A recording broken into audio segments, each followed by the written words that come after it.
I don't know if he does it intentionally, but I think MrGirl very much enjoys like saying things to like kind of knock people off kilter, and then when they're off balance, you kind of like push hard. I don't know if you can say something to Brittany that's gonna be like, hey, I think Nazis are normal people, because it feels like for a lot of people, like, yeah, you know, probably. So I'm curious I'm so curious what the dynamic of this conversation is going to be. Oh my God. Suicidal, all these things. He's essentially got her into an area where she's like, it's almost like she's advocating for the genocide of mentally ill people because of like a hatred that she has for herself because of like difficult things. Like this is like the case that he's built. I wonder if this is going to come back around also to the cult thing too. People keep trying to get me to do like a race realism thing. Why?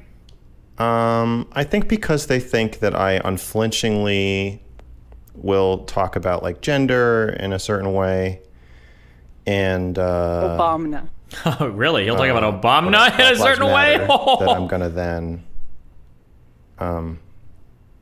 you know, be a race realist, which I'm not. So I think they're going to be disappointed, or they want to watch.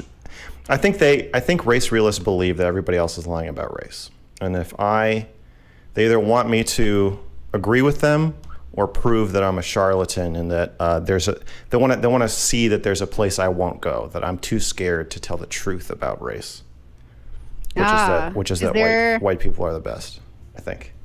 Is there or a truth Asians we're supposed to be? Is there a truth I'm supposed to know about? Yeah, they have. Is there a truth you know that other people don't know? Well, they have the races ranked by IQ.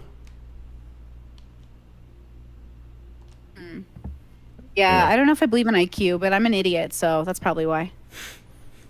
That's fair. Yeah, I mean, give everybody a test, and then whatever white people score the highest on, we say is the most important thing. Love that. Fuck, wait, okay, hold on, I'm sorry. Just because I want you guys to be prepared for a better world, okay? Be prepared, okay? Go into the world with both eyes open. Whether or not there is some like innate concept of G that represents all of our intelligence or whatever is hard to know. However, we can measure something called IQ, and IQ is very, very, very important for how you function in the world. The idea that like IQ is just some, whatever thing is absolutely not true. If you take an IQ test, you give somebody an IQ test and they score like a certain number, you can predict a fuck ton of shit off of an IQ score. It's kind of like people that say like BMI isn't real, and they're like, or no, it's like, yeah, it's like people say, oh, BMI isn't real. It's like, yeah, it measures like decently. And it's like, no, what if I'm actually like 8% body fat and I weigh 200 pounds and I'm only 5'9"? Well, now you know, if those were your stats, you wouldn't be asking me this question. Okay, yeah, let's be real. We're probably gonna do some inversion. You're probably 5'4" and you weigh 350. Okay, shut the fuck up, right? But yeah, I would just say like be very careful. We're quick to.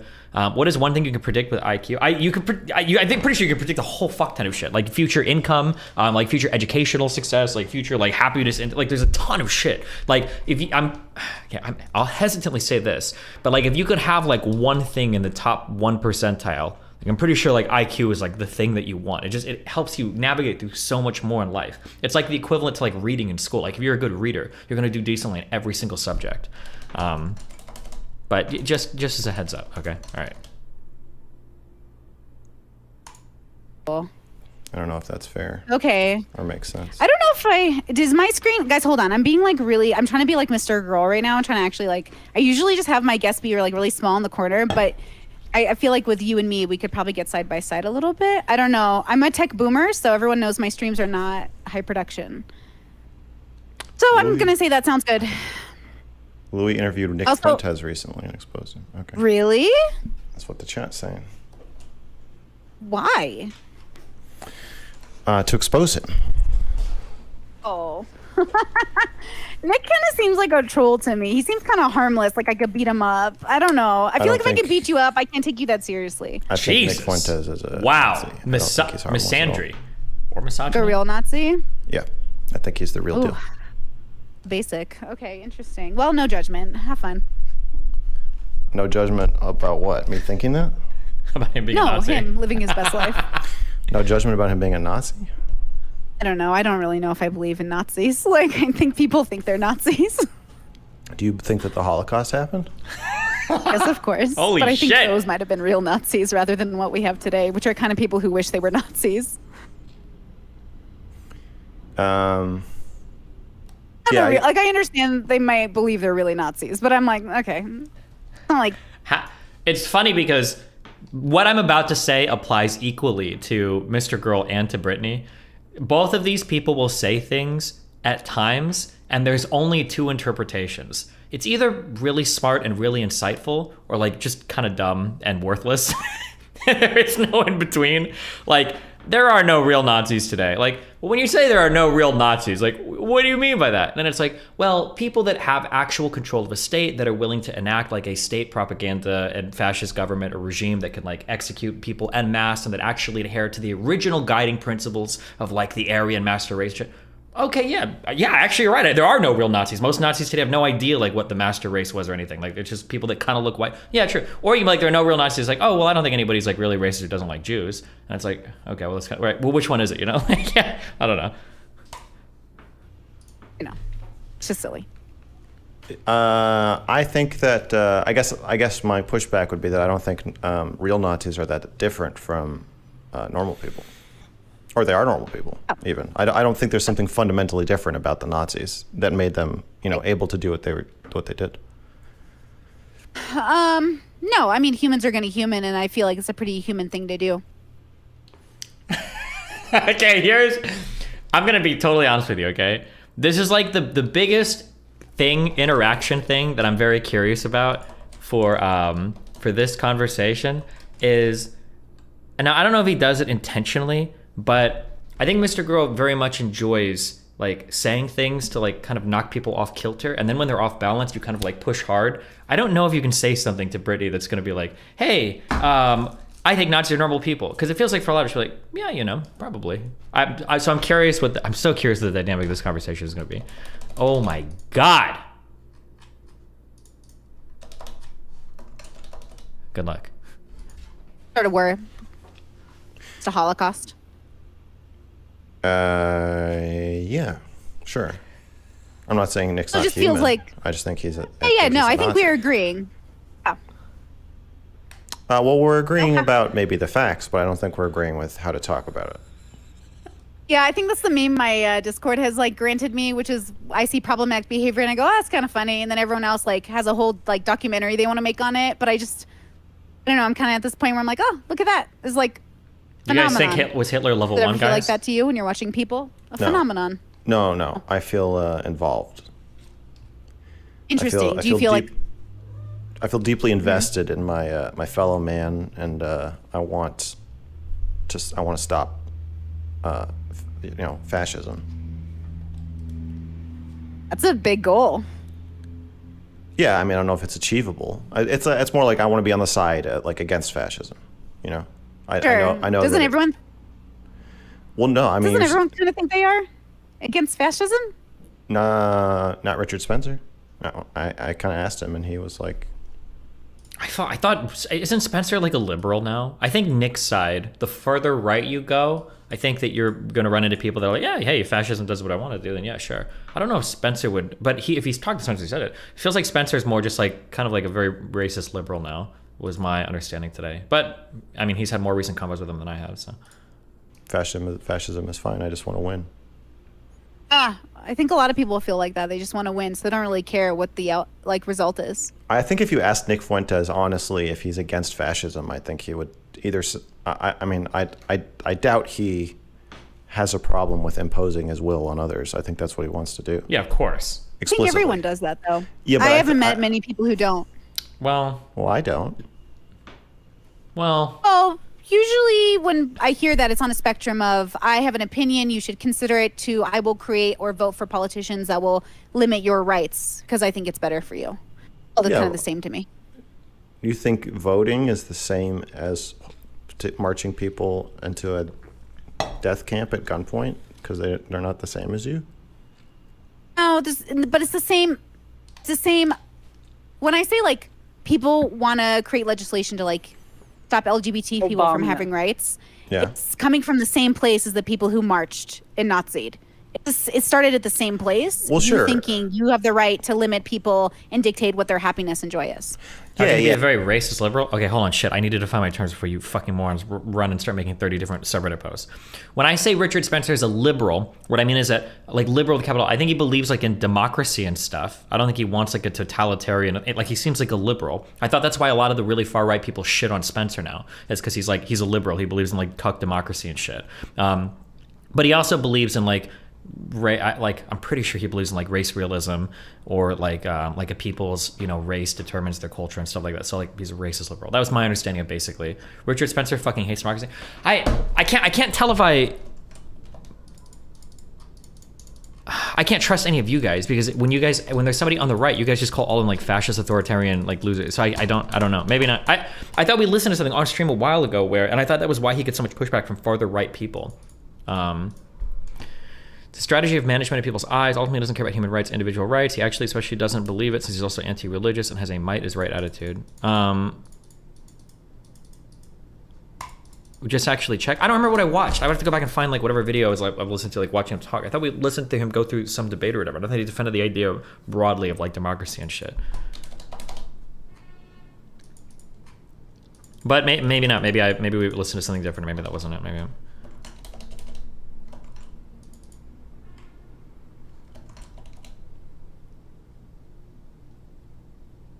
Trust me, the right is pretty convinced he's a Fed. Yeah, but like half the right accuses the other half of the right of being like either Feds or Antifa or whatever. It's all kind of the same to me. That to me isn't fascism. I guess I'm talking about fascism strictly as like a form of authority and how power is expressed and wielded. So the feel somebody I'm not saying he's. I wish that people would stick to using the actual definitions of fascism. Of all the people I've ever heard talk about it, MrGirl is like pretty like much on the money in terms of like when we say fascism, we're really talking about like a type of authoritarian, a type of power and how it's wielded is what we're really talking about. Fascism isn't what there's a million definitions people say, but like that's really what we're talking about, right? Usually like single party rule, authoritarian government, strict, you know, compulsion in society of like following certain, it could be like ethics or norms. Like economic type is irrelevant, might be capitalist, might be socialist, might be whatever, but yeah. How he feels about Jews or black people, I'm saying as a Nazi in the sense of he, you know, if he could push a button to be like the dictator, he would. Oh, okay, interesting, cool. And that's Nick Fuentes, or are we talking about Nick right now? Yeah.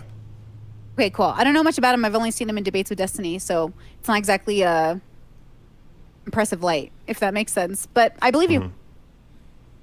I mean, that's just my. How are you today, by the way? I'm okay. Just okay? Just okay. Oh man. What does that mean in Mac's world? It means the energy levels. I don't like the question, how are you? Okay. I usually dodge it. It's too late. You didn't dodge it. You already told me you were okay. That is a dodge. Because it doesn't mean anything. Okay. I actually emailed you to ask you onto my show, but I'm on your show at the same time. So how do you want to do this? Oh, however you want. If you want me to be on your show, that's fine. I think we're both on each other's show. Okay. If you want to call this a show. I don't know what it is. It's a show. We didn't even do introductions. It's hardly a show. You know, well, I think both audiences know who the other person is at this point, right? Hopefully. If not, this is Mr. This is Max. This is Brittany I'm a Brittany. Simon. Okay. Yeah. So, well, I messaged you yesterday, and I was like, hey, you were like talking a lot of shit about me a few months ago, saying that I'm boring or that I'm not introspective or that I think my oh my god, she said he's a level 1. All these things you were saying about me, I think mostly in January, maybe a little trickle into February. Oh no. And I figured like most people don't like me the first time they watch my content or any conversation I'm in. So I figured that might have changed. So I wanted to ask you beforehand, so I don't come in guns blazing. If that has changed, and you said yes, but it seemed like we were gonna wait until we were talking to discuss it more. Yeah. Yeah. Just to get a sense of where we're starting out. What is the difference between authoritarianism and fascism then? Are they synonyms? It's a subset of the other. Fascism, I would say, by definition, needs to be authoritarian, right? Like it has to be like, or could you have two authoritarian parties? If you had two authoritarian parties running against each other, the democratic system, because totalitarian is what implies single party rule, right? Could you have two authoritarian parties democratically running against each other? Maybe, I don't know. I would say that by definition, like authoritarianism usually like requires like one strong party that is like we are the part, like in China, right?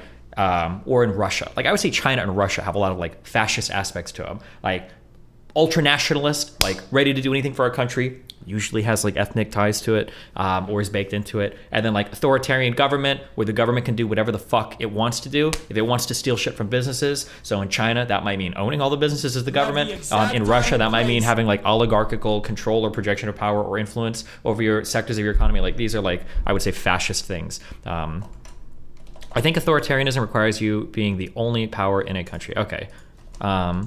I mix up totalitarian and authoritarian sometimes. Totalitarian means you have total control over everything, right? And authoritarian means only one party. Yeah, so okay. I'm pretty sure fascism generally requires totalitarianism and authoritarianism, like both of those things, and then some like aspect of like hyper ultra nationalism or whatever. No, hold on. I want to be clear about this. Hold on. Because people don't know this, okay? Fascism is hyper-nationalism with an us versus them element where the people in the us are made to feel special and called to serve the nation. That's populism, more or less. You're closer to a populist there, somebody like Bernie Sanders or Donald Trump, well, than you are to just a fascist. Like, I think fascist implies, like, not only the us versus them thing, but it implies, like, a form of, like, authoritarianism, a form of totalitarianism, and a form of, like, ultranationalism. Populism has, like, that baked in that huge, like, us versus them, us versus the elites, us versus, the, the systems, blah, blah, blah. But, yeah, okay, sorry, I don't want to argue this. Yeah, well, I have a question. Why would you have come in guns blazing, even if I did think those things very strongly the same? Because they're not true, and it pisses me off when people think those things.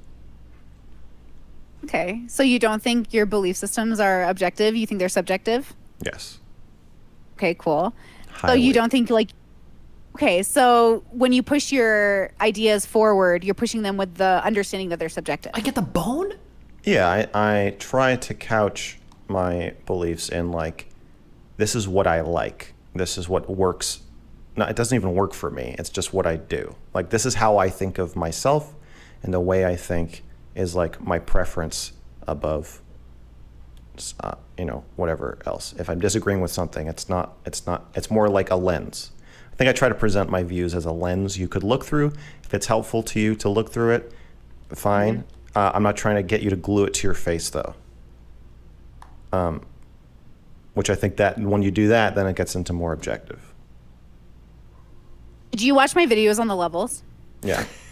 Uh-oh. You think that I'm a black and white thinker that thinks she is the objective truth for people? I mean, yeah, to some degree. Uh-oh. I know that you have some... I mean, you ended the video with, like, I'm just an idiot. So I know that you... have some self-awareness? Don't, like, fully feel that way. Okay. But you are presenting a pretty rigid value system of, like, good versus bad. You also said they're not a judgment, but they kind of are. Okay, hold on one second. I just want to listen to this real quick. Do you not believe in democracy? Well, I don't know what believing in democracy means. Well, yeah, you do. It means that you...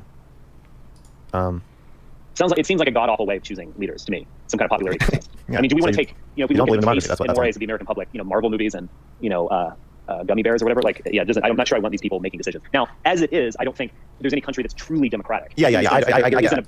We're not taking a referendum every day. Right, I understand. You're saying you don't believe in it in the sense that you don't think it's actually happening. I don't believe it's intended to. Right, yes, I don't believe it exists, and I believe it's an ideal. Yeah, I know. I was asking about the second part. Yeah, it's definitely not an ideal. I think to be fair, I think most people, I think there's a large number of people, I'll say, who don't think it really exists in practice, but who want to strive for it as an ideal. So I would say that's probably where I am. I agree that realistically it's flawed and never works quite the way it's supposed to work, and often doesn't even come close. But as a guiding light.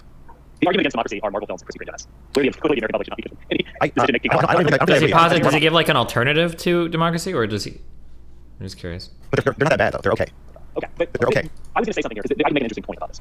Imagine if you were a German who was born in, say, 1905, and you lived a very long life, and you were born in an imperial Germany with a parliament and also a monarch. You experienced a cataclysmic world war. You then lived in a democratic republic that was kind of foisted upon the loser of that war. You then experienced a fascist dictatorship for a dozen years. You then experienced a few decades as you reached middle age, a communist dictatorship that maybe kind of reminded you of the fascist one in some ways, and part of a Russian empire, very new stuff. And then, as you were reaching about, you're an octogenarian, you actually start to live in a new kind of American democratic unified Germany. You would experience, I don't know how many that is, it's like 5 or 6 different types of regimes. Okay, I don't get this anyway. Okay, maybe he's not a liberal. Maybe he's just not far right enough, I guess, and for the farther right groups.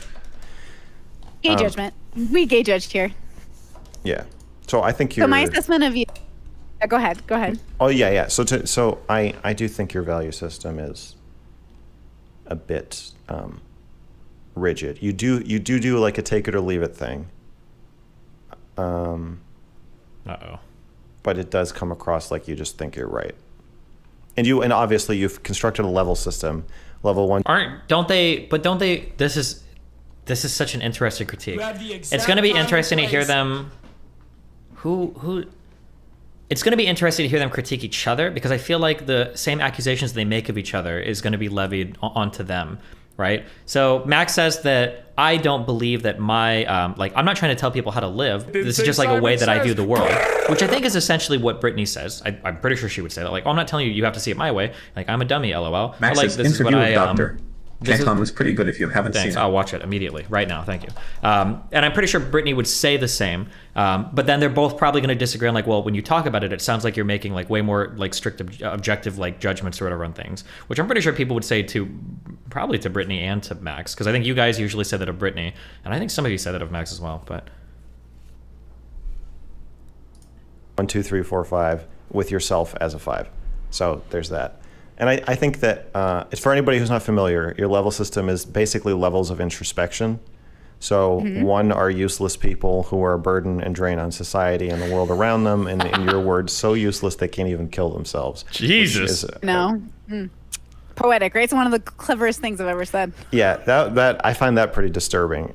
So I'm probably gonna argue with you about that. 2, it sounds like, are like normal people who are kind of stupid, but they're happy, and we need 2s to like be like garbage people or whatever. And 2s can be very smart too, obviously. Yeah, they're smart, but like they're choosing to live in the moment and not understand their place in society and have little cosmic understanding or historical understanding or philosophical understanding of what's going on around them. There's nothing wrong with that. That's not true, but so you say that, but clearly it's like 2. It's not, 2 is less than 5. It's just giving the levels. Giving the levels. Wait, that's such a silly way of 2 is less than 5. Oh man, fuck. I wish I could have moderated this conversation. I hope this doesn't get bogged down in dumb shit. Because obviously what the Brittany's probably going to say that like, well, lacking introspection isn't good or bad. It doesn't make you a bad person. It's just something more that you could do, right? Yeah. Listen, the only reason their numbers is literally as a strong inhabitor in the 2 arena. Okay, I'm here to defend us 2s. Okay. All right, our bubble is a valuable one, guys. Co-authors like, let's name them really cool names. I was like, I will forget them. Let's do 1, 2, 3, 4, 5. I'm an idiot.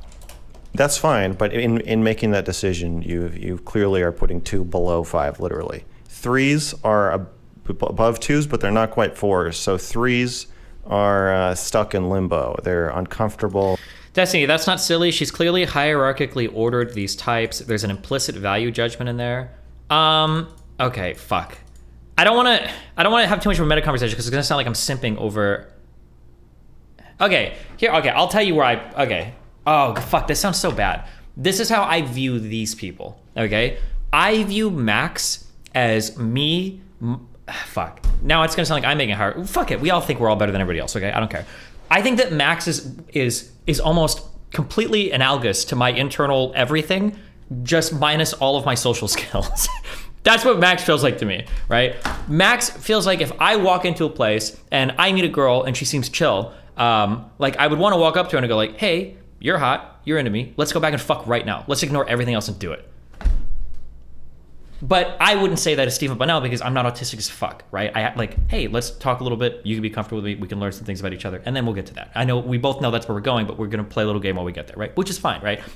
So like that's the difference I think between me and Max, I would say. And then Max would argue that, well, I'm above the social standards. I think they're stupid. We should advocate for their abolishment. It's dumb to play the games, blah blah blah. And I would say, yeah, maybe, but everybody else, right? That's I think I'm a little bit closer, maybe, to Brittany in terms of how we view the world and how we interact with the world. Although I would say that her interactions are significantly different than mine because she either has different interests or whatever.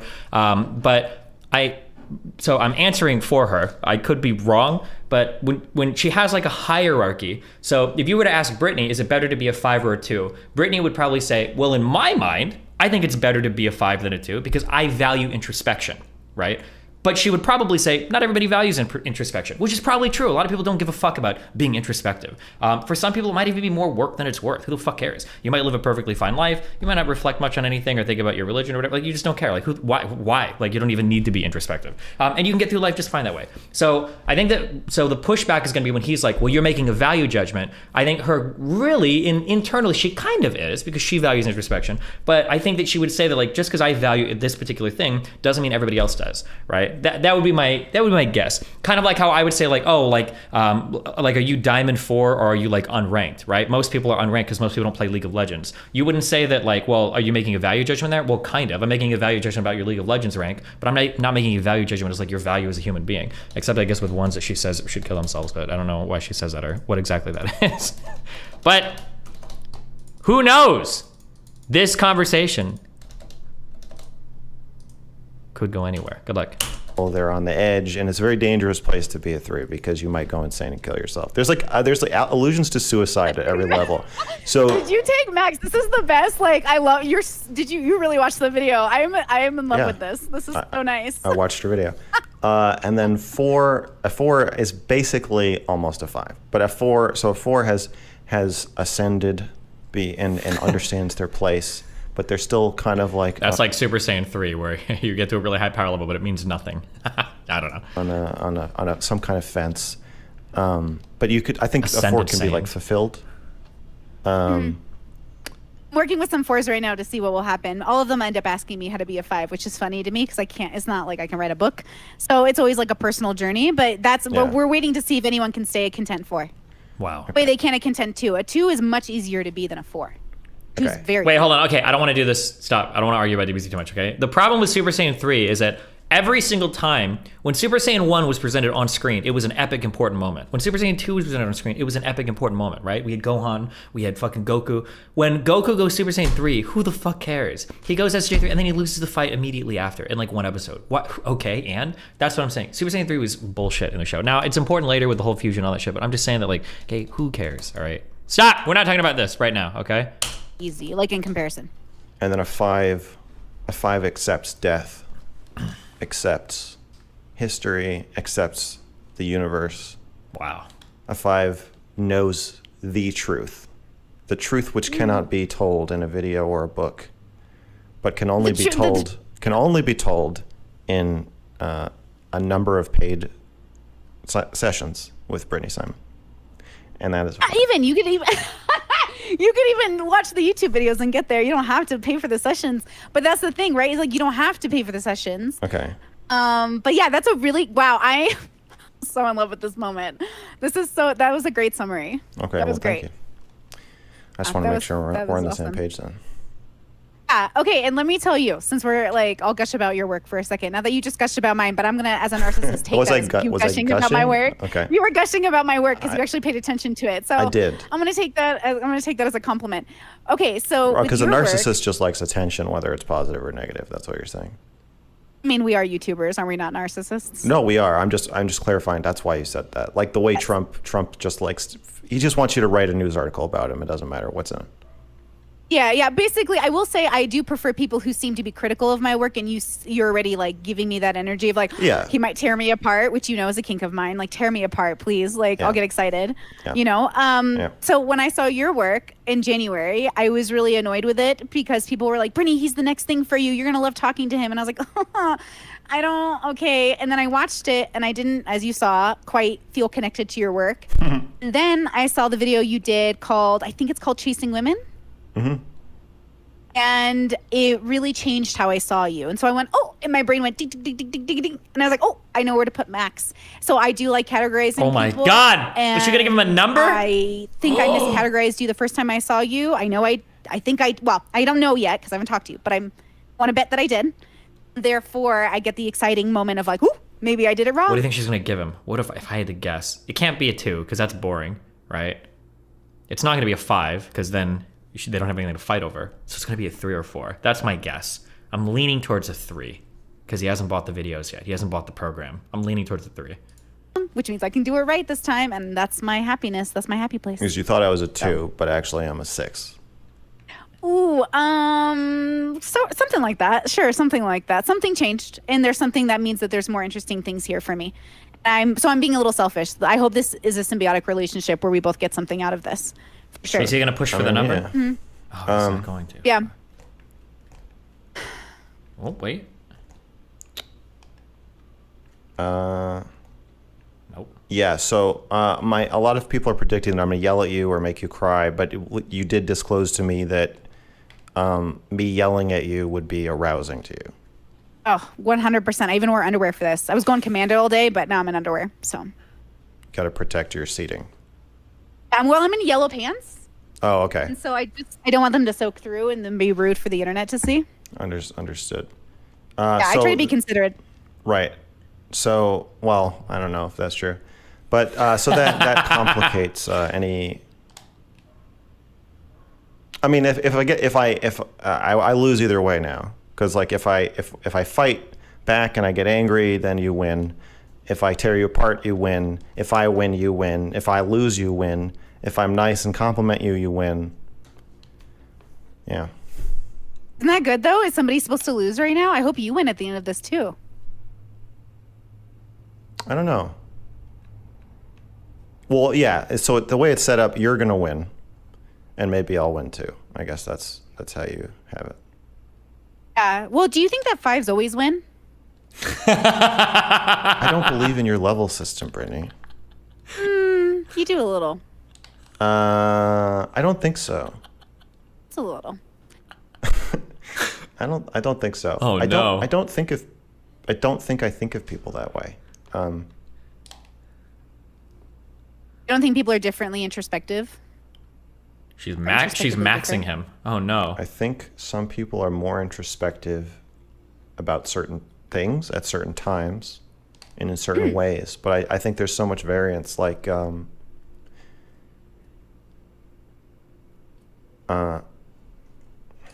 mean, like.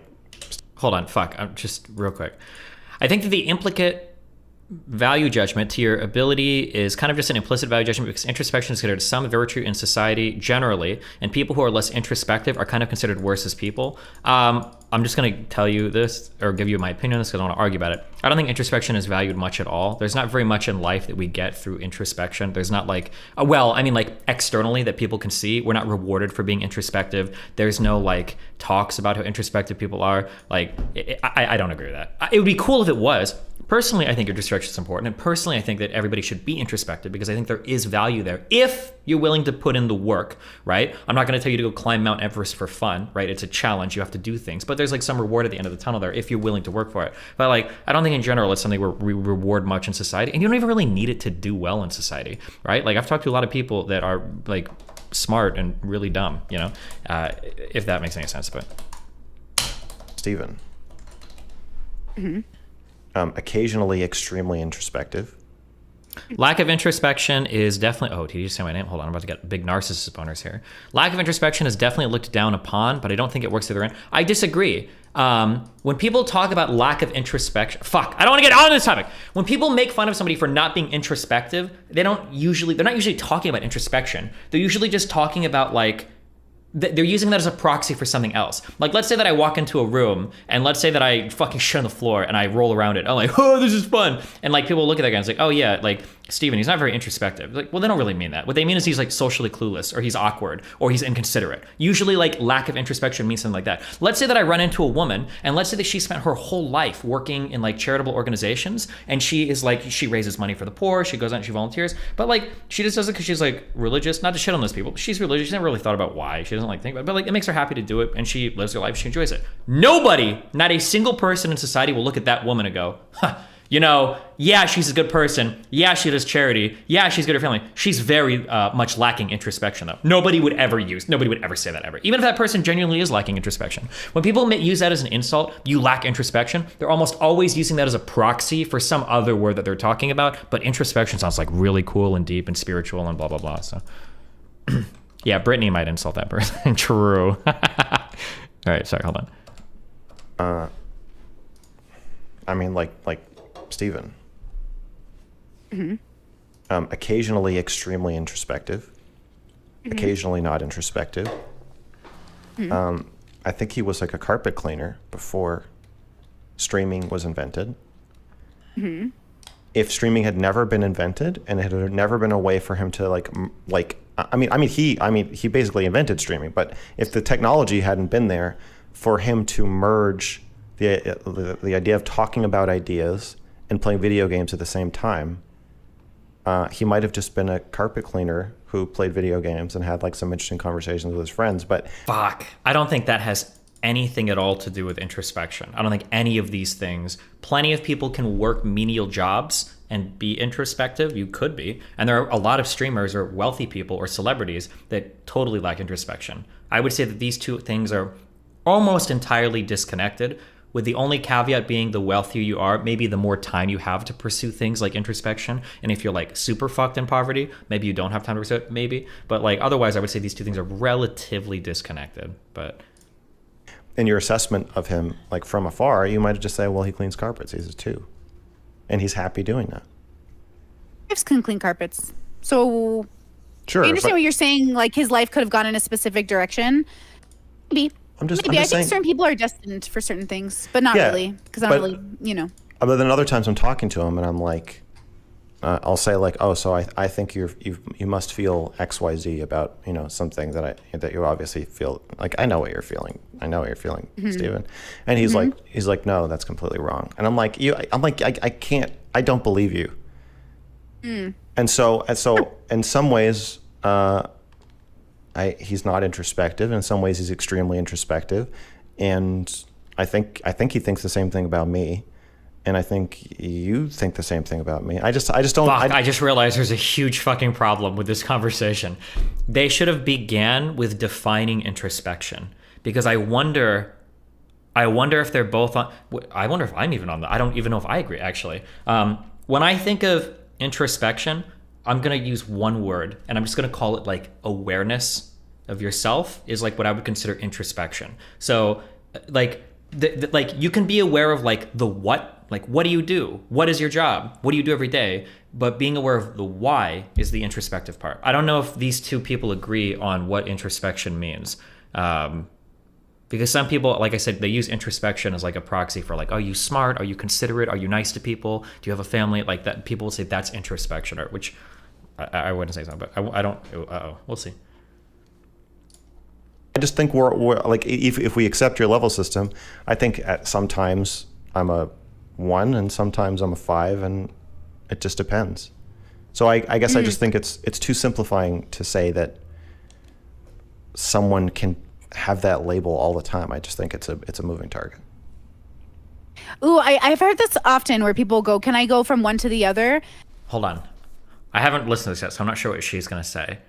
I don't think that's possible. I'm not going to use like her numbering system or whatever, but like, I think that if you have a certain level of introspection, I don't think you can just shut that off. I think it's maybe with drugs, or maybe if you like deliberately try really, really hard, but it's not like you can have like a certain level of reflection and then just like, oh, well, I'm not even going to think about that shit anymore. I'm just going to do whatever. Like, I think you'll always have some level of like that awareness around you of like what's going on. I don't think you can just shut that off. That would be my guess, but maybe she'll disagree. Who knows? I think in ways, in a like a metaphysically way, but not like in a literal way. Because once you know something, you cannot know it unless you have like brain damage. Yeah, exactly. I can't Or not drugs. know things once I know it. I don't think you that's know what true. I mean? I know I have met many people who seemed to know something at one point, and then That means that they probably didn't really know it, right? They probably were using something else, right? like it just disappeared. Sure. Are you Did looking they at your know chat? it, or did they think they knew it? No, it's currently minimized. Should I? That's I think how you prefer it, correct? It's Should up I to bring you. it up? No. I'm going to hide I mine. I can't just pick- noticed that they're asking who you are again. So I just want to say one more time, this is Brittany Simon. And when we're talking about these number levels, we're talking about her belief system called the levels that she invented along with an anonymous person. She needs a better word for that. The levels is really lame, okay? She needs to work on her branding there. She could sell more lessons if she had a better name for it, too. And they're basically levels of introspectiveness and acceptance of kind of reality and your place in it. A widening of perspective. I think it can fluctuate throughout time, like even throughout the day. It's kind of a moment-to-moment basis, but I think there's like a baseline that most people I guess like the comparison that I think of, going back to my hyper woke days, I am still like very internally woke. I just try to be more, not conciliatory. I still try to bridge gaps between different types of people. I think that, do you remember the comic where like once you learn about, I think it was like once you learn about feminism, you start seeing a whole bunch of shitty things towards women in like every single aspect of society. I think that like once you've had a certain level of awareness brought about, that you start to see like these things pop up overnight. I don't think you can ever just like turn that off. Somebody will have a link to it. That's like an ultra fucking woke comic or whatever. But like I think it holds true generally. Yeah, that's really, that's pretty good. So I agree that you can watch people like I say, oh, I'm in a 2 moment right now, everybody. I'm having like a 2 moment. So here's my 2 moment opinion, and then here's my like 5. See, the funny thing is that like if I want to be clear, I don't work in her levels because I don't think about it that way. But like even her saying I'm having a 2 moment right now means that she's not having a 2 moment, right? She's having a 5 moment, realizing that she's just being like whatever. I guess like for a comparison, in my life where I'm not going to say act like a 2, act like a 5. I'm not using her terms, okay? But like for a comparison in my life, right? I am relatively emotionally blunt, not blunt. What's the word you use for people that there's a word for like you have a blunt effect. I'm like pretty cold, pretty whatever. But I know that if I meet a new girl for the first time and I have a lot of chemistry, I will go full retard. I'll actually I've done this before. I will just fucking throw myself into the grinder. Like I'm just fucked.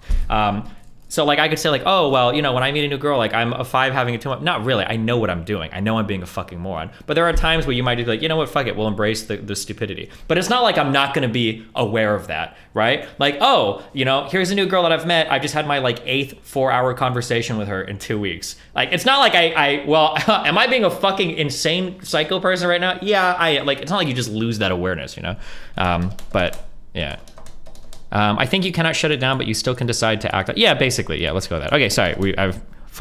I'm assigning this video up by making it take 12 hours. Moment opinion. So I kind of play that game, but realistically, even when I'm in my feelings, there's always a logical end that I default to, which is like my 5 brain to say, Brittany, you've already done this work.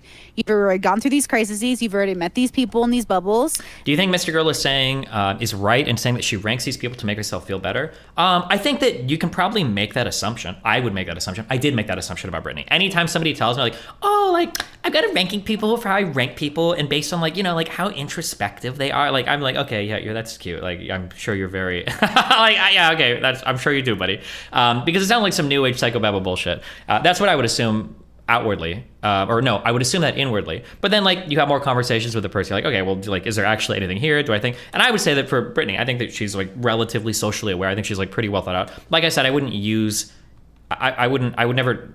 I just don't think in this way. Like I wouldn't talk about like the system in this sense. But like banish. I don't want this dumb shit.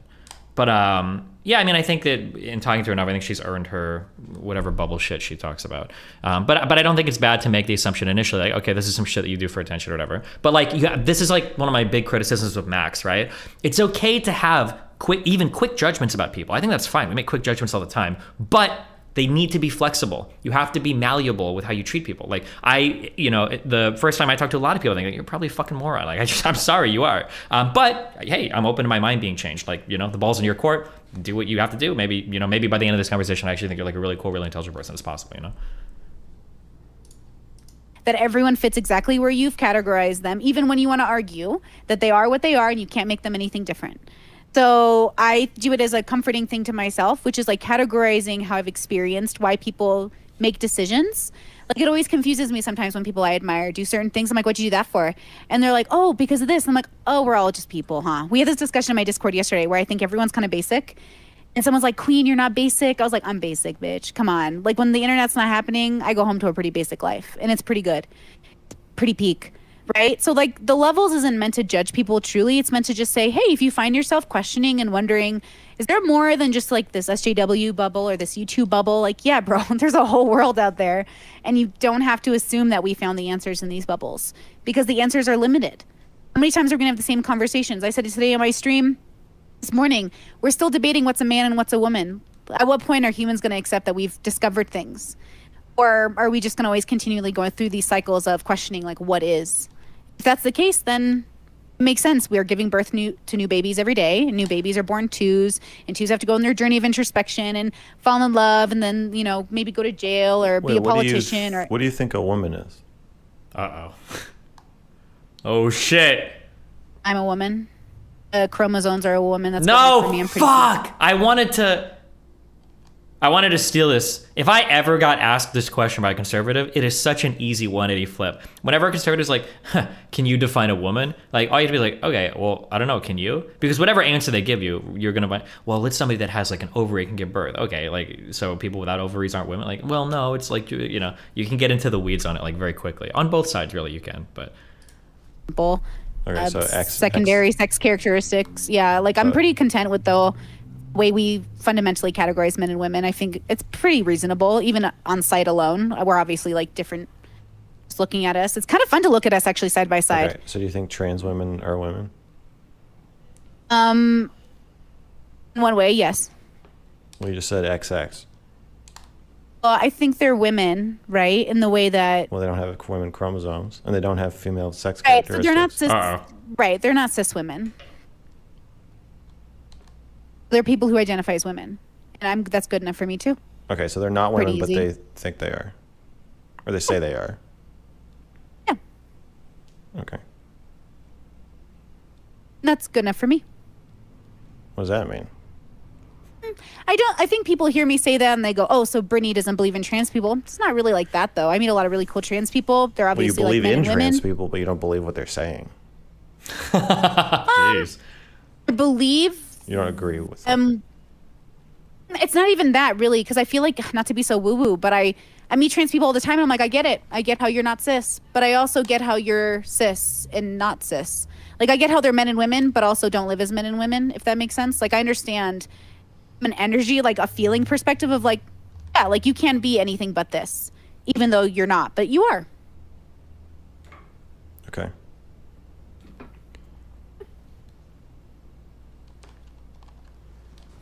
Your level system is also a business. Yes. That should be acknowledged. Yeah, it became a business after a while.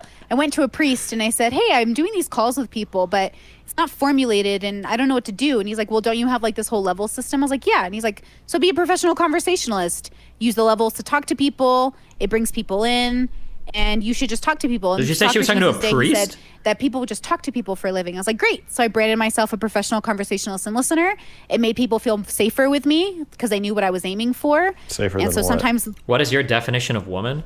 The honest answer is that I should actually think about this before my debate with Elijah. The honest answer is that any highly complicated class that involves multiple traits is going to be really, really hard to define. That's like the honest answer. For instance, if I were to ask you, define to me, like, what is a table? That's actually, it's really hard to come up with, like, what is a table? Well, like, It doesn't always have 4 legs. It could have 3 legs. It could have 1 leg. It usually has a flat top. It doesn't have to have a flat top. Like, it's usually a certain shape. It doesn't have to be a certain shape. It's obviously like, it's not like a chair. It could be a chair. A table and a chair could be the same, right? Like, and that's just a table, right? Like, if we go to something more complicated, like, what is a car? Well, is a truck a car? Maybe. Is a motorcycle a car? Probably not. What about like a motorcycle with like a car on the side? Like the sidecar is still probably not, because we have like a different thing. But like, what is a definition? What about like a car that looks like a car but it has 2 wheels, or the 3-wheel cars? Are those cars? You know, like what? Like, can you give me a definition of a car that, like an electric car that excludes like golf carts? Is that a type of car? Like the reality is, the honest answer, if you have an honest interlocutor, any category of thing we have that has like multiple traits, that have multiple like facets to those traits, it's going to be almost impossible to give you concrete definition, unless you believe in like, you know, idealist, what the forms, is it Platonism, the Plato's forms? Like, it's going to be hard to say that there is like an ideal form of anything, or that there is like a super strict definition of anything, you know? At Destiny, a table is not the same as a woman. It's more like, what is wood? Women is based from chromosomes. I'm not gonna argue with you, but like what do you mean, dude? Like, what is wood, right? Is like wood like when I go and see a tree? Is wood like what I get in my pants when your mom DMs me? Like what? Like there's like 50 million types of wood. Like, yeah. Is charcoal wood? Does that count? Like, yeah. I don't know. Okay, stop. We're back to this. Destiny is just wrong here. We don't use scientific definitions in daily life. No, you are wrong. When we're talking about what is a category, that is not a scientific question. That is a philosophical question, period. Science does not give us definitions. Science is just a tool to explore things, okay? Science will never tell you, this is life. That's why when people say things like, oh, like abortion, pro or anti-abortion, well, that's just a question of science. No, it's not, you dumb motherfucker. You don't go into a laboratory and look under a microscope and like etched in the side of the cell it's saying, I am alive. Or you see like XX and it's like, oh, this is what God meant when he said women. No, that you motherfucker. These are philosophical concepts. All categorizations, all categories, all classes, all like ways of organizing things. These are human imposed patterns on the universe that we use to make sense of things. Okay? These are by definition rooting from philosophy, right? They're not scientific questions. Sorry. Okay. Then like I don't want to be a scammer, so I don't want to like take people's money just to take it. Based. And then I'm not just like some loon on the side of the road who's like, the earth is flat. I have a reason to believe the things that I do or / help people, but I think I'm meant to only impact a niche community of humans. Mostly people who are probably more similarly brained to myself. Okay. Generally speaking. Yeah, so I do calls, but all the calls are out. Some of the calls don't even involve the levels. Some people just call me to play like video games or watch anime and get high with them. So we just do whatever. It's whatever the person wants. They get to decide how the calls go. The easiest one is to scam. He wants also a sexual element. He wants to attack this so bad. Oh man, something. We're laying the groundwork. My OnlyFans, you mean? Are we? Man, I wonder where this is going. MrGirl is. I wonder how intentional he is with his approach to conversation. So we're laying the groundwork for basically like kinky sex cult of like YouTube woman that is exploiting her poor ones and twos in her audience for money. I wonder if that's where this is going. Yeah, I have OnlyFans. That's your what whole you mean. presentation. I mean, you've been pretty aggressively sexual in this conversation, and then you're OnlyFans. That's a good way to describe Brittany. Aggressively sexual. I assume some of the motivation for the private calls is coming from a sexual place. Oh, the private calls? No. You'll get banned if you get sexual. Well, even if you get sexual, that doesn't mean that it's not part of the motivation. From whose perspective? Clients, you mean? The customers? You have the exact time and place. The patrons? I don't know. Either one. Well, okay, so I separate my energies, so I tell you if you come to Patreon. Okay, yeah, I know, but you could be a porn star. You could be a porn star and be like, I have totally non-sexual service where like we can just play checkers. But it is, so yes, so you can look at it like that, but I've been in sex positive circles my whole life. I'm a queer woman. Like I protested naked. I've run around naked around like the streets of Seattle as like a form of like pro nudity. Where do you live? People who often, I don't share where I live. What do you share? America. That's it? You don't live in America. I live Texas or West is what I tell people because I ain't doing the cold. Okay. Except yeah. Okay, she said she lives Texas or West. sometimes we can see sunlight in the background. I bet if we triangulated hard enough, it's not triangulation, but I bet if we used enough like context clues, I think we could narrow it down to at least a time zone. But like the insinuation, I understand. So certain bubbles will see me different ways. But people who come to me through the one-on-one calls, like you're coming for something other than sexual gratification. And even OnlyFans, like I don't create content for people to masturbate to. I'm sorry. If they do, that's great. I don't care. I'm so sorry. But I create content that I think is pretty and that I like. And I've noticed that my work is not what you would call traditional sex work. It's much more, I think, like I call it queer in nature. So it might not be what people are looking for. Like I'll just like fold my laundry naked, or sometimes I'll dance. Sometimes I'll masturbate. Sometimes I won't. Like sometimes I'll just talk to people about camera angles. I like being naked, and I think being naked is awesome. And so I kind of have that energy there. Okay. Sounds like a sex cult. Say it. You're a fucking liar. No, I'm just kidding. It sounds like sex work. It's sex work. Okay. I think so. We're building to the sex cult. It's got to be a sex cult. That's what we're building towards, I think. So that's sex work. Okay. And just hear complaints sometimes where people will come to me and they're like, "You don't make good sex work because I couldn't masturbate to this." I'm like, sorry. I don't make it for people in mind that way. I don't even make YouTube with people in mind that way. I just make it because I like it. So everything I make is designed to be masturbated to. Believe that. The way you sit on your bed, your thighs peak. You got great thighs. Thanks. You're welcome. What about you though? I watched your documentary last night. Not quite a porno, but kind of, but more of a documentary. I liked the feel. Yeah, I made a pornographic masturbation documentary. Is that your first time being naked on the internet? No. Is that your first time masturbating on the internet? No, I don't think so. It's my first time masturbating. I was in a couple porn movies, so definitely masturbated on, and like art movies. I was in. Oh, cool. I've been filmed masturbating or naked or photographed masturbating a number of times. I don't know where all those things were destined to end up, so I don't know how much of it's like on the internet. This is definitely the most high profile. The president? That's the first time I posted myself masturbating on Facebook. You posted it on Facebook? I posted a link to it on Facebook, yeah. Did you get banned? No. I think you can post links to porn on Facebook. I think. Oh, great. I don't know. Why did you do it? What was the motivation? I actually made a video called Why Did I Make a Porn Movie? But that we'll go into this in more detail. But for a few reasons. One, I was feeling exhibitionistic, and I thought it would be enjoyable. Two, I wanted to kind of explore the idea that we all masturbate to porn, and yet it is seen as a very lowly thing to create.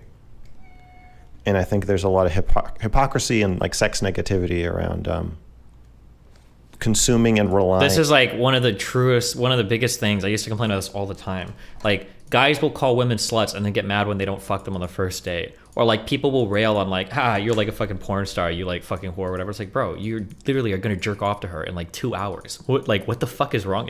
It's just very weird. I can't tell if it's a form of self-hate or if it's a form of like humiliation, or if it's just a cultural thing that everybody does because they're not thinking about it, or oh my god, but that like mentality like drives me so fucking crazy. Jesus.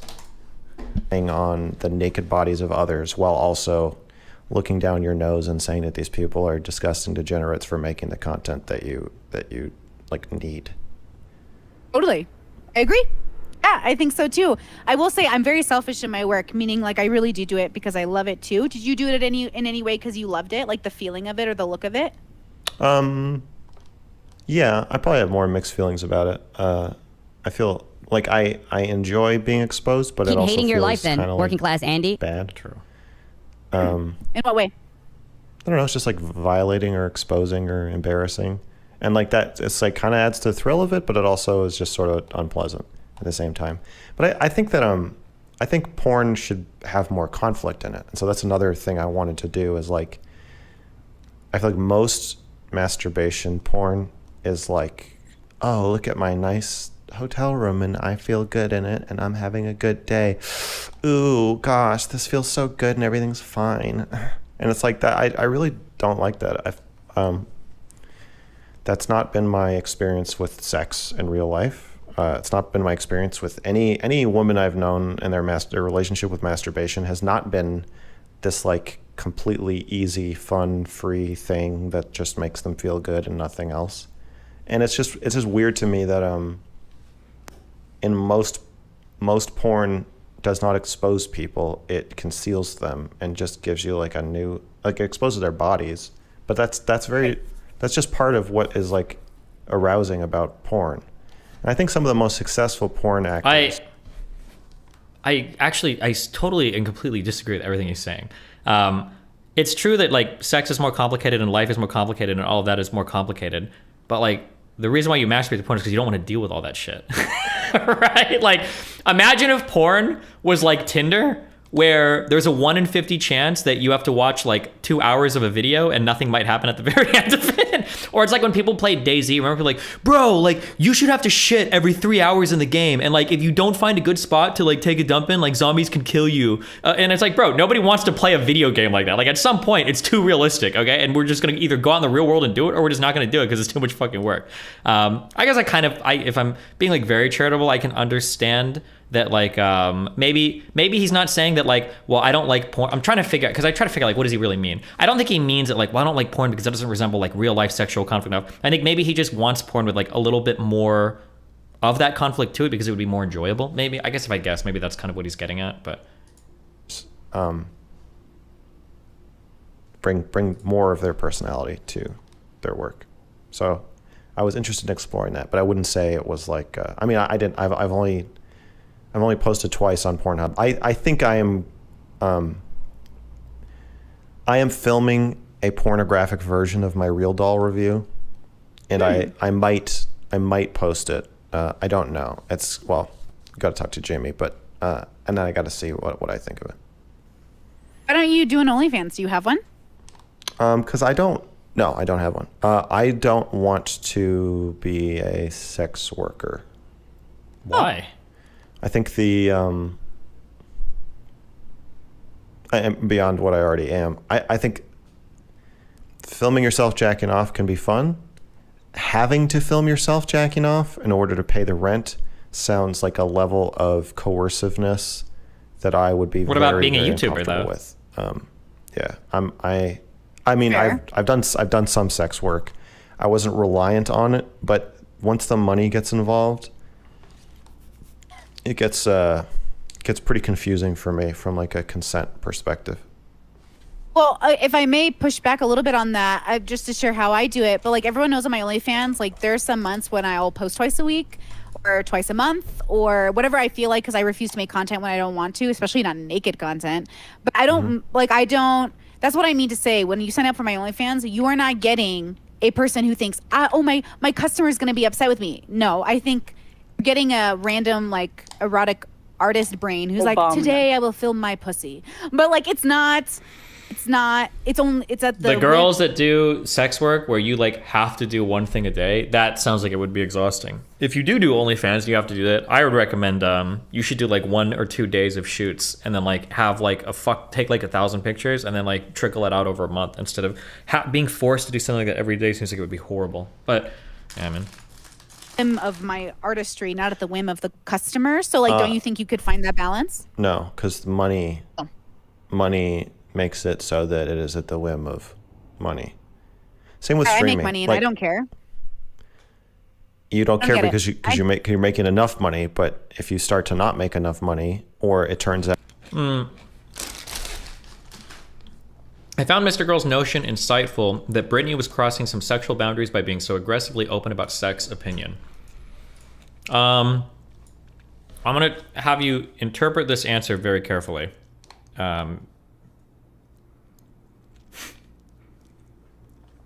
I think that if Brittany realized the other person was uncomfortable, I think she has the wherewithal to not. I'm pretty sure I feel like she could do that.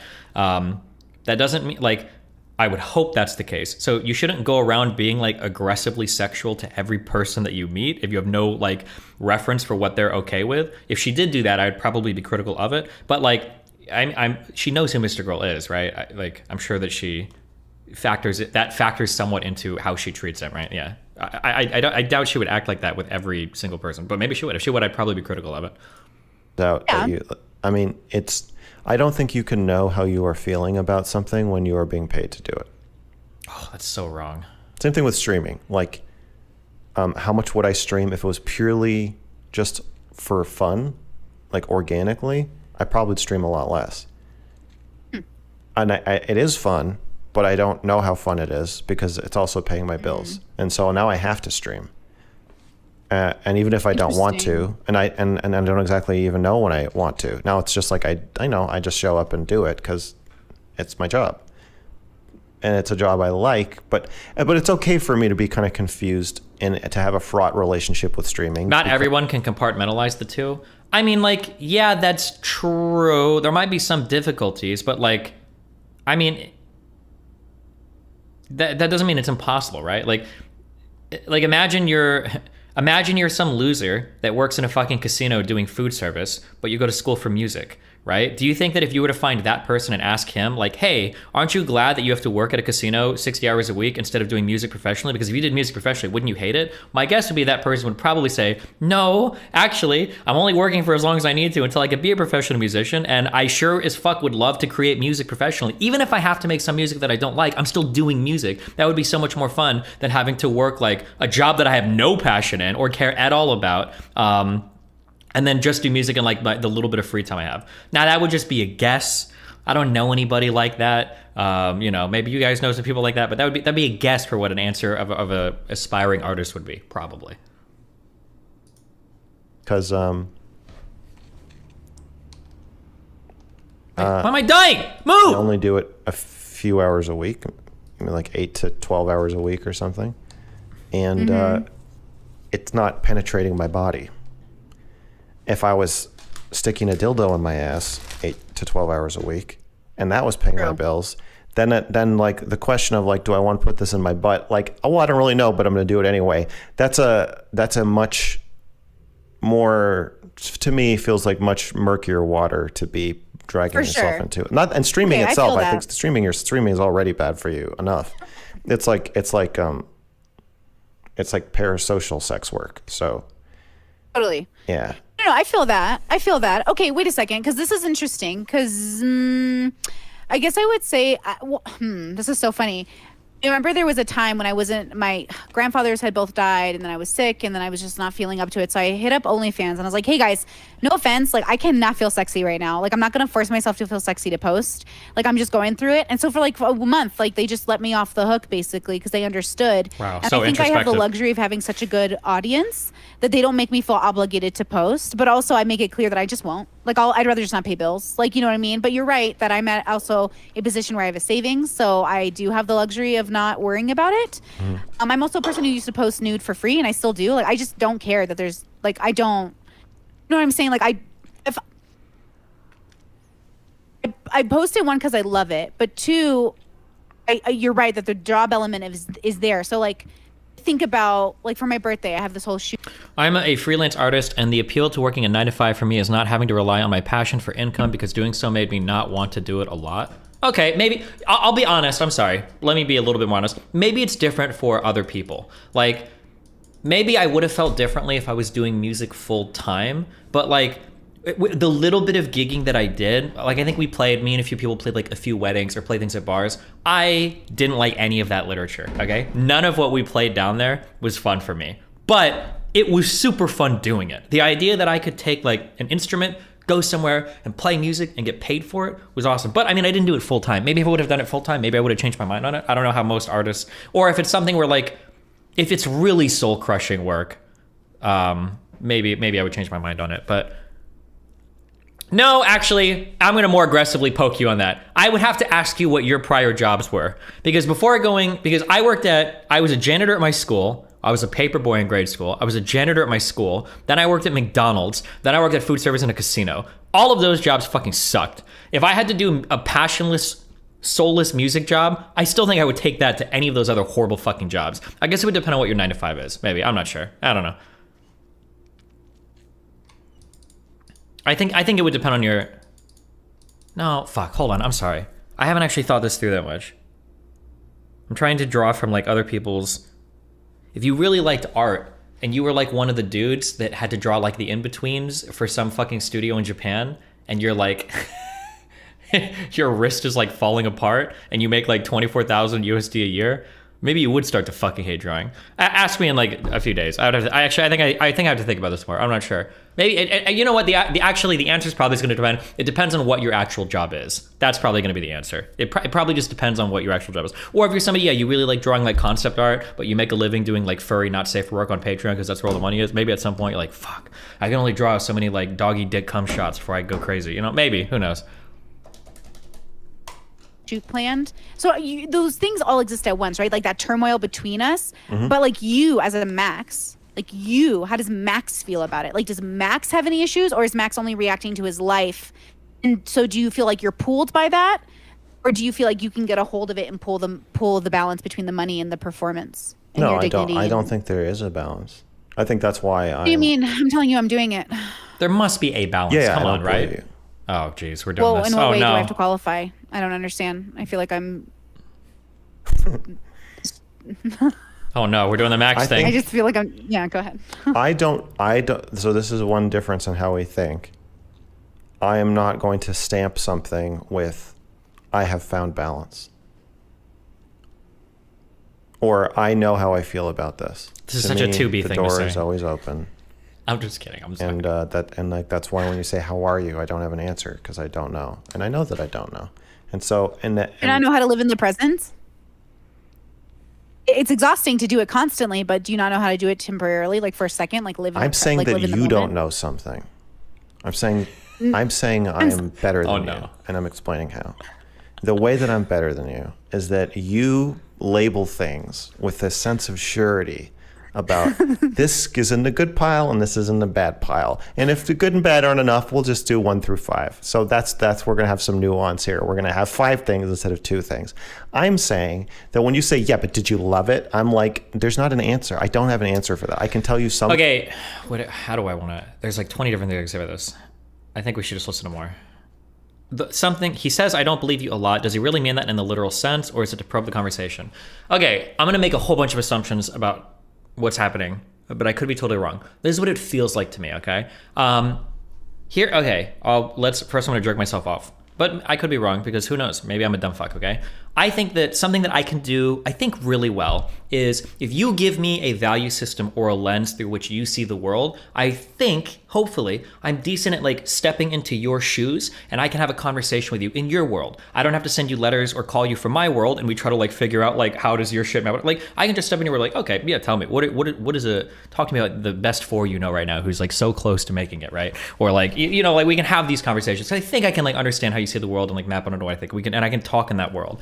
I think sometimes what happens is, I think sometimes people I always get so scared that I'll do this. It's one of my biggest fears, to be honest. Sometimes people will have a view of the world and they're so sure that their view of the world is correct that when they hear other people with contrary views, like either one of 2 things is happening. Either one, they just don't understand. They're too stupid. So you're trying to force your view of the world into them. So they might say like, oh, like, I think I have like this thing. And you're like, no, you don't. You have this thing. And then you assign them something mapped onto your view of the world. Or when they're trying to communicate that they do have like a coherent, consistent, different system for how they view the world, you say, no, I think you're lying actually. Like, I actually don't believe that you have done this, or I don't believe you did it. Like, because you're not mapping onto what I know. It feels like that might be what's happening here. Maybe, but I could be wrong there too.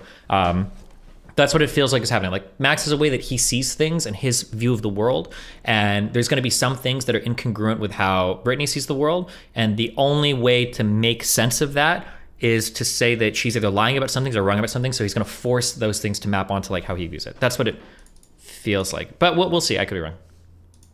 Of my feelings about it. Nuance here. We're going to have 5 things instead of 2 things. I'm saying that when you say, yeah, but did you love it? I'm like, there's not an answer. I don't have an answer for that. I can tell you some of my feelings about it, but at the same time, I know that I have a big blind spot. Money is blinding. So the more money I make, the less I know how I feel about what I'm doing and why I'm doing it. And then combining that with sex and all the associated trauma potential. Okay, I was thinking about this about sex. People act like I was watching you react to my conversation with Destiny about sex, and I was saying that every sexual encounter has some element of coercion and rape and trauma, and it's all horrible on some level, and that people act like it's so nice and easy, but like it's never actually like that. And you were like you're making all these fucking faces, and I was thinking about how if sex goes well. Wait, hold on. I don't think Mr. Girl is saying nobody can find balance. He's saying that he can't find. No, I think he's saying nobody can find balance, because when Brittany says she has found balance, he's saying I don't believe you, and he's reiterating some prior attacks that she's theoretically already addressed. So for instance, he keeps bringing up like, oh, you think 5s are better than 2s, blah, blah, blah. When I think in the past she's like, no, I don't think they're better, but he didn't believe her there. So he's just, you see how he's like instantiating his view of the world into what she's saying, and if she says something that is incongruent or incompatible with his view, he's just going to ignore it and try to map it on anyway. I'm not saying that it's wrong to do that. I do this with people sometimes. If I don't trust what people are saying, or if I think that they're lying, or they just don't have the understanding of themselves, I'll do this too, where I'm like, I don't think you understand, blah, blah, blah. It's just a matter, I guess, of how much you trust what the other person is telling you and how much you respect the other person in terms of what they're saying, I guess. We all do this to some extent, right? The ideal is it feels good, and then you remember it for a couple days, and you do it again or whatever. You bond with the person, or you don't. You get your rocks off. But if it goes badly, if the person could do the same exact thing to you, but if they don't ask the right questions first, or you're not in the right mood, or you tell them not to right beforehand, they could do the exact same things, lick you and touch you and penetrate you in all the exact same ways and places, and it can scar you for the rest of your life. It could make you never want to have sex again. It could make you never want to hug again. But then we talk about it like we're not playing with fire.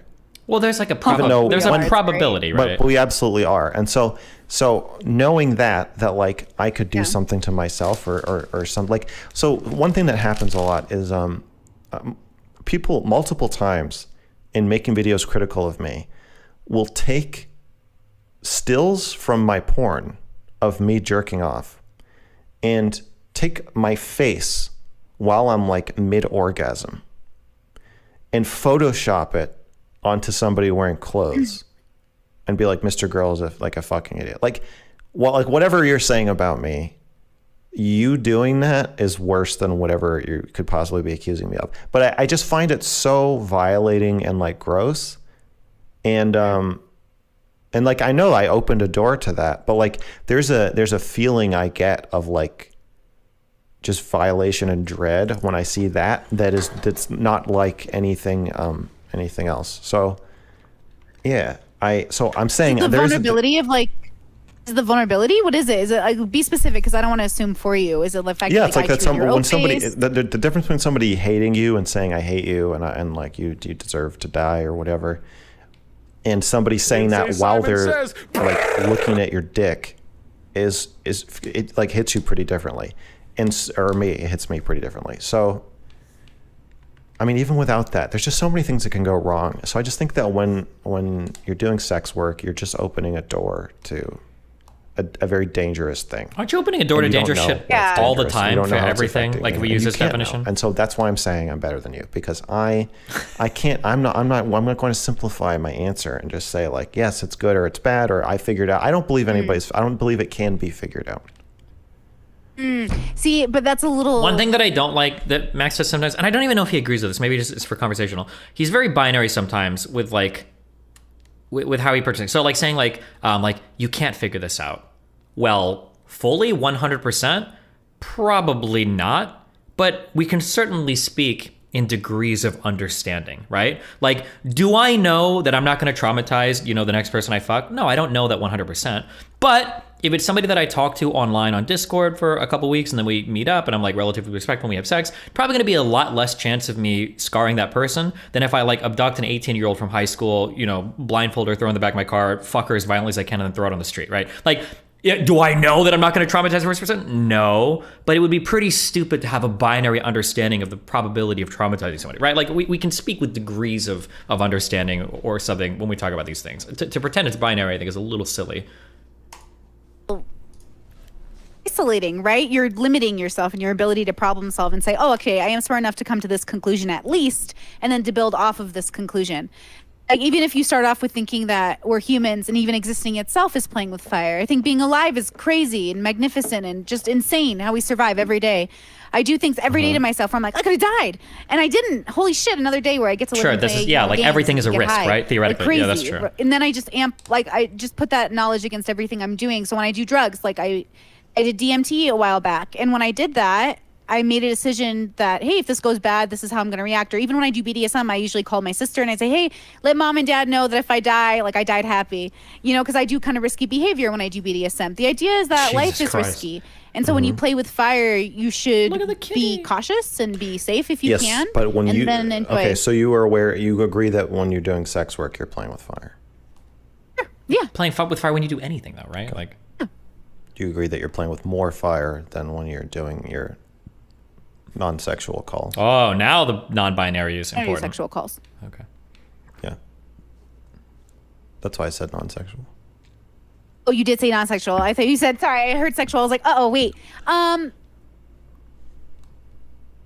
don't know, because depends. If you say, like, my calls can get... Some people think I'm playing with fire because some of my callers are... Simon says. It's quite intense Unstable. journeys. Yes, you're playing Yeah, with a some of different. You're them- playing with a different kind of fire. That's true. Yeah, so I think all of existence is that way. I think me even being here with you is sort of playing with fire, but I'm hoping to get burned in the good way. A masochistic, delicious way. Yeah. So...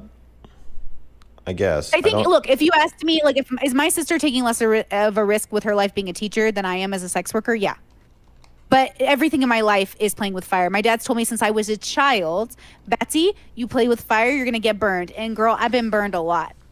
For me and my personality and what I desire out of life, the curiosity is worth it. That's why I'm a cat. So I've lost many lives. I want to know. So it's not. It's When I'm asked the question, wait, Max, when I'm asked the question, how am I want to know the answer.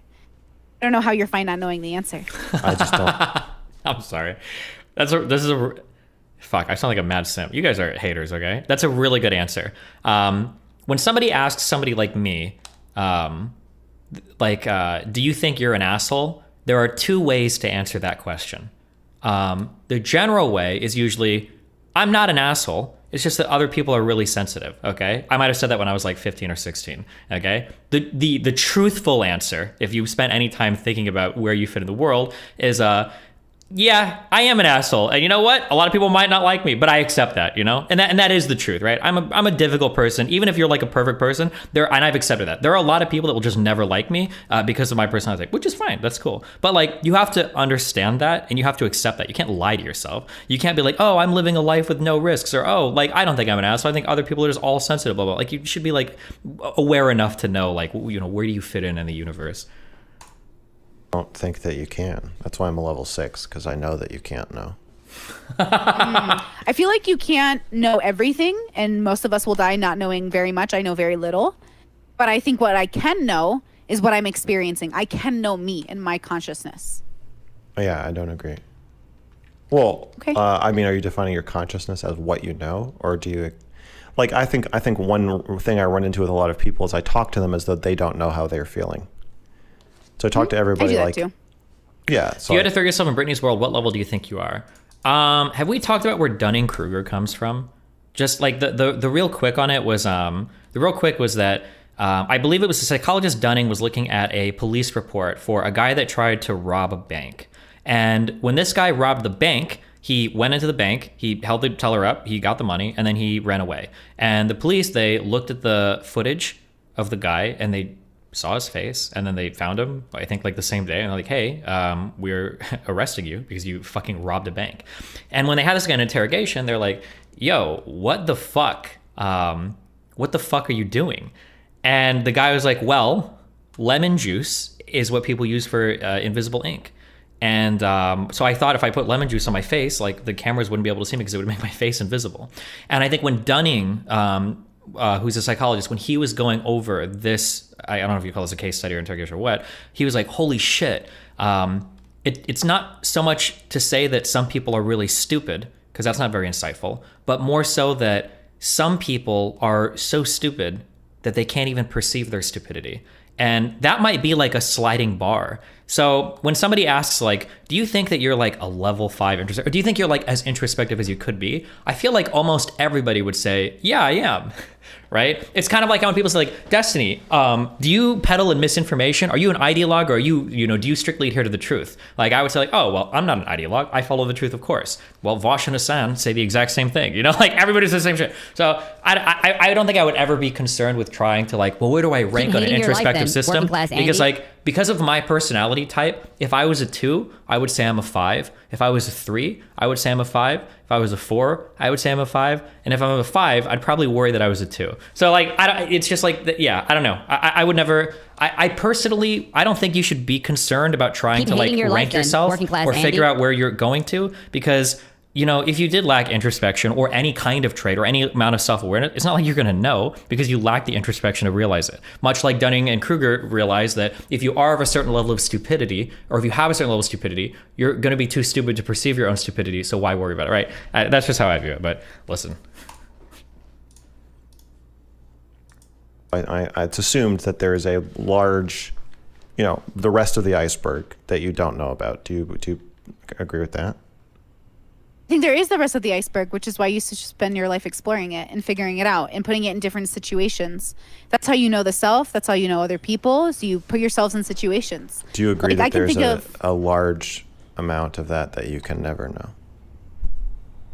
A permanent about the self, or about yourself, about your feelings. A permanent blind. Dunning-Kruger effect probably isn't real. I'll open this and I'll look at it later. But I believe in Dunning-Kruger so fucking adamantly and so anecdotally. You'll honestly, oh God, now I'm sounding like I'm lacking introspection. Almost no matter what I would read in an article, I would probably still believe that the concept of like Dunning-Kruger is real. I just see it play out so many times in my life where there are people that dramatically overestimate their competency because they've read one Wikipedia article because of it. I always say this, actually. This is always my go-to example. This is my go-to example for Dunning-Kruger every time. Ask somebody, like, their second language. Hey, do you speak any Spanish? If somebody's like, yeah, my Spanish is like pretty decent, 95% of the time, this is a motherfucker that took up to Spanish 4 in high school, and they remember how to say like, yo quiero ir el biblioteco, right?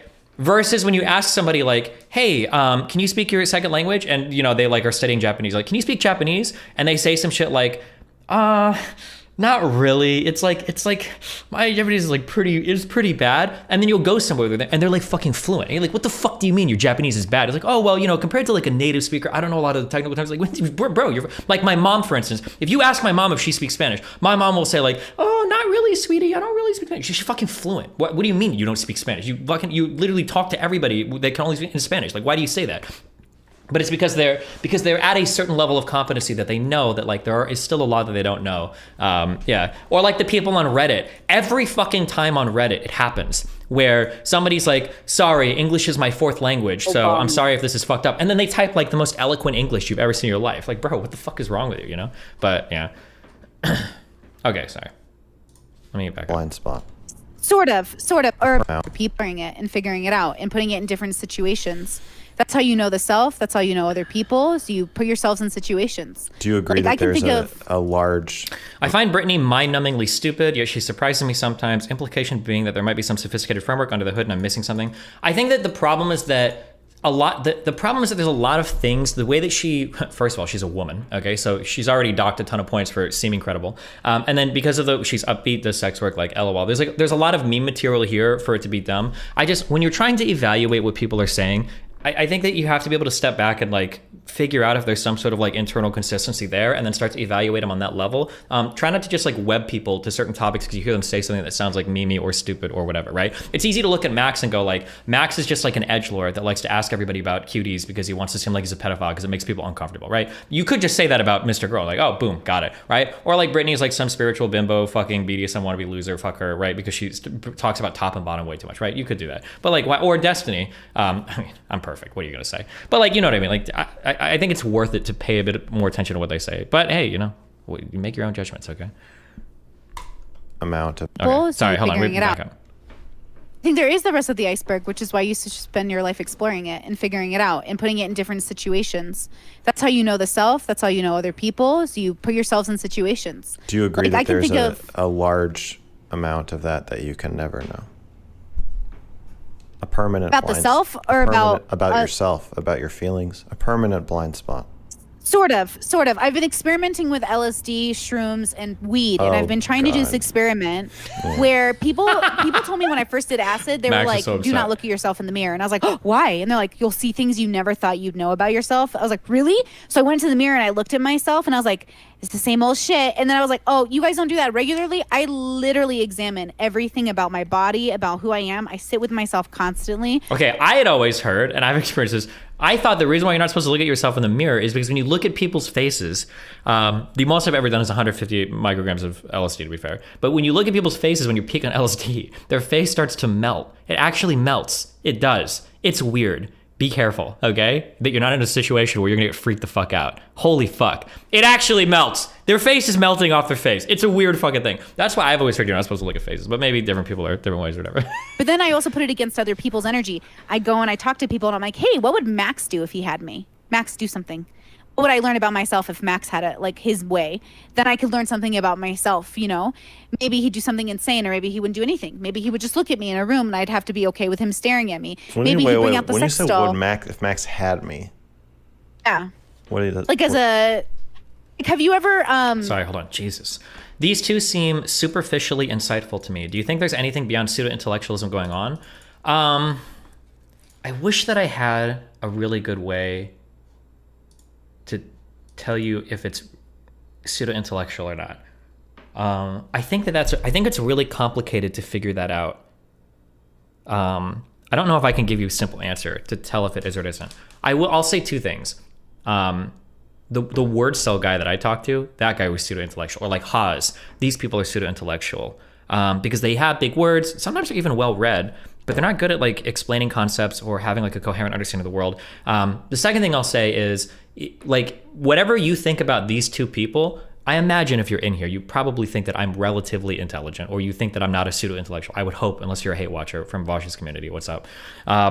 There's a lot of people that would look at me and say the exact same thing, right? There's a ton of people that will look at me and go like, oh, he's like a pseudo-intellectual dipshit. So, I mean, if people are going to say that about me, and then you're going to quickly assume that about others, keep in mind that you're kind of in the same boat. So you need some other rubric by which you can evaluate the pseudo-ness of one's intellectuality, other than them using certain buzzwords. I'm too lazy to explain how to do that, so figure it out. Good luck. sorry, it's a little BDSM-y, I guess. But like, you know, when you go to someone, you say like, I'm familiar with the terminology. Oh. You can just... well, okay, so I have this idea that if I put us in a room together and said, let's just like see what happens, there would be an organic, interesting sort of dance of energies that could occur. And I don't know what it will be, and maybe we can preemptively negotiate for some sort of safety barriers. But in general, I think you can kind of see where things go, and you learn about you learn about them. Hold on. It seems like your evaluation comes down to charisma. Absolutely not. That is absolutely not true. There are some people that are incredibly charismatic that are pseudo-intellectuals, and there are some people that are incredibly uncharismatic that can be like pretty intelligent. Like, it has nothing to do with charisma. You grow and you learn more about that. You're talking about a scene. Yes, I'm talking about a scene. Yes. Yeah. Okay. So you learn more about the iceberg. I have a I think there are. girlfriend. Yes, I'm aware. We're seem very nice. happy together. She is I nice. figure as much. Stop, please. So, would this be uncomfortable for her? Should I pull it back? I think it's fine to make her uncomfortable. Are you uncomfortable? There's a forwardness about your sexuality. Okay, and your... I don't know why people say this in chat. Was the sex good enough with this person to outweigh what they're saying? Firstly, I think that she says fine things on her own. Secondly, you're assuming that we fucked, which we haven't, okay? I shouldn't say we haven't. I should say that I won't answer that, because then in the future if we do and I say, well, I'm not answering that, then I'm going to give it away like a canary. But thirdly, and most importantly, there are plenty of people that I've fucked that I've, railed on stream before. Not literally, but like have shit on stream. I don't know why you think that just because I have sex with somebody that I'm going to turn on like the desperate for pussy voice and be like, oh no, actually, everything this person says is right and true. I hope that you still fuck me in the future. Like, what, do you really think that that's the kind of person? Like, come on, fuck out of here, okay? Sexual fantasies about me that feels like if I were to do the same thing to a woman, it would be you're using your privilege. Well, I don't really want to have sex with you, though. I want to have a non-sexual moment with you, which we are naked and together, but we are not sexual. I don't even want to. Yeah. Yeah, whatever. If I said that to a woman, it would be pretty scandalous. Well, maybe most women. I think so, but I think I am unlike most women. I have an incredibly high drive. About I've the studied. society. I'm talking about the. Well, then fuck them. We're not. They're not around. We know that, but we're talking right now, just us, right? So, like, are you uncomfortable? I don't know if you realize this, but it's really funny that in this part of the conversation, and again, I don't know if Max is usually used to having the other people thrown off. Do you notice that they've switched roles in this part of the conversation for what Max is traditionally talking about? Because usually Max is the one saying, like, forget society. Lauren, do you trust me? Forget all of them. We're not talking about that, right? This is usually Max's role, but now he's the one appealing to the societal standards, and she's saying, like, well, no, well, let's just ignore them. We're just having a conversation. I think this is an interesting flip. Trouble with my forwardness, or are you uncomfortable with the way society is going to perceive this conversation? I'm uncomfortable with your forwardness because of the double standard set on by existence instead of just us together. Like, we're having a moment. It's not just, no, we're not having a moment. We're broadcasting a show to hundreds of people. Should I be considering them right now? I am.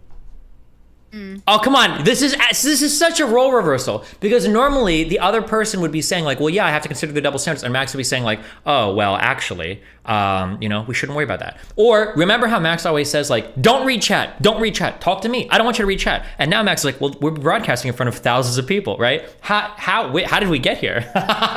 This is interesting. I'm sorry. This is funny to me. Hey, to Max's audience. My audience is fine. They're prepared. They're crazy.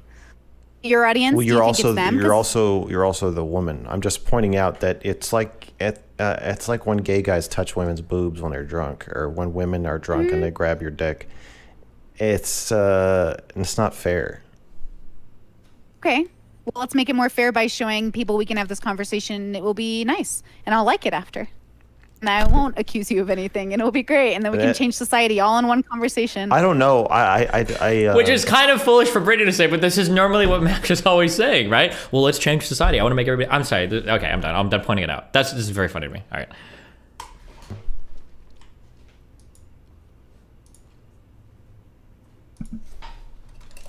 Wait, why did we get onto whether it makes me uncomfortable?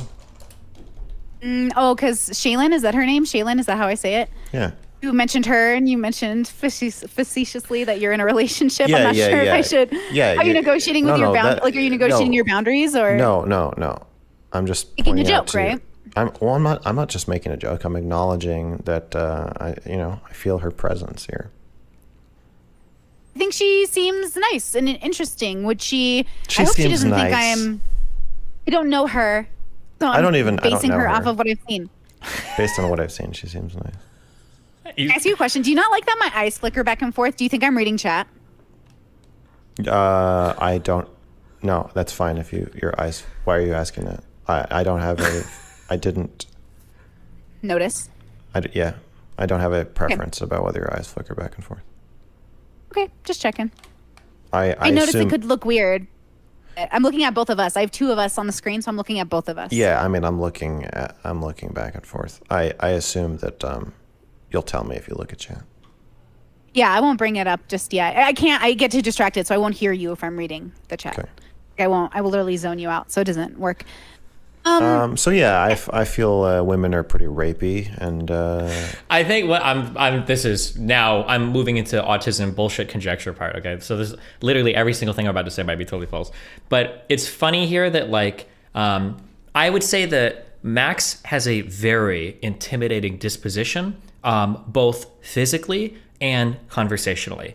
Like his posture is very deliberate. He doesn't move very much. It seems like he's deliberating on every word, and he's asking you incredibly inappropriate and probing questions constantly that throws you off. And you feel like you're it's almost like you're arguing with like a Greek statue of like a god who knows everything about what to say to draw out your biggest insecurities, and then who is just like unchanging, immovable, unassailable, and like just knows how to do it, right? That's like how he conducts conversation. And Brittany looks, no offense to her, very unassuming. Like she's gonna say some bimbo shit or whatever.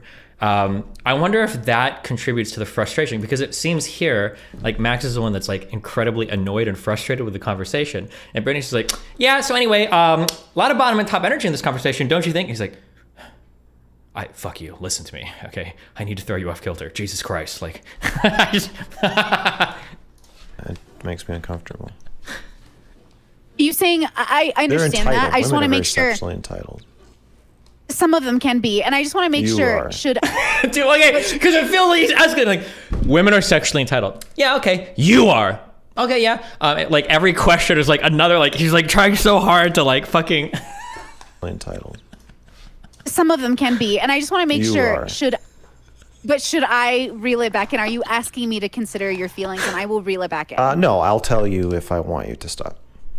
So you want me to keep going, but you don't like it, or do it's you? Not that like I want you to keep going, or I want you to not do it. I want to say how I feel about it, and how I feel is, I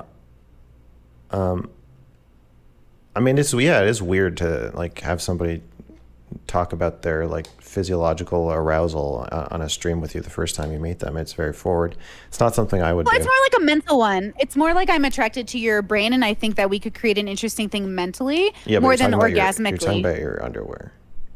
Yeah, but that's just like a physical reaction because I'm mentally. Come on, this has to be like I would never imagine him in another conversation complaining about the other person being too forward. Maybe I haven't listened to his other conversations well enough. But I feel like this is something I would never hear him complain about. Like, would he really? Turned on. Is that okay?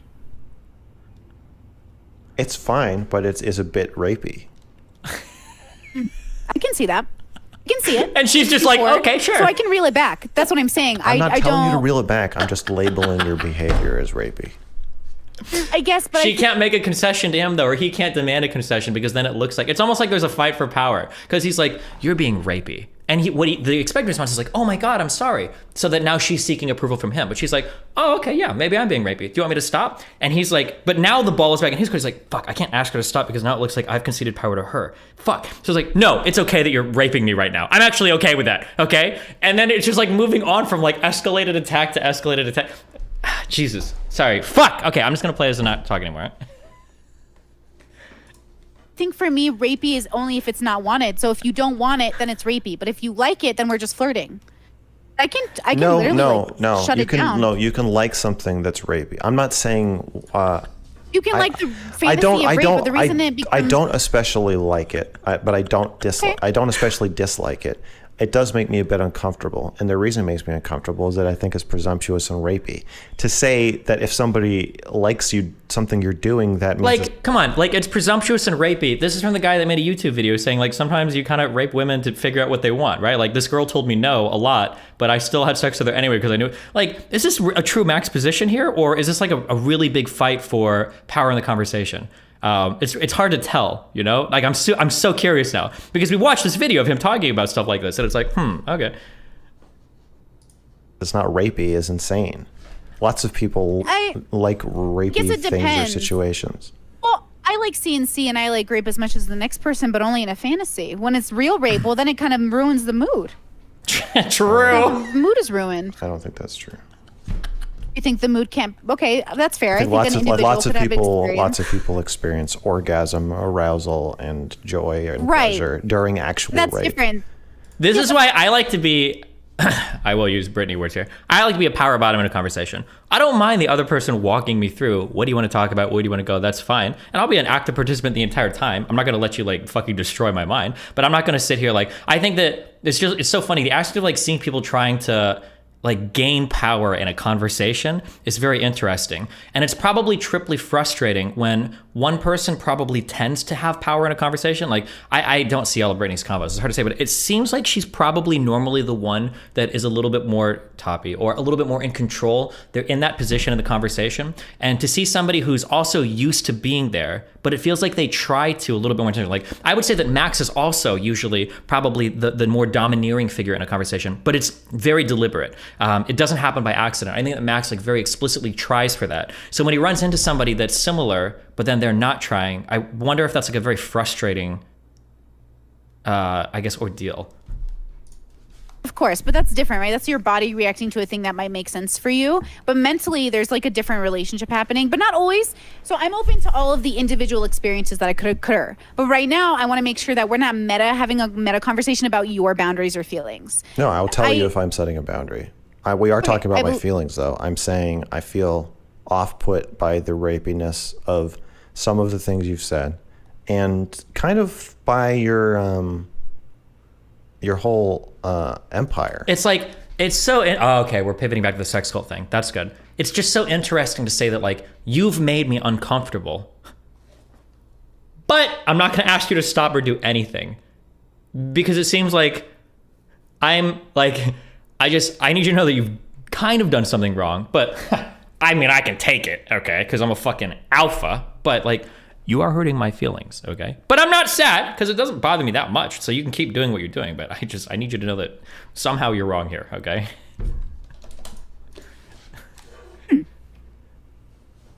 Okay. What is it about my empire you don't like? I find the blurring of sex work and self-help work and cult establishment. It feels culty. It's like a sex cult, really. And that seems kind of inherently rapey to me. I guess if you look at it in one way, it could be. Yeah, I mean, you can imagine. I don't think it is objectively. I don't think he said it was making him uncomfortable. He was just saying her conduct wouldn't be accepted from a man. You're dead wrong. I'm not going to go back and play it again, but I think he might have even explicitly said you're making me uncomfortable, or it is uncomfortable. I don't think he was speaking from a third person perspective. I think he literally was describing his own feelings. I would have to scroll back, but.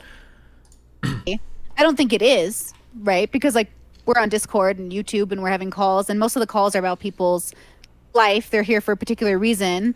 Somebody asked what's more autistic. In that case, which one is more autistic in their approach to conversations, in your opinion? I'm going to reiterate this a million times. I super love Max and I super love Brittany. I like both of these people. I'm not like shitting on either one. I'm just analyzing the conversation dynamic is interesting. I think that taking a deliberate approach like Max can be a good way to like lead conversations. I mean, I would argue that I take a deliberate approach in like going along with the other person and being the bottom or power bottom or whatever. I think I'm deliberate in that too. I don't think there's anything wrong with being deliberate. Yeah, and then Brittany just kind of does what she does, and by personality type or whatever, it seems to be like this is where she ends up in a conversation. I don't think there's like a right or wrong way to approach it. It's always good to be aware of it though. Remember that there's never, when I'm talking about a lot of these things, I'm not saying that there's a right or wrong, but we should just be aware of what's going on, you know? Yeah. Does she actually agree with the things that MrGirl says, or is she just unbelievably agreeable?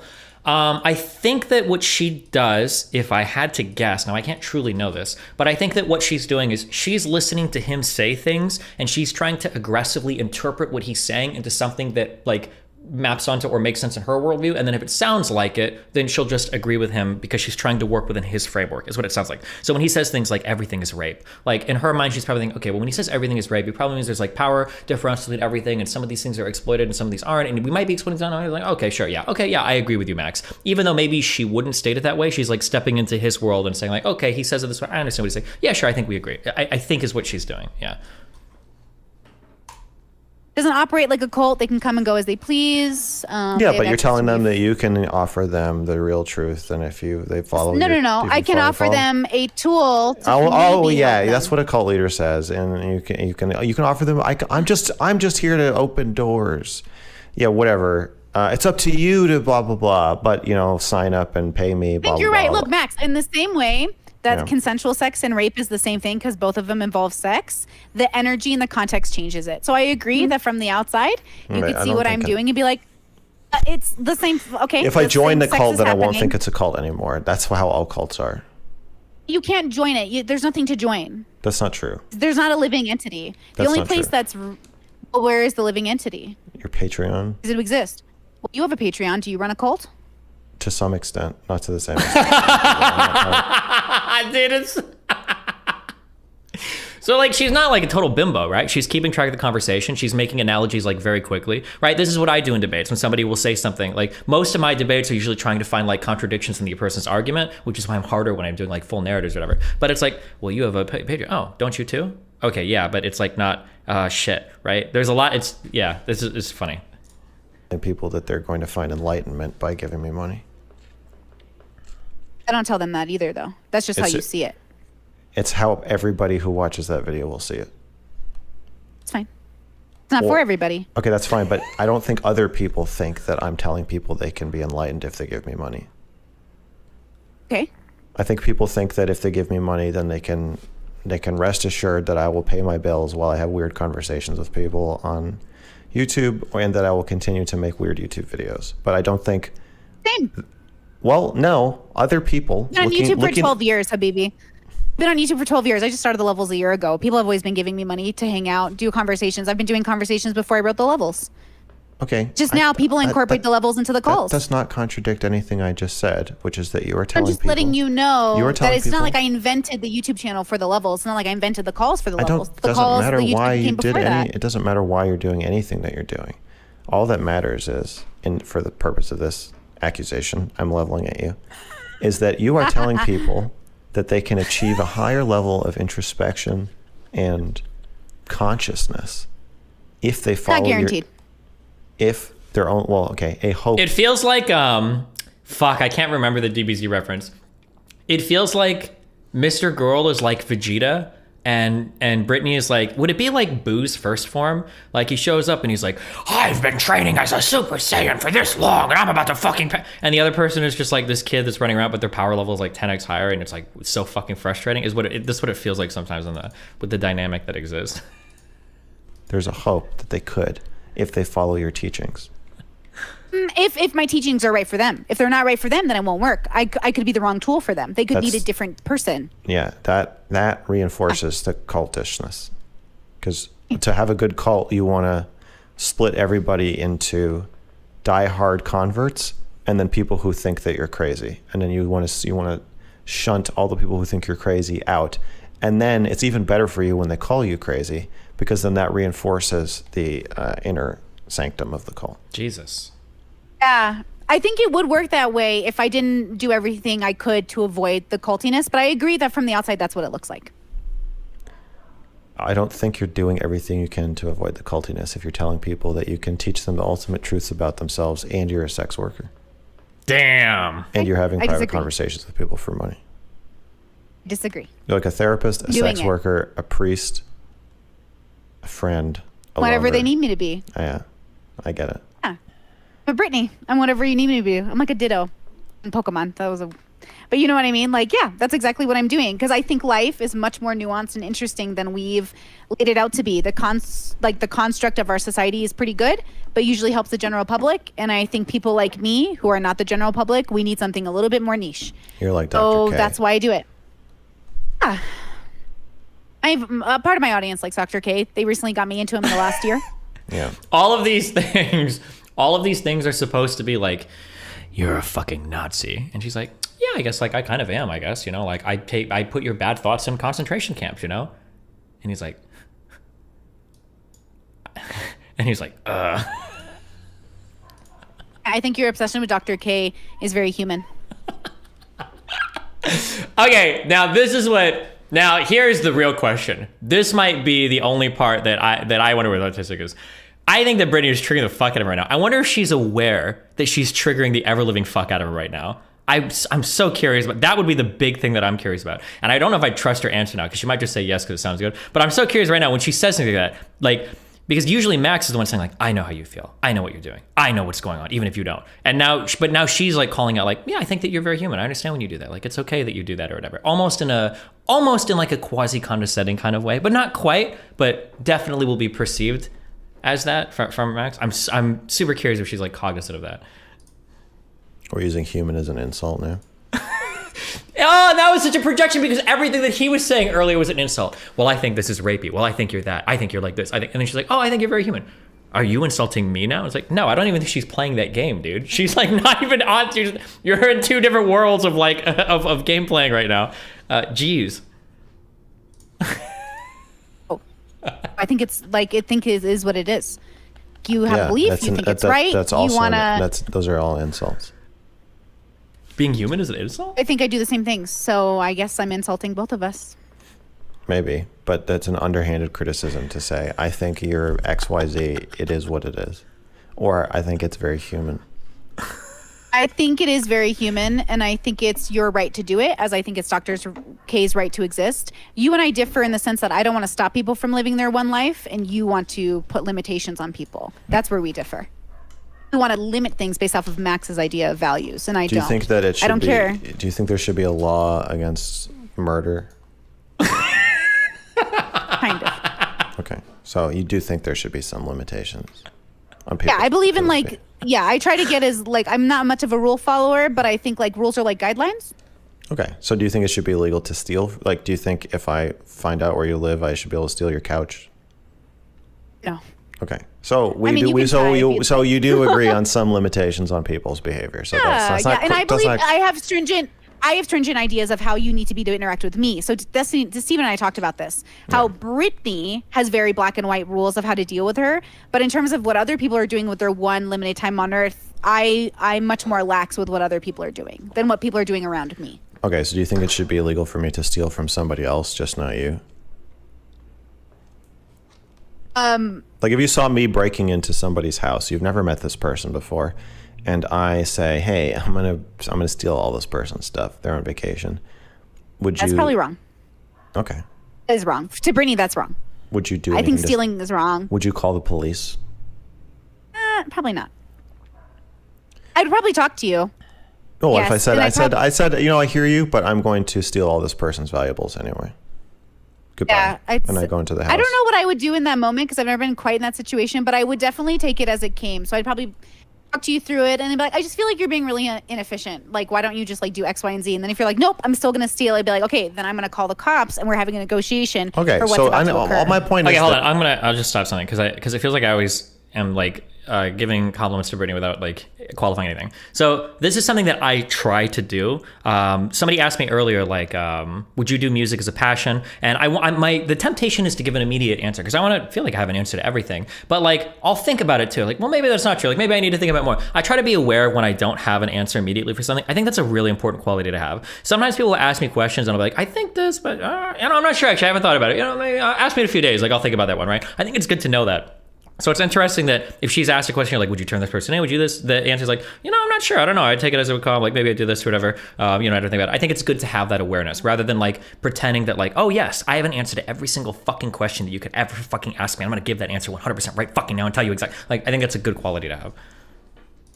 That basically you're just saying that you have different values about what should be allowed, not that things shouldn't be disallowed. You do think some things should not be allowed. And I think what Dr. K is doing should not be allowed, and you think that it should be. I think that what you're doing should be allowed. I'm not trying to stop you. I'm not licensed, right? Yeah, there's no. That was your argument for Dr. K. Yeah. Well, there's no board you didn't sign a thing saying you're not going to do what you're doing.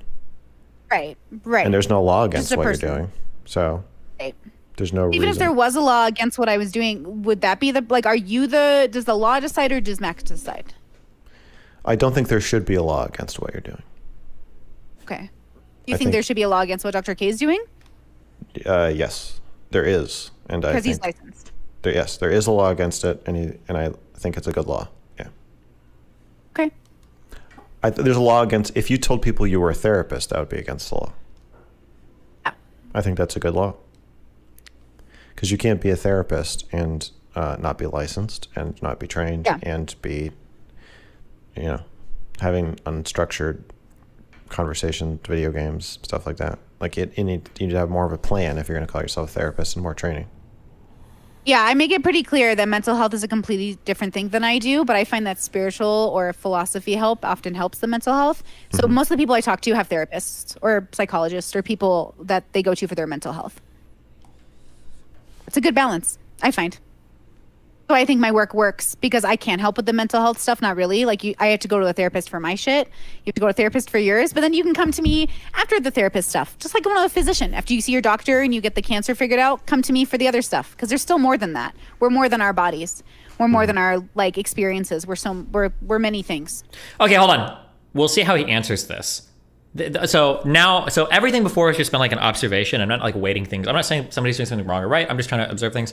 One thing that I think Max could do better, and hopefully I'm proven wrong right here, is sometimes it feels like he doesn't engage much with the answers that he's given. So she just said something about, like, oh, like I'm kind of like the extra, right? I'm not a doctor, but I can make you like, I can be like your physical trainer that you go to the gym afterwards. I can't fix your cancer, but I can make you stronger, right? I can't fix your depression, but I can like help you with whatever the fuck she helps people with on their calls, right?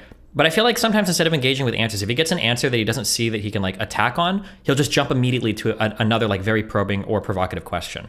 I feel like that happens sometimes where it's like, okay, well, let's talk about what was like the response to that answer a little bit instead of just moving to the next thing that we can try to like attack somebody with, is what it feels like. But maybe that's not what's about to happen. We'll see. Believe. Not everyone has to be forced to be in tune with that thing either. Like, I don't think we should go around telling people, in my opinion, I don't want to go around telling people, like, I don't want to be an evangelical. I don't want to convert people.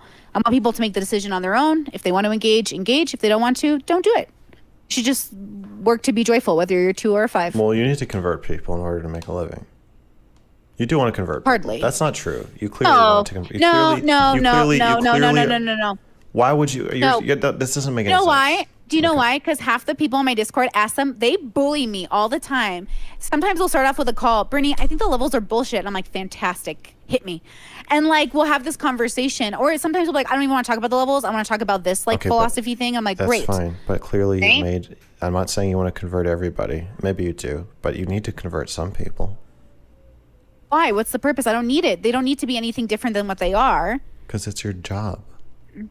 Oh, no, because my job doesn't work. I'm sorry, maybe I'm misunderstanding. Convert them to making an assumption you mean my way of thinking, which is not necessary for my work to work.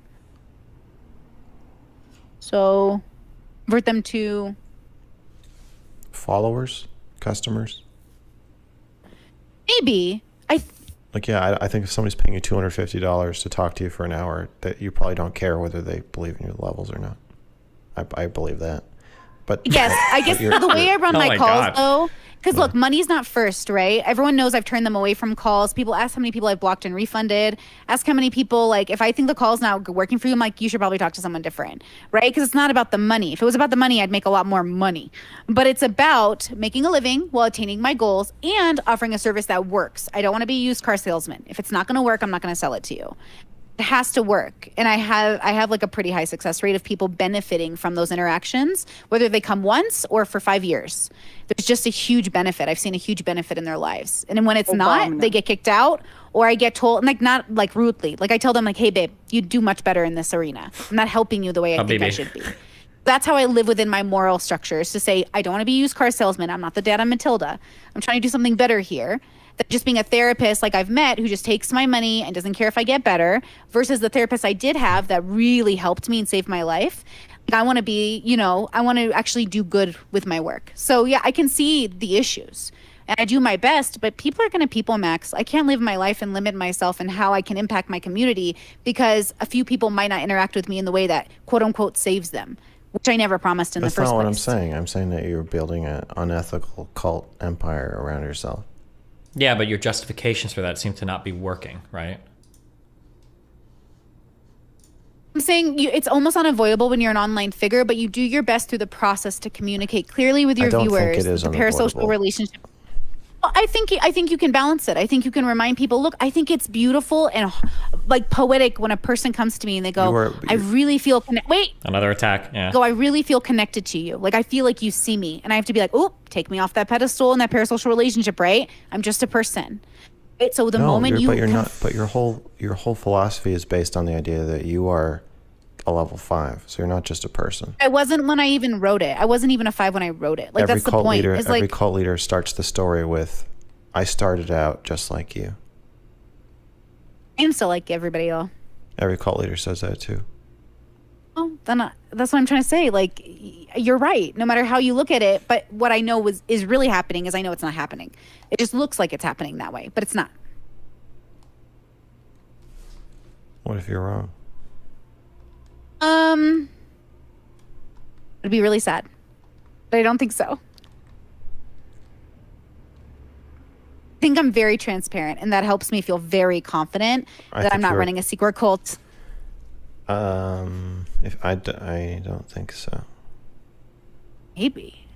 Well, then I don't. I mean, like if Brittany was more in debate, she's like aggressively good faith in trying to answer his like concerns. If she wanted to be a bit more pointed or a bit more debatey, it sounds almost like every single thing Max has laid out would make basically every single therapist like a cult leader, because therapists are going to tell you like it's actually, I'm pretty sure, I don't know if anybody's been in therapy, but it wouldn't surprise me if a ton of therapists said things like, yeah, I was like you once, or like, yeah, I used to have these problems and this is how I solved it. Or like, yeah, like I figured a lot of this stuff out through my training and education. Now, like I can help you through it. Like that, like a lot of what it feels like a lot of the qualifications that he's given as a cult leader would fit to basically every single person that says they can help you with something, right? Or any life coach, or maybe, but it also, if I'm being aggressively good faith, maybe Max thinks all of those people are cult leaders. Every life coach, every, like personal life consultation, or every single therapist is like to some extent some kind of cult leader, maybe. I don't know. You're like my worst nightmare of what I'm gonna turn into. Another attack. Why? People are cool. Because I don't. They're awesome. I don't want to be a cult leader rationalizing brainwashing. You say that, but you say that, but you're Destiny's largest disciple. Like you're his biggest fan. You know what I'm saying? Like I believe you, but I'm saying if you were where I was, I don't think I'm. How did I get dragged into this? Destiny's biggest fan. Fuck you. You treat him like he's your cult leader. Oh no. Versus like no. You do. Oh yeah, no. you do. Oh no. You gave him somebody said something to you the other day. What was it? Something like, I would never talk shit on Destiny, or I would never betray him. He's given me everything. He gave you a moment on the internet. It's hardly everything. Gave you a second on the internet, which is just like what happens on his channel. Give him a lot of credit for your career, but you are also the thing that makes people stay. I know that. Oh, I give myself plenty of credit for my career. I'm a big fan of my work. But me being extremely grateful to Destiny for launching my career is different from me being his biggest fan or being like a disciple. Maybe your language doesn't say often different. I think I openly disagree with a lot of things he says. My viewers openly disagree with my levels. They make videos about it. They criticize me constantly.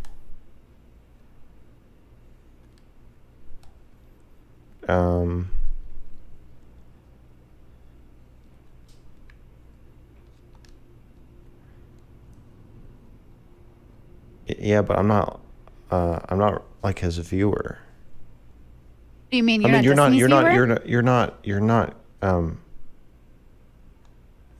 You're not repeatedly giving your viewers like airtime on your extremely widely watched stream.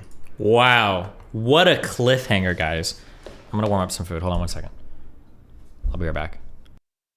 Destiny does seem biased in her favor, but I'll just note that and move on. Don't think it's necessary to attack her in chat. Okay, if you think I'm biased in somebody's favor, like you can feel free to point out what I'm saying is biased, but like I feel like I'm just analyzing the conversation as is. I'm not like, if you think I'm biased, you have to point out like, well, I think you're wrong on this like observation. Feel free to point it out, but. And it's not just that he's giving. It's okay to pick a side, but you are totally not being neutral. You are clearly taking Brittany's side here, laughing after every one of Max's comments, and complimented Brittany when she gives the same take you laughed at Hassan for. Okay. That was a very one answer, okay, if I'm totally honest with you. Wait, do you think that Hassan has thought through any part of like his life or any part of how he puts himself together to the same degree as either of these people? Like, I don't even know what to make of that comment. Like, that's insane. If you want to do a write-up, and I'll be honest, maybe I am biased. If you want to do a write-up and explain why I'm wrong, this is how it feels like the conversation has gone so far.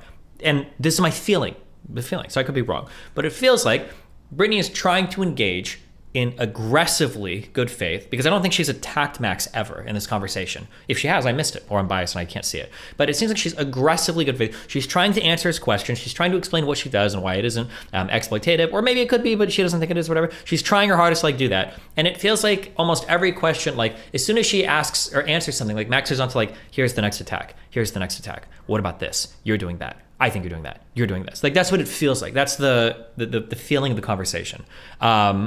Now, if you think I'm wrong, feel free to post a thing and like, well, look at this. What about here when Brittany does that? Or what about this or that? Then go ahead. Then maybe maybe I'm missing something. But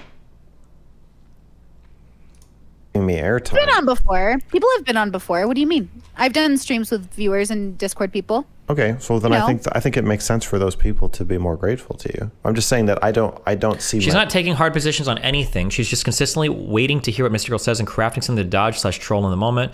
She's very smart, but she only responds in anecdotes, and there isn't really any proof of the things she says. I think it's funny to watch, but I'm not sure she has any concrete morals or beliefs. I mean, I think she has some concrete beliefs, but like, what do you mean she's not taking a hard position or anything? Like, they're not having like a hardcore debate on like, you know, like, what do you feel about abortion? Like, I don't know what there is for her to take a hard position on. Also, I think on some things, I think the hard position is a soft position. Like, oh, well, I don't think we can know everything about this. Or I don't think there's anything wrong with saying that.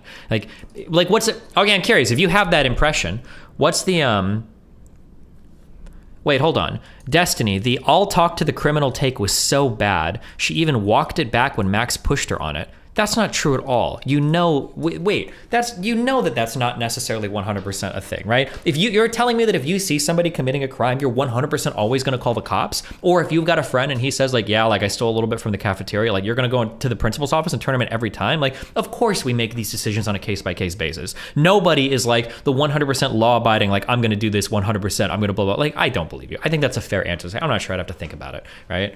Yes, the Giga Chads come out.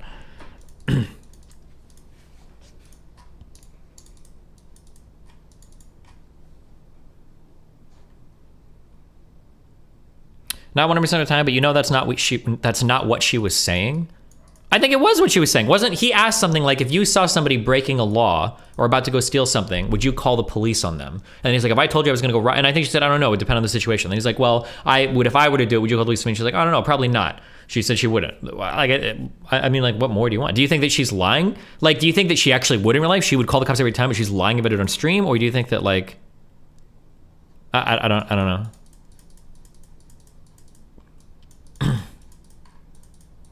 He asked if they were going to rob a house. That's the fucking Hassan defense. No, the Hassan defense is I'm not going to call the police on certain groups of people because they're minorities. That's a totally different, we're in totally different worlds.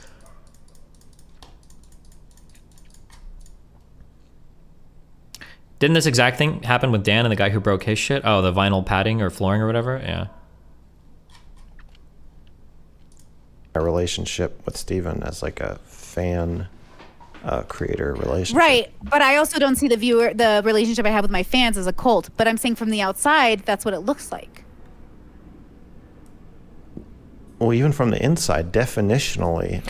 She doesn't ever truly engage with Max, saying she's exploiting her audience. She basically just says, I'm the same as them. I started from the bottom, and then Max pointed out every cult leader said this. She just laughs and says yes in a way that was condescending and dismissive. I mean, I think you can condescend, like the qualifications. Now, if I move on, if I'm more argumentative, Max has laid out a really shitty set of qualifications to be a cult leader, right?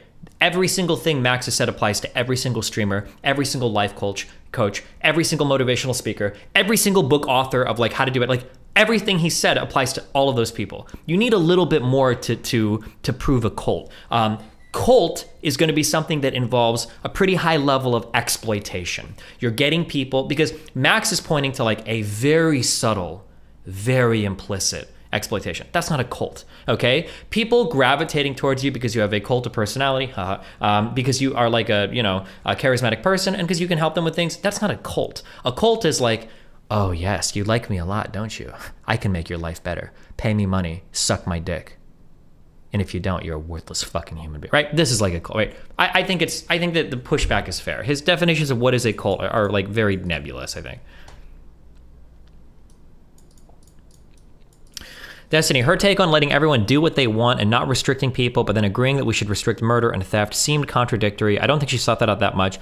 I would have to go back and listen and like call me a simp, but it sounded like the context of the conversation was more that like if somebody wants to live their life in a certain way, they can do it. That's fine, and you should be allowed to do what you want. I don't think that if somebody says that, I wouldn't immediately assume that like, oh, so you think people can go and murder people? Like if somebody said to me like, do you think that people should be able to identify as they want and think what they want about the world and do blah blah blah? And it's like, yeah, I guess, it's like live your life. You do you, Oh, you do you? What if I want to rape a 2-year-old, Destiny?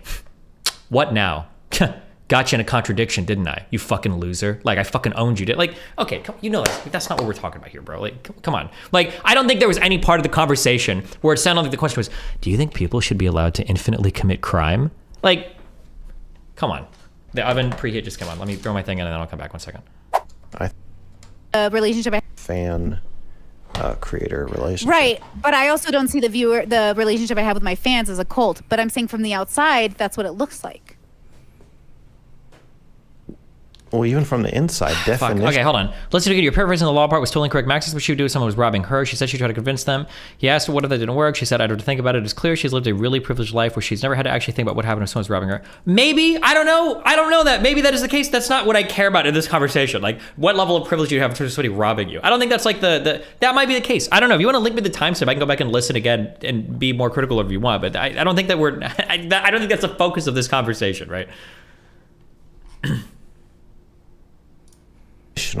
I think that is what it is. Like, it has all the hallmarks of a cult. It literally doesn't. They have the right to come and go. It's their money. Keep I don't hating your decide life if they're then, here. working They class decide if Andy. they're here. That's I don't how even know if cults they work. leave. That's how all cults That's how work. religions work. It's the difference between a religion and a cult is usually your ability to live without it. They can live without my channel. I'm just a YouTuber. They should most certainly leave and go live their life one day and never think about me. Why would they spend their life thinking about some random YouTuber? The difference between a religion and a cult is that a cult is around a person pretending it's around an idea. Oh, no. Come on. Really? Okay. I could be but I'm a I can be a YouTuber. Christian, but like Jesus doesn't know that I became a Christian. No person like individually needs me to become Christian if I become Christian. Okay, don't we literally, I don't know if this is just my inner Catholic thing, but don't we literally need Jesus to be saved? Like, before Jesus existed, all we did was rot in purgatory. Like, literally, we can't even get to heaven without him coming down and dying first. Like, don't we technically need Jesus to be Christian? That's why it's a religion. It's just like a belief system I can buy into. And I know you're presenting yours that way, but you're also a person. Yeah. A YouTuber. So, like, of course, my audience is going to come to talk to me specifically. That's the point. Is that I am the thing they are talking to. Yeah, but you're And when telling I them you have die, all the answers. no, I'm telling them I have specific answers for specific brains. You're Help me literally on my saying, journey. you're literally describing. So if Christianity was around a person that actually exists right now, you wouldn't consider it a cult? When I think about what a cult is, cults have a very negative connotation. So I need to think about something that is intrinsically negative to define it as a cult. Being around a person makes it not a cult. That's not enough, right? When I think of a cult, I'm thinking of like a system of beliefs or like something that somebody's joining, oftentimes without having full information of what they're signing up for or being forced to sign up for it, and then having an incredibly inhibited ability to leave. I think that some religions can be cults, and I think some religions can't be cults or aren't necessarily cults. Like, for instance, if you're in a religion and if you leave, your family's gonna fucking murder you, that sounds a little bit cultish, right? Or if you're a religion, you didn't sign up for it, you're forced to be there, it's really hard to get out of it. Like, it sounds a little bit like a cult. But like, whether or not it's about a person or an idea, I don't think that's relevant at all. I think you can super have cults that are around ideas or whatever. I think that's fine. Level 5s as being like having reached this state. How about of, Nixium or whatever? You just debated a member of that cult. I'm not gonna lie, she had a long conversation with me a while ago, and she tried to convince me that it wasn't a cult. Now, she said what she said made it sound like it's not, but I have to do more reading on that at some point. But apparently, she tells me that there's like court cases that are moving forward that shows that a lot of that cult stuff was fabricated. But I don't know. I don't know, man. It's interesting. We'll see. But of self-actualization and peace and harmony. The highest state that it is possible to reach. Okay, so I don't believe in the way that the gurus have like explained like peace and happiness and balance of life. I'm talking about your own words. Right. So when I say these things, what I'm offering people is a better, more foundational understanding of themselves in relation to existence. People feel like they're in chaos. I felt like that. I was depressed, suicidal, all these things. This is just, fuck. If somebody wants to design the technology in the future to like mask people so that I can't know they are, I really wish it would. I'm gonna admit I might just be a biased asshole now, but like I feel like if Brittany was a guy, I feel like the treatment here would be so much different. But I feel like because she's a girl, there's like it's such a different thing, and then it's irritating to try to like defend what she's saying because people in chat are just like, oh, you're just like simping or blah blah blah, and it's like, bro, like I don't have to simp to fuck people, okay? That's like, but okay, let's. I can't believe I'm going back. Hold on. As I think it's Dr. K's right to exist. You and I differ in the sense that I don't want to stop people from living their one life, and you want to put limitations on people. That's where we differ. you want to limit things based off of Max's idea of values, and I don't. I Do don't you think care. that it should be? Do you think there should be a law against murder? Kind of. Okay, so you do think there should be some limitations? Yeah, I believe in on like, people's yeah, I try to get as like, I'm not much of a rule follower, but I think like rules are like guidelines. Okay, so do you think it should be illegal to steal? Like, do you think if I find out where you live, I should be able to steal your couch? No. Okay. I mean, you can so try. So you do agree on some limitations on people? Yeah, yeah, So and I believe I have that's certain- So I don't think that this was the best engagement of good faith. Maybe, like, should you be allowed to do what you want to do? Yeah, I think you should be able to live life. Okay, well, should you be able to murder or steal things? That just doesn't feel like it. Maybe you think it is, but fine. Okay, sure. I have stringent ideas of how you need to be to interact with me. So Steve and I talked about this. How Brittany has very black and white rules of how to deal with her. But in terms of what other people are doing with their one limited time on Earth, I'm much more lax with what other people are doing than what people are doing around me. Okay, so do you think it should be illegal for me to steal from somebody else, just not you? Um, Like if you saw me break. Like, I don't think that's a good. Okay, now that I'm listening to this again, now I'm even more siding with my earlier. I should just ask you fucking losers for timestamps. He's not understanding what she's saying, right? What she's saying here is, I don't want to craft rules for all of society because I'm not interested in that. I have a set of rules for dealing with me. Now, when he says, oh, so I should be able to steal from other people, she didn't say that all of society should be ruleless except for me. She's saying that every individual probably has rules that govern their life. So when you ask that question, so should I be able to steal from somebody else? She would probably say, well, I don't have like a vested interest in that or whatever, but they probably don't want you to steal from them, and they would probably say that you shouldn't or whatever. That sounds like where she's going. That would be my extrapolation from what she said. Maybe I'm wrong, maybe, but no, I now I feel even more strongly about what I said before. Walking into somebody's house, you've never met this person before, and I say, hey, I'm gonna steal all this person's stuff. They're on vacation. yeah, it's probably wrong. Would you? That is wrong. To Brittany, that's wrong. Yeah, I think Would you stealing do is anything? wrong. Would you call the police? Probably not. I'd probably talk to you, I guess. And Oh, I if I said, you know, I hear you, but I'm going to steal all this person's valuables anyway. yeah, Goodbye. I don't know what I Go to would the do in house. that moment because I've never been quite in that situation, but I would definitely take it as it came. So I'd probably talk to you through it, and then be like, I just feel like you're being really inefficient. Like, why don't you just like do X, Y, and Z? And then if you're like, nope, I'm still gonna steal, I'd be like, okay, then I'm gonna call the cops, and we're having a negotiation for what's about to Okay, occur. so all my point is, I think this is a fine answer. Destiny, I think this part is fine on her side. I think the next part where she describes what to do is what I'm upset at. What's wrong with it? I think that this is the same take as Hassan. Okay, I love you. I can't. I would have to do a lot of work to catch you up to my understanding of life. I'm sorry. I can't do that. I'm sorry, my friend. Okay, go. You think what you want. Fuck! I just closed the wrong fucking window. Where were we at? what if you're wrong? It'd be really sad, but I don't think so. We were way past this, weren't we? Fuck! I don't remember what timestamp I was at. Refresh the page. I did, but it didn't. It just goes back to the beginning. 1 hour, 20 minutes. Oh my god. I'm very strict with my boundaries with my viewers for this reason, and I'm doing my best. But of course, people are going to be upset. Oh, cold stuff. Okay. Day it all has to. Probably right here. Day it all has to end, though, right?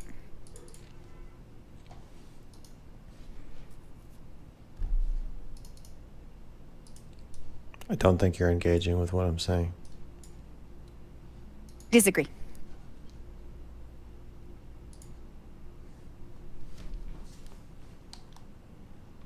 People treat me like a cult leader. I put them in their place and remind them that, like, that's not what I like. I don't like it. It's uncomfortable because it's not real. If it was a real cult leader, I would embrace it.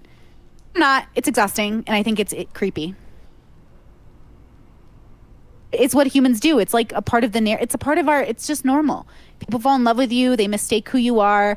They put you on a pedestal. So you take them down. You hold them in your arms. You go, that's not how we're doing it. Pat them on the head and send them on their way. The insanity of saying that you don't want people to put you on a pedestal when your philosophy is a level system. Look, like, I don't, like, this feels like it's just, I said this before, right? And you can pay attention to this, and maybe I'm making it up, but, like, it feels like rather than ever engaging with what she's saying, it's always like a new vector for attacking over and over and over and over and over and over. That's what it feels like every time, right? Like, it feels like he's searching for attacks. Now, this is a bit more of a point. This is more criticism than just analysis, but yeah. Through 5, and you yourself are a level 5. Yeah, that's you get the joke. Like, I didn't do this on purpose. I really genuinely gave it numbers so I would remember their names. Then why But don't you change also, it? I can't change it. It's already done. I ain't gonna go back and redo all my work. Like, it's too late. And also, like, I don't ever plan on writing anything down because I don't think it's that kind of a system. I think introspection is a personal journey, and that's all it's navigating. Look, at the end of the day, when you talk to conservatives and you say, you're only talking to me through this conservative lens, are you really going to tell me they're as introspective as somebody who's really acknowledged we're evolved animals over time? Most likely. And if that's the case, then everything we're doing is just silly. Like, our whole life is a construct. Our whole existence is just us figuring it out. All of our ancestors. Her self-help crap absolutely deserves to be attacked. Sure, maybe. If you want to, that's fine. But I'm going to take the same position there as I do with Lauren Southern, since they're both women and I want to fuck with... Right, that's the answer, right? I'm going to take the same position there. If you want to attack Lauren Southern over her shit, you got to know what the fuck you're talking about, okay? Like, it's irritating when, like, you guys will come up and be like, well, isn't Lauren, like, a Nazi boat riding, murdering? And it's like, no. And it's like, oh, so you're simping for her. No, I'm not simping. I'm just saying if you're going to attack her, you know what you're saying, right? It's the same thing with Brittany. Like, isn't Brittany just like a bimbo-headed cult leader dipshit who has like levels and bubbles that she tries to drown people in? No, I don't think so. If you want to attack her shit, yeah, go for it. That's fine. I don't think that she's beyond reproach. I don't know if I would 100% agree or disagree. I don't know how I feel about any of that shit. But like, if you're going to make an attack, it's got to be better than just like, she's like an airheaded dipshit bimbo cult leader. Do you understand? Like, that's like, there needs to be more substance there. And I don't think Max has brought that substance, that criticism, I don't think has been levied in an appropriate way yet. But don't mistake my accusation that the attacks are insufficiently justified as a defense of the other person. I'm not sitting here saying that like Brittany's the best person in the world or the most intelligent person, or I agree. I'm just saying that like the attacks brought so far are like pretty shit. Putting in blood, sweat, and tears to figuring this out, and now we're here. Modern time. I think you just revert to this like cosmic lens whenever you get cornered. So if I say I think you're doing something unethical, you say human's gonna human. No. But you haven't pointed out anything I'm doing that's unethical. True. Yeah. To where is the exploitation? Value system. Yeah. Where is the unethical I'm telling shit? you, within my value system, I operate accordingly, and everyone knows my value system. I'm very strict with my boundaries with my viewers for this reason, and I'm doing my best.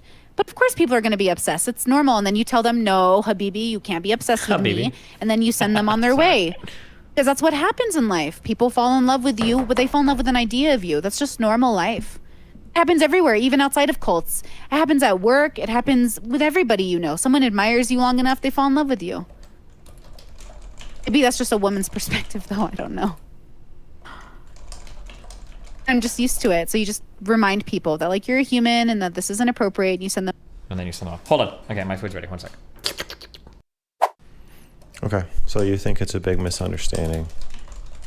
No, maybe not, though. Maybe if I joined it, then I would say it's not a cult. Oh, not even. Look, when I go home to my family, oh, here comes Brittany, the philosopher. Oh, here comes Brittany running her cult.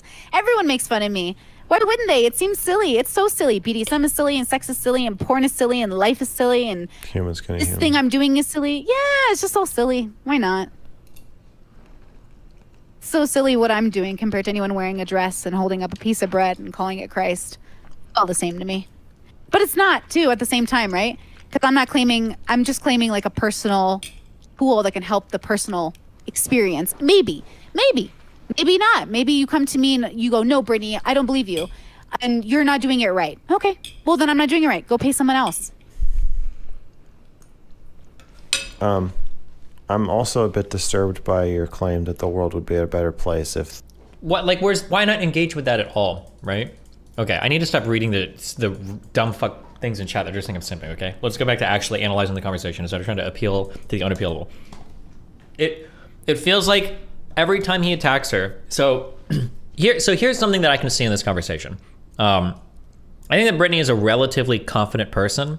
By default, I think that we seek approval from people that we're talking to, and I think that he's really upset that he can make what is a pretty pointed accusation. You're doing a cult, you're doing whatever, and she's like, okay, that's cool that you think that, but she doesn't need his approval for how she runs her life. And I think that is really irritating, this conversation, and I think that's why it feels like you turned us into incels. Enjoy the consequences.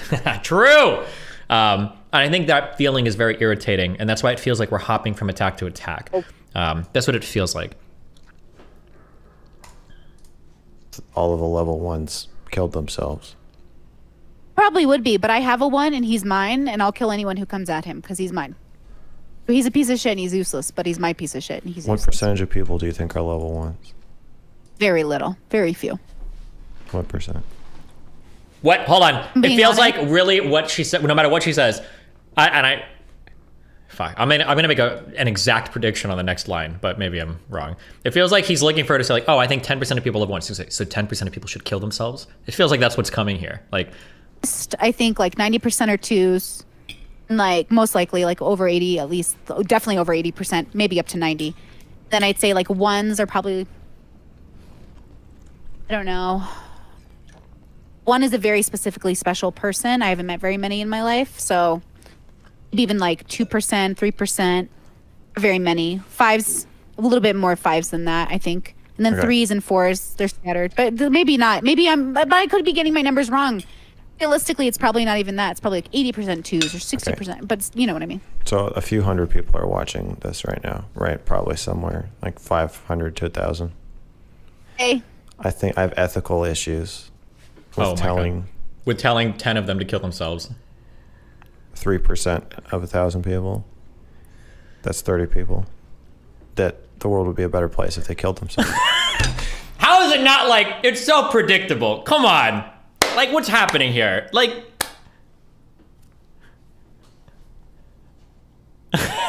I'm sorry. They wouldn't know they were ones. They just think they are. So the people, when I say that, I have people writing me going, I still have ethical issues with you doing that. why? I didn't say they should do it. I said, be clear. Well, you said I love them. you said it would be better if they did.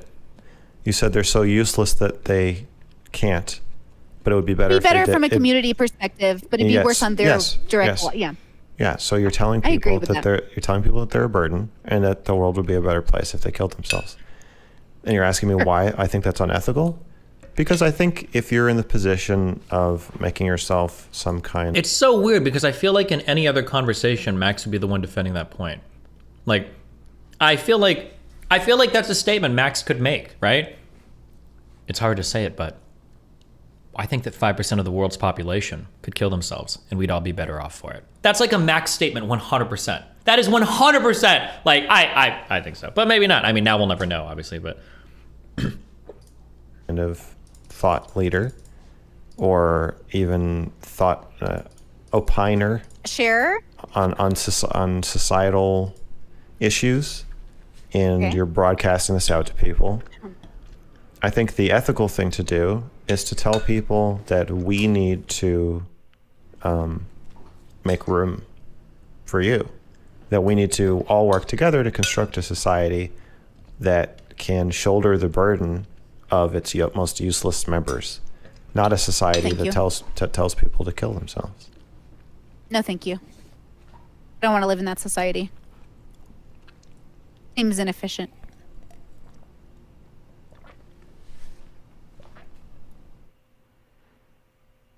Inefficient? Toward Yeah. So what do you think? What do you think it is that society should be doing that helping less fortunate people makes it? Well, they're not less fortunate. That's why ones are special. They're not less fortunate. They're people with every reason, accessibility, so lazy, status, whatever. They're not lazy. They're making a choice, and I respect their choices. Respect their ability to make the choice. I don't respect the choice, but I respect their ability to make it. Okay, whatever. So I don't infantilize them. I don't victimize people who make decisions. What is it that you think they're stopping society from doing that it's supposed to be doing, that it would be inefficient to carry them? Well, we already do, which is why I think society is a little bit more burdened than it should be. We don't know what to do with our ones, but the ones don't make up enough to actually cause, like twos are primarily the reason the world is the way it is. Do you understand more so the than question ones? I'm The twos asking? have the number. I think so, but ones are very specific kinds of people, Max. They are quite literally like we use this example in the Discord a lot. They're in the desert and they're starving. And I'm like, sir, there's a cupcake right next to you. And they go, ooh, but can't eat that cupcake. And I'm like, okay, but there's nothing else around. Here's a cupcake. And they're like, nope, don't eat that cupcake though. And I'm like, how many times am I going to try to convince this person to eat a cupcake when they don't want to? And at what point am I going to go, all right, I respect your decision to not eat that cupcake. I can go about my day and stop worrying about you. Okay. Right? And then from a societal level, I don't think society should feel a need to rescue a person who won't eat the cupcake. Okay, Can't you're even, saying that you know what I'm saying? they're willfully self-destructive. Right, so let them, if that's how they want to exist in their one life, I think they have the right to do that. But if they ask for help and they're genuine in that desire, then I can understand people reaching out, mostly falling on the burden of their close family unit or friends. Here's my More or question. You're saying that it would be inefficient to help those people. No. Inefficient to make it mandatory for society to bear the burden of those people. Okay, it would be inefficient to make it mandatory for society to bear the burden of helping those people. Inefficient, the word implies that society is trying to do something and that would get in the way of what society is trying to do. My question for you is, what is it that you think society is trying to do? Exist cohesively, like smoothly as possible, as smooth as we can get. Believe that should be their goal, at least, to try to exist in a world where we're causing the least amount of friction and unnecessary suffering.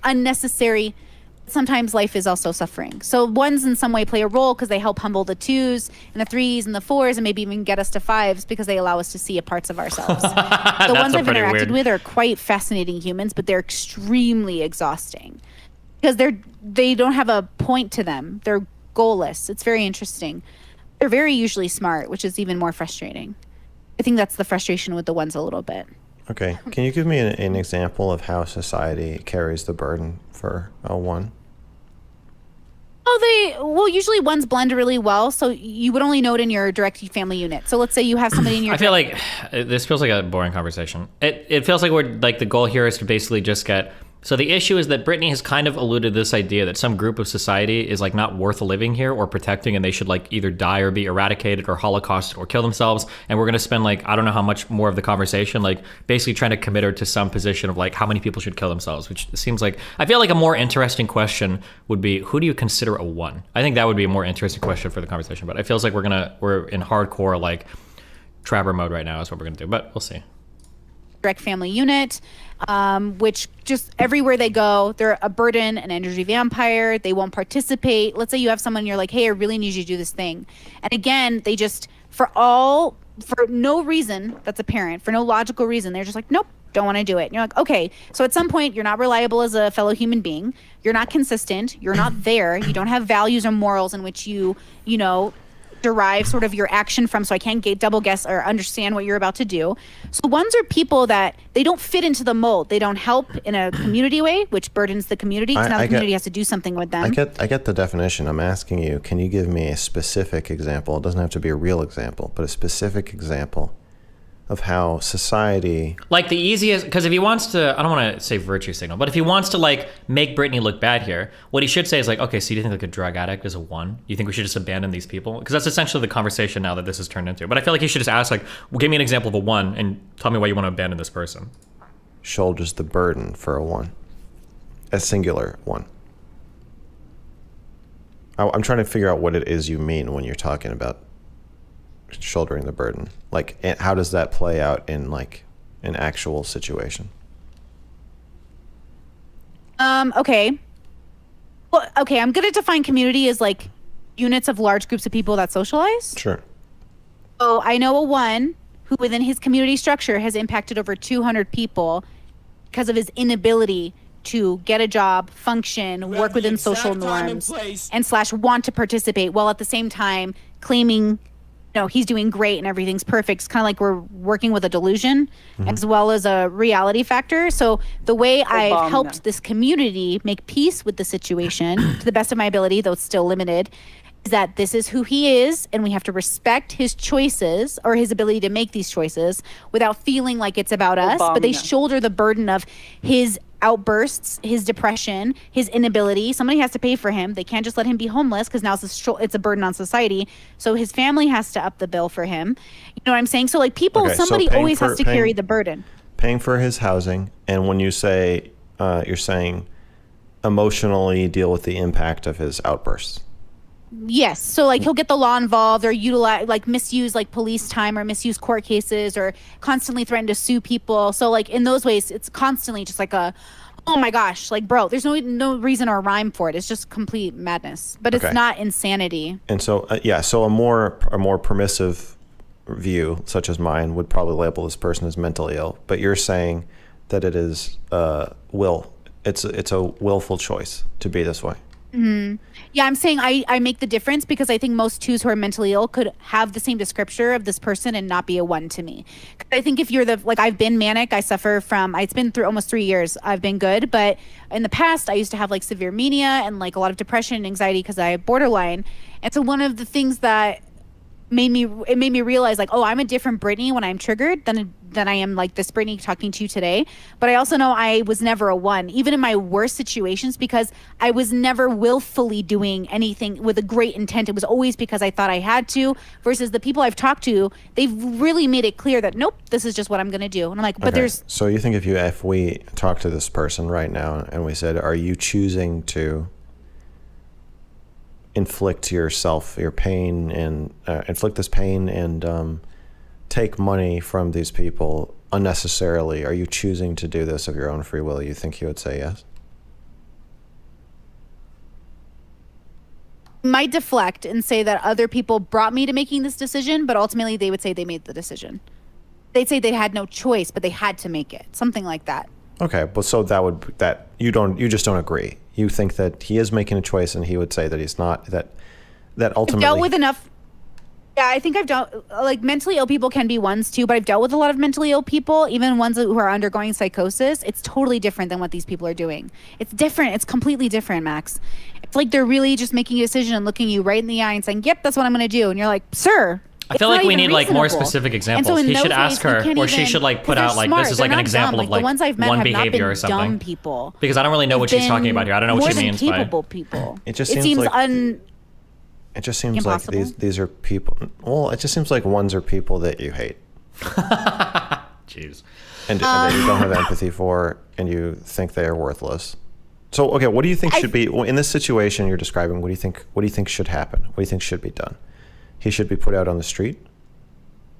I think what's happening is fine. His family's shouldering the burden of his survival. Well, you said that you don't think we should shoulder the burden for once. Yeah, that's true. I put an asterisk on that video and that said I don't really think we should be killing once, in case nobody saw that. But I do not think people should be genociding anybody. I think that's really silly. Well, but I don't think. Why not? Why? Oh, I'm kind of like killing all the ones would be the most efficient. True. Only if we were fighting for the larger community. But I'm a selfish individualist, and so I want that. I want him to be mine. He's my he's fine right now. He's taken care of. But like, okay, but generally, I would rather have him. If your goal is ruthless efficiency, then wouldn't killing all my goal isn't. My goal isn't. Brittany's goal isn't. I'm just saying society's might be. I'm saying that's why I'm saying we're all lying. When people go, "Oh, I want an efficient society," no, you don't. When people say, "I want a peaceful society," no, you don't. To have a peaceful society means to have an unfree society. What do you think should happen? It sounds like you're saying it would be better if they killed themselves, but then you're saying that you don't advocate for them to kill themselves. So again, it feels like you're saying. No, you think I'm a person who believes that I have the answer for masses of people, and I don't. I'm saying I don't. I'm saying when I say these things, I don't mean them because it's outrageous to think I could know what's good for all of humanity, including the ones. An outrageous statement to make. And yet you've made it. Oh, I made it, but I put a little caveat, and I corrected myself over time. The Levels is a living entity. I've corrected my language. Okay, I speak in black and white terms, and so you I'm made a bad this video like a communicator year sometimes. ago, but you're saying that your stance on ones has changed. It hasn't changed. My language around it has, so people understand me better. But when I say it the way I say it, some people understand it. People, you know what I'm saying? I've had to curtail my language so other people understand I'm not talking about them. You sound like Nick Fuentes talking about Jews. Jesus Christ. I don't watch enough of him to know what that means. I've only seen him with Destiny. You sound like a times, polite neo-Nazi talking about Jews. I guess, saying but like, I really... well, I'm not saying what should be done about them. Who knows what should be done? And I have a friend who's a Jew, so I wouldn't blah blah blah. But they're a drain on society.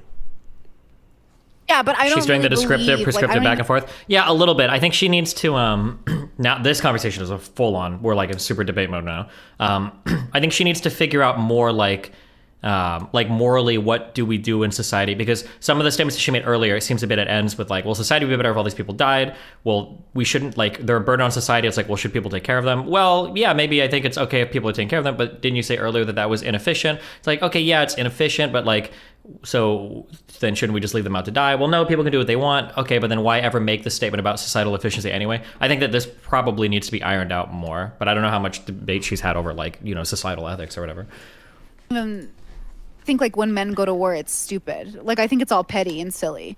I think what we're doing is because we think we have to, or we're pushed into corners where we feel like we must. But with most ones, their parents shoulder the burden, or they become homeless, which I think is fine for them. I don't think it's wrong for them to. I don't think homelessness is necessarily wrong. I think it's a state of being. You know, I was technically homeless legally for like a year and a half, but I was traveling around the U.S. in a trailer. It's hardly homeless, but it's the same. Like, it's the, you know, I don't like the idea of this person being homeless is the worst when it is truly his own doing, versus other people who suffer from homelessness. Maybe it's because of addiction or mental health. Some people just pick paths, and I think we have to radically accept them. And versus pretending like, no, a human could never be this useless. A person would always choose to be useful. Okay, well, not in my experience.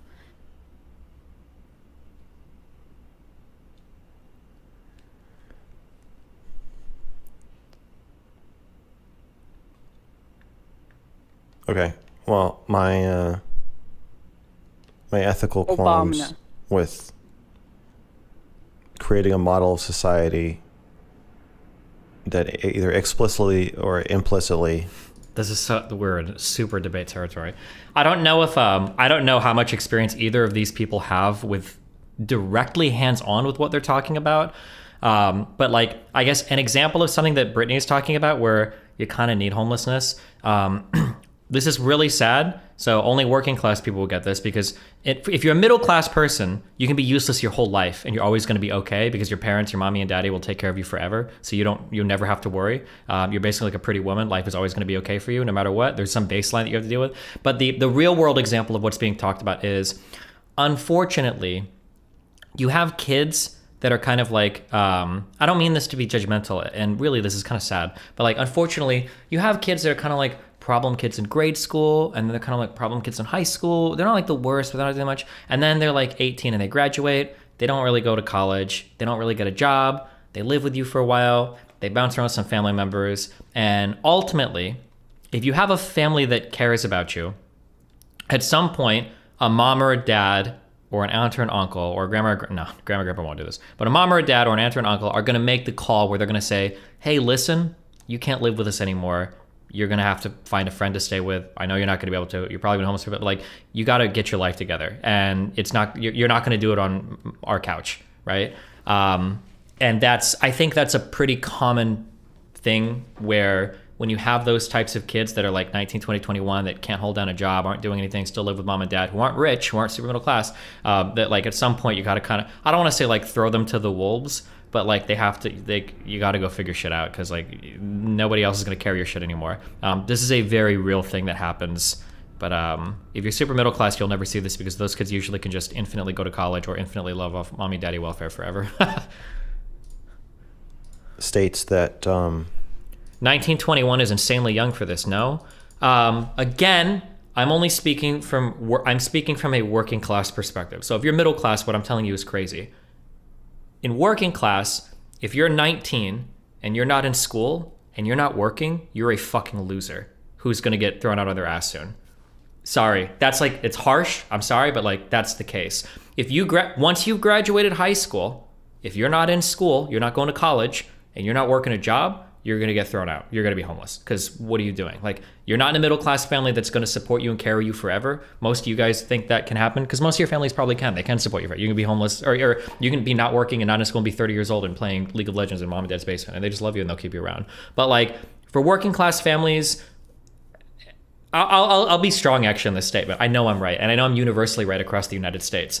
If you have a 19-year-old son, and he probably even daughter today, if you have a 19-year-old son and he's not going to college and he's not working and he lives with mom and dad, he's a loser in every community that he's in. Whether they live in a trailer park, whether they live in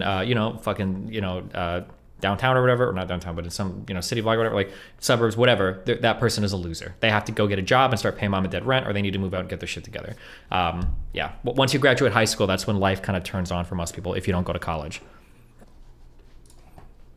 Useless people, which to me sound like mentally ill people who you have deemed are choosing to be mentally ill, should be killed. I think Brittany is like really fucked in this, and I don't know if she hasn't thought about this part yet, or isn't used to having like these like more aggressive conversations. She hasn't defined what a level 1 is at all, and it is going to make her look really bad in this conversation, because Max is going to be hitting on this concept that like, because what Max is thinking is like, okay, so you're telling me that like a mentally ill person that like can't take care of themselves needs to be genocided, Brittany? Because she's kind of said that in kind of words. Even though she's also kind of said, I don't mean mentally ill people, but like, I don't think she's put up a good example of what she means when she says level 1 person. So this is the attack vector that Max is, I imagine, is going to hit on like really hard. So some people that just can't help their situations, that are like down on their luck, that are mentally ill, you want these people to die, is what's happening here in this conversation, I think. Either by their own hands or by somebody else's, or just by starvation or in the desert. Yeah, I feel like you're putting more passion into my statement than I felt at the time. It's just even a dispassionate statement of this it's almost more disturbing to me.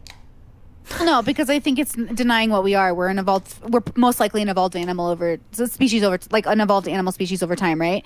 We're probably not gifts from God. We're probably not descendants of some fairy tale. We're probably just an animal species with an evolved consciousness, which means that we're operating within the mechanism of our own evolution. So of course there would be animals that would be evolved over time to be sort of like not helpful to the pack. I don't think the pack should kill the animal. I think the animal should be able to just be the animal, like be yourself, and then the pack should avoid it if they want to. I have ethical qualms with the way you've presented this and the way you're presenting it right now. And those qualms are you're implying that it would be good. Based on her system, she has to basically take the stance that we shouldn't help impaired people and just let them die. So I can tell you what she's saying because I can be aggressively good faith and maybe a little bit of charitability, but she's done I think she's done a really bad job at illustrating this or clarifying this in this conversation. When she in her idea, when she's talking about a level 1, she's not just talking about a mentally ill person. Like, I think she's talking about like a person that kind of like leeches off friends, doesn't want to work, or can't hold down a job because they're like an asshole or they're lazy or whatever, and they kind of just like, they're like an emotional energy vampire to everybody around them. They don't really give back to anybody. They don't do much. Like, this is the type of person that she's talking about. But she has I'm 99% sure that's what now maybe she would actually tell me, she's like, no, Steven, I mean, like, if you're a heroin addict, you should die in the street. Maybe she would say that, in which case I'd say, okay, well, that's probably a little bit fucked. But I think this is what she's talking about when she's talking about like a level 1. Destiny, she said a level 1 is someone who can't contribute to society. Okay, but like, think about what she means. Do you think when she says that, she's like, well, somebody that's making a net 0 or less contribution to the federal tax deficit? Like, is that really what she's saying? Can't contribute to society, right? Or do you think she would say like, well, a housewife doesn't contribute? Like, when she says contribute to society, she's talking like, I don't want to say like on a spiritual level, but like on this idea that like, are you a vampire in every setting that you're in? Like, do you take from people? Does nobody really want to spend time with you? Like, are you just a drain on everybody? Not financially, not like you don't work hard enough or you don't make enough money. Because my guess would be she would say that there are probably level 1s that actually do hold down a job. And, you know, they go to work, they make money, like, yeah, they're fine. They pay their bills or whatever. But in every situation that they're in, they're just like, I don't know if you guys have how social you are. There are people that are draining. There are people that when you hang out with them, you're like a battery and they're just sucking the juice out of you. Like, oh my God, how does and they do this to everybody that they go around to. Like, everybody knows it's like, fuck, this motherfucker's here. Like, she's talking about this kind of person. But I will say, to be fair, what my testimony can't be entered for this debate that they're having, because I don't think she's done a really good job at clarifying that. I mean, like I said, I'm trying to listen to everything she's saying. I think I could figure it out. I think if you try, you can figure out pretty easily what she means. But like I said, like, this is like a debate right now, and I don't think she's done a good job at establishing what she means when she says level 1. So Max is basically hitting on this idea that she wants like homeless, mentally ill people to die, right? Explicitly stated, it would be good for people who you think are useless to die. Also, your tone changes quite a bit when you talk about these ones. It sounds like you're ranting. It switches from a inspiring philosophical journey towards self-actualization kind of language, self-help guru language that sounds familiar. It starts to sound like ranting about useless people who are vampires and who should kill themselves. And it sounds hateful. I don't think they should kill themselves. Okay, I don't know what you need to change or correct. Well, you said it would be better if they did. So when you start ranting about these people, it's kind of scary. Okay, I don't know why you're afraid. I'm not. It's not like I have power, nor do I. Found his. You do found his weak spot. You absolutely. Oh boy, there are people watching right now who. He's on the attack. Insane people. If you acted on every those words, it's person insane. who kills themselves that I've ever known of thought they were a 1. Yeah. Sucks. But that's also what humans do. They take what you say, they put it within the understanding they have of their own reality. I think it's unethical for you to reaffirm the beliefs of suicidal people that they're a burden. And that will be oh my God. I don't think it's true, and I don't think it's right to say that. I think that's fair. I think suicidal people, maybe I give them more credit because I was one for many years. And I know that deep down that they know that they offer something to the world. And I think that if they really thought they were 1s, they probably wouldn't kill themselves. I think 1s are less likely to kill themselves. I think 2s do it because they believe it when they didn't even have to believe it in the first place. Like 2s who commit suicide, that is a cry for help. Then I think that those people should know that that's not what I'm saying. You don't have to kill yourself for the world. The world's not that interesting. You should stay alive for you. World is often the reason we want to die, and the world's not even that interesting. Wait, hold on. I think one of the issues is that her language, especially the evo-psych aspects, makes being a 1 sound like a biologically essential, immutable characteristic. Now, I could be wrong, but hasn't she said twice? Hasn't she literally said people who are 1s because they choose to be 1s? Hasn't she literally said that? Like, people who are 1s are people that they could choose to be, like, nicer, better, like, more caring people, or people that give back a little bit more, like, energetically, or in a whatever kind of way. Like, she's literally said that, right? Like, I think she's explicitly said that at least twice. 1s are people that could choose otherwise. Like, okay, hold on. I'm gonna be a bit more aggressive with my statement. Fuck, I'm so irritated now that people think I'm simping that now it's hard to give, like, now I feel like I'm starting to tailor my feedback to think what somebody's gonna think about saying. Like, honest to God, like, ask yourself this question. If you were to ask me, like, do you think that, like, a low-functioning autistic or Down syndrome person is, like, a 1 that should kill themselves? Do you really think she believes? And it's like, yes, they should kill themselves. Yes, I think they should. All low-functioning people need to die. Like, do you really think that that's, like, the angle that, even in her head, if you could get her alone in a room or whatever? Now, I can understand if you think Lauren Southern believes that, or Nick Fundas believes that, but you really, but hey, maybe you do. I don't know. To our whether or not we should survive. 1s in relation to other people usually are also the reasons why people might kill themselves, because they tend to be the people in your lives who don't know how to uplift a community member. Unlike most people, we try to uplift our suicidal population because I don't think they want to die. I think people who are suicidal, much like myself, we didn't want to die. We just didn't have a tool. I'm saying I'm trying to offer people a tool because it was the tool that stopped me from wanting to die every day. It might not work for everybody. None of my tools seem to work for 1s. So I would be amazed if somebody could help them, because that would be really great. I really worry about my 1. I also know that if he died, a lot of people would be relieved. It's quite a burden. Now he's thinking of the next attack question. Oof. What is it going to be? I don't know. Or are we doing the penetrating gaze here? We're not actually thinking of a question. We're just trying to make her feel really bad about what she's saying.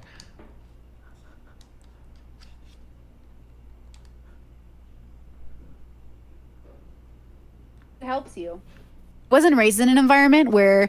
Oh, it worked too. One of the reasons, I've said this a million times, silence is really good because, especially if you've made somebody feel a little bit uncomfortable, you can initiate or you can force them to talk more, because they'll keep talking because now the silence feels, especially if they feel like they're on the back foot, the energy in the conversation has changed. You can kind of get somebody to, like, offer up more if they feel like they haven't adequately defended themselves or whatever.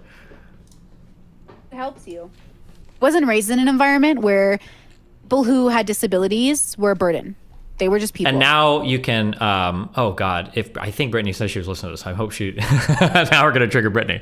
Now you can feel the difference here, because now Brittany is a little bit more keen to offer up, like, justification. But she's like, well, hold on. I've been suicidal. Now she's saying, like, hold on. I've been around people with mental illness. Right now she's actually the one in the approval seeking position, trying to, like, prove to Max, like, I'm not saying that, like, mentally ill people should kill themselves. And now Max has found the power stance in the conversation where now he's like, okay, prove to me that you don't want mentally ill people to commit fucking suicide, you motherfucker. I wasn't raised in an environment where your mental health made you a problem.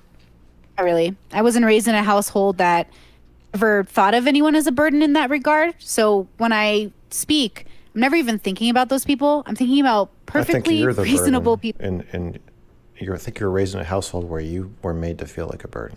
And now we get to the psychoanalysis part. Oh boy. Sure. Absolutely. I have a lot on my shoulders. I always have. And that's why that runs a burden. Yeah.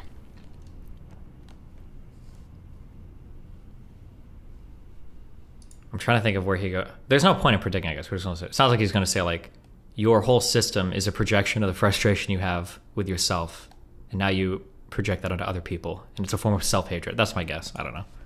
Well, there's no point in like trying to predict the government.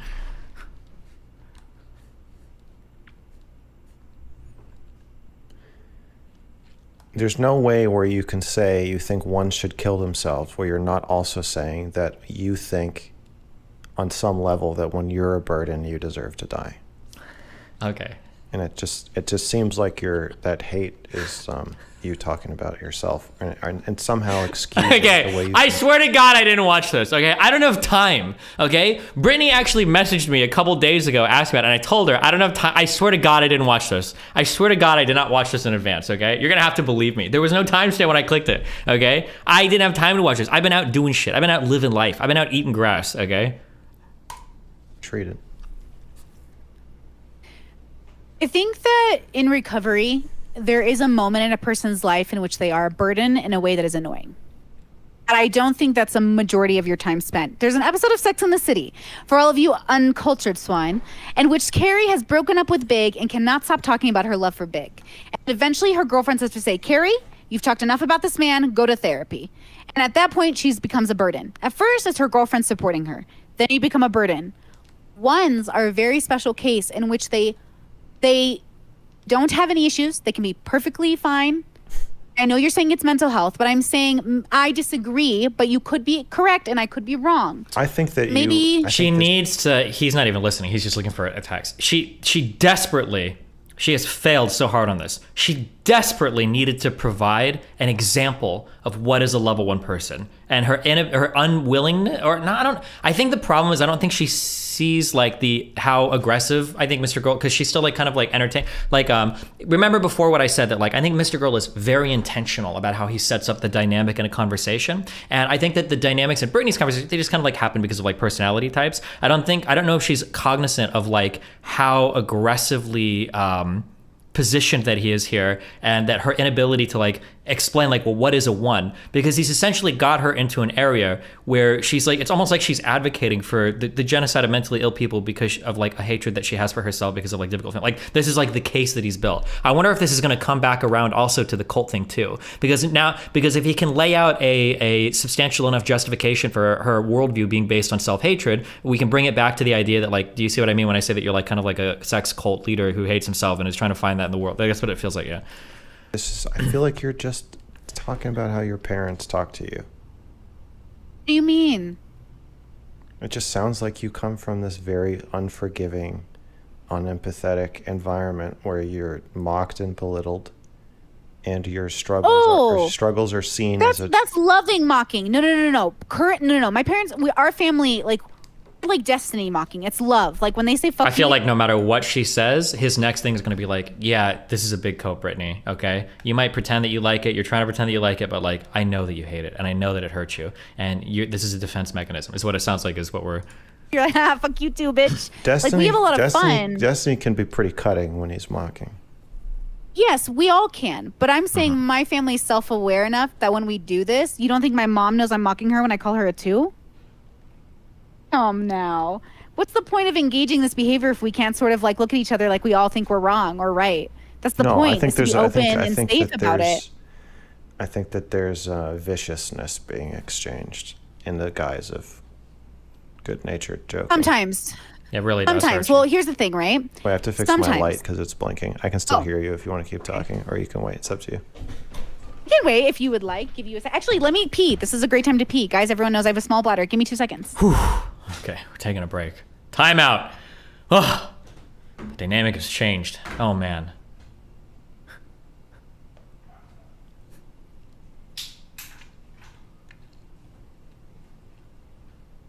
How are we feeling in the chat?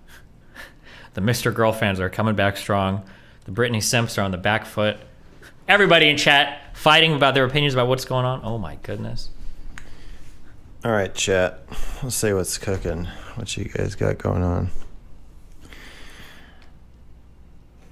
much longer is this video? It's like another hour and 30 minutes. I don't know if there's like dead Keep time hating at the your end or life what, then, working class Andy.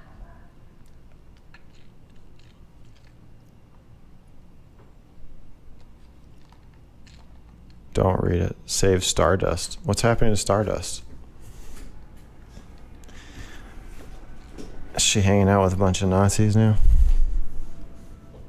It gets better by the end. Okay. Am I a 1?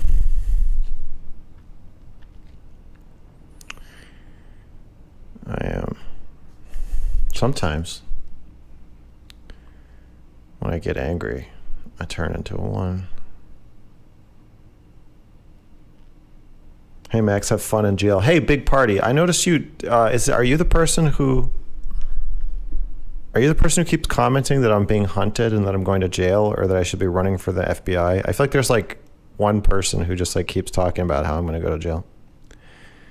I don't know what you think I'm going to jail for. What is a 1? A 1. Okay, so this Brittany has invented this level system where let's hear his are the explanation. least introspective people, and they basically choose to be unhappy. And then 5s are the top, and they're the most introspective. Choose to be unhappy? That's not really what we're talking about, but okay. And have reached self-actualization.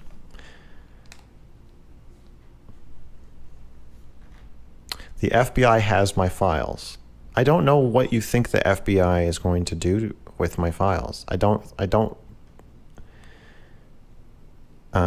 not a criminal. So Have you ever been? I mean, okay. I've broken some laws here and there throughout my life. The cupcake I'm not gonna say example. Well, no, the cupcake. I don't think she was saying it was about choosing to be happy. It was about like choosing to better yourself. Like I'm like the idea would probably be there are some ones that are happy, but the reason why they are is because they're drained on everybody else around them, right?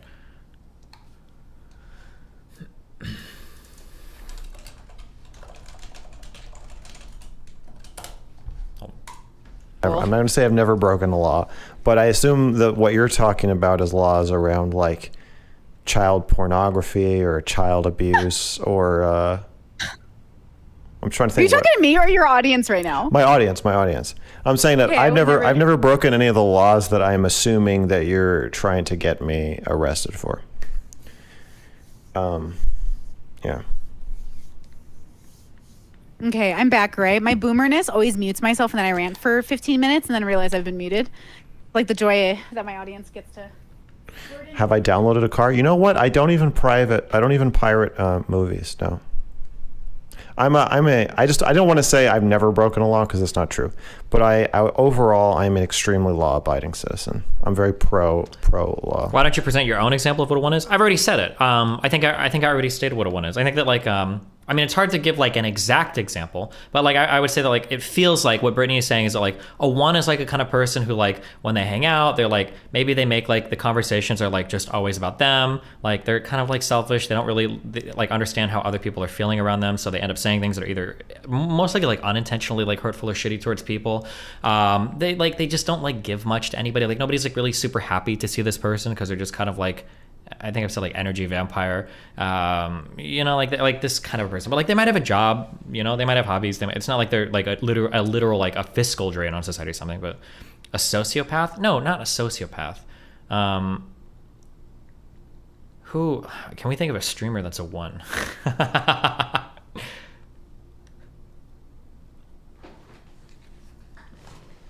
Wreckful is a 1 by her definition. Maybe actually. Maybe Wreckful could be a 1. Actually, that actually might actually be true. Maybe. That dude is just trolling. Hello? Yeah, probably. Oh shit, but he also killed himself, so. Oh no, maybe not. Okay, let's use a different example actually.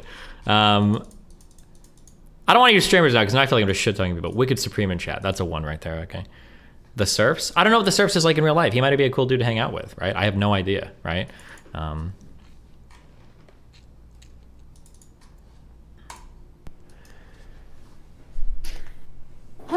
a man of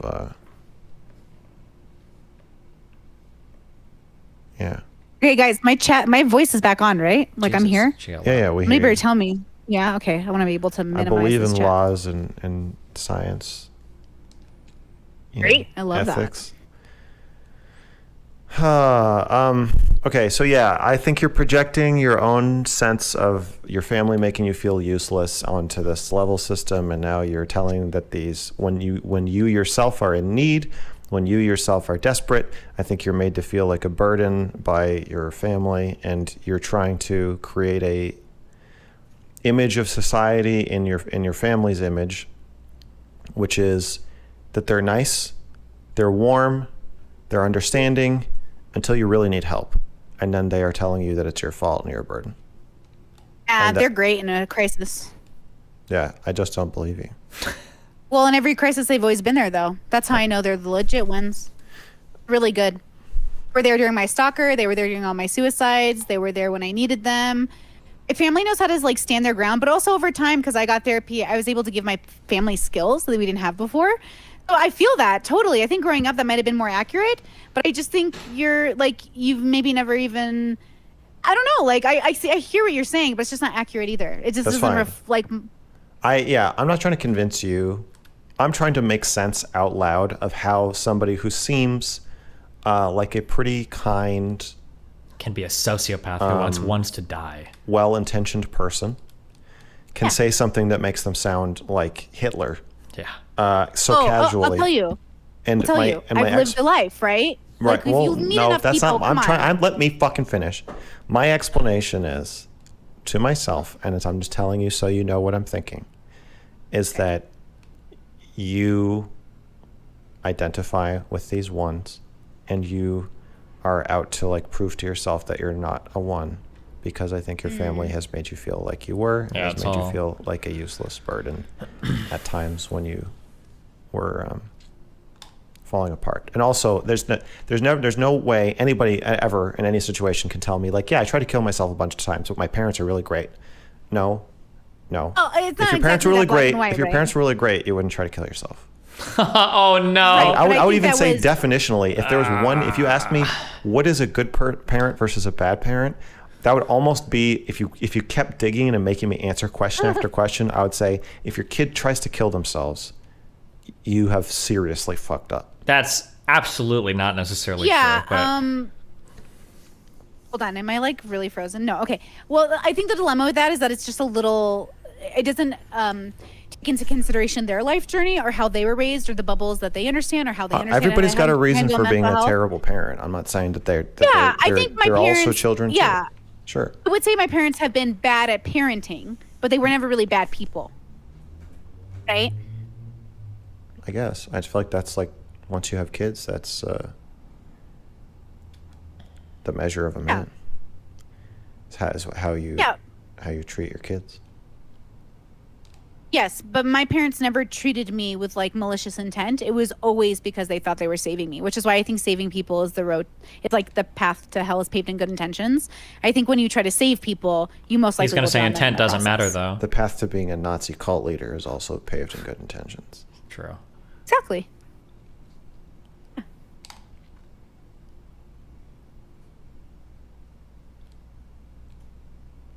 He's saying if she'll offer up anything else.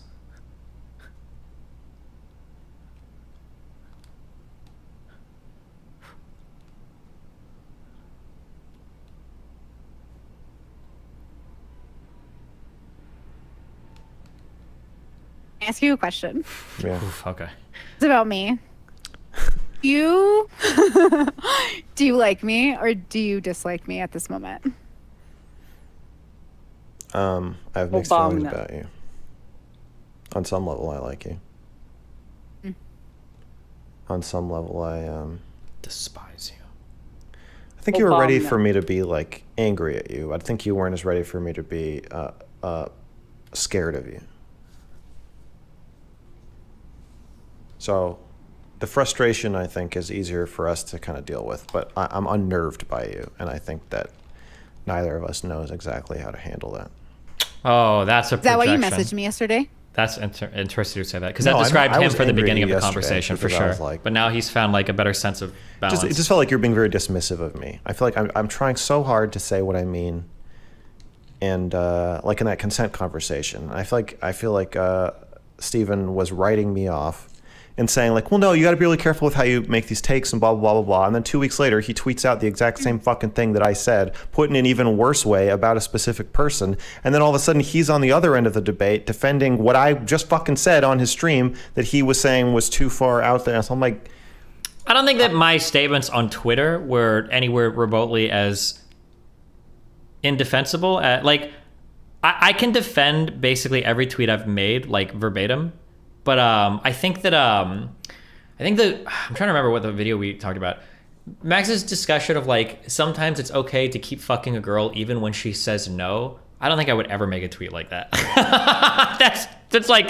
That's a lot. That's a big one. Like, yeah, I don't know. It's probably gonna be like a disagreement on like the actual arguments themselves. Huh? And then at the same time, you're watching the stream and you're like, no, this is blah blah. You're like rolling your eyes, and I felt like a little ganged up on by the two of you watching it, and it was annoying to me. Is there any part of that that's also exciting? A good argument can be exciting, but the problem with that stream with Steven was that he wasn't really arguing with me. He pushed back a little bit, and then he would sort of just like drop it and say like, the thing where he's like, okay. And so I'm like, yeah.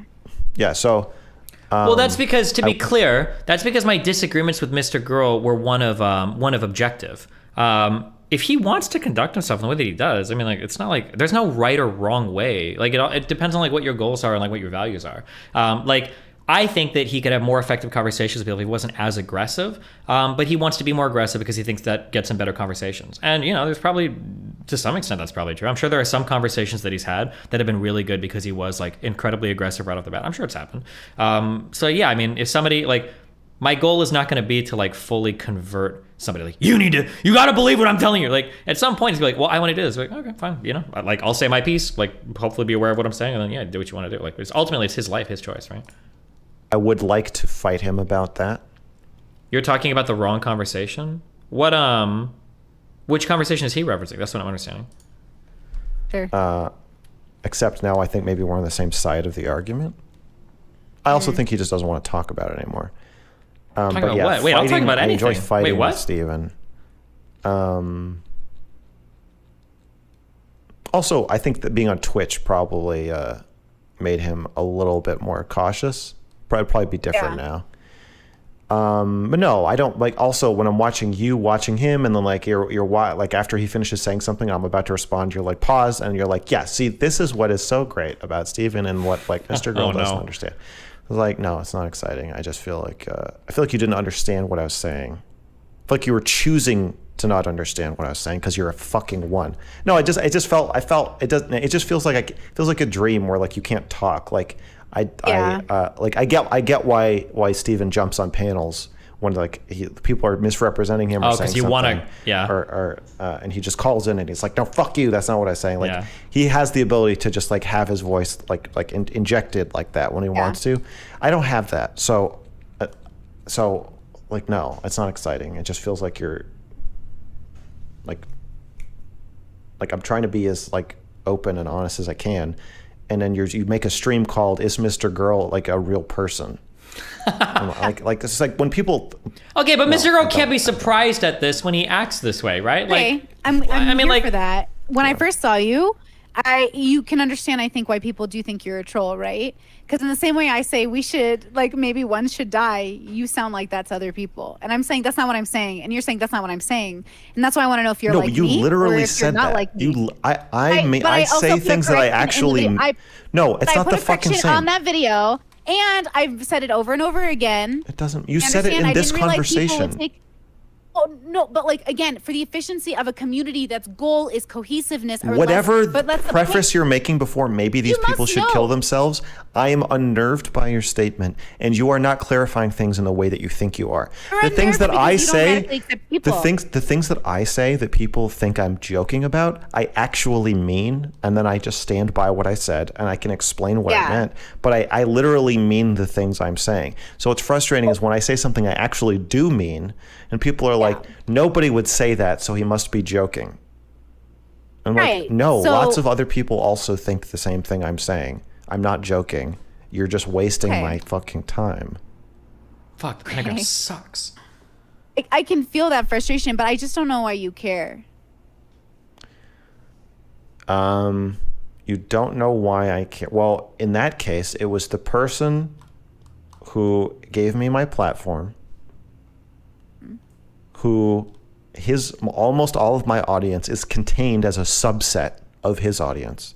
So he has a large degree of control over how I am perceived.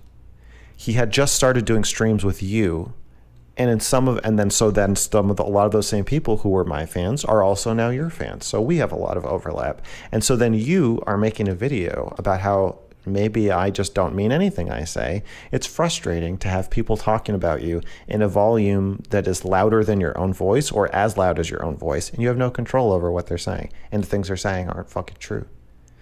It's just frustrating. Damn. Oh my God. Now I just need to get Lauren to talk to Brittany, and then all of my little new internet friends will have talked to each other. Then I just need to get all three of them in a call for them to all hash it out. I wonder who would end up siding with who, or maybe all three of them would hate each other. I wonder what would a Brittany Lauren conversation look like. I'm super curious. Maybe Brittany would be the final one to be like, "Don't you think saying the Great Replacement shit was wrong?" And Lauren's like, "Yes."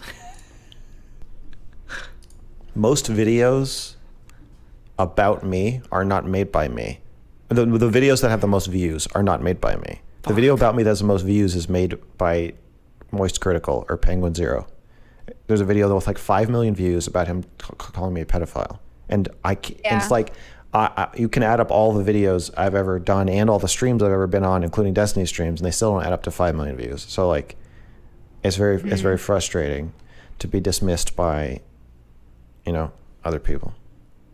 So now you're putting me in a weird position where I can't decide if I should walk you through the conversation or if I should just say the blunt thing that I want to say. But if I do go too blunt, then I haven't set you up to accept the information.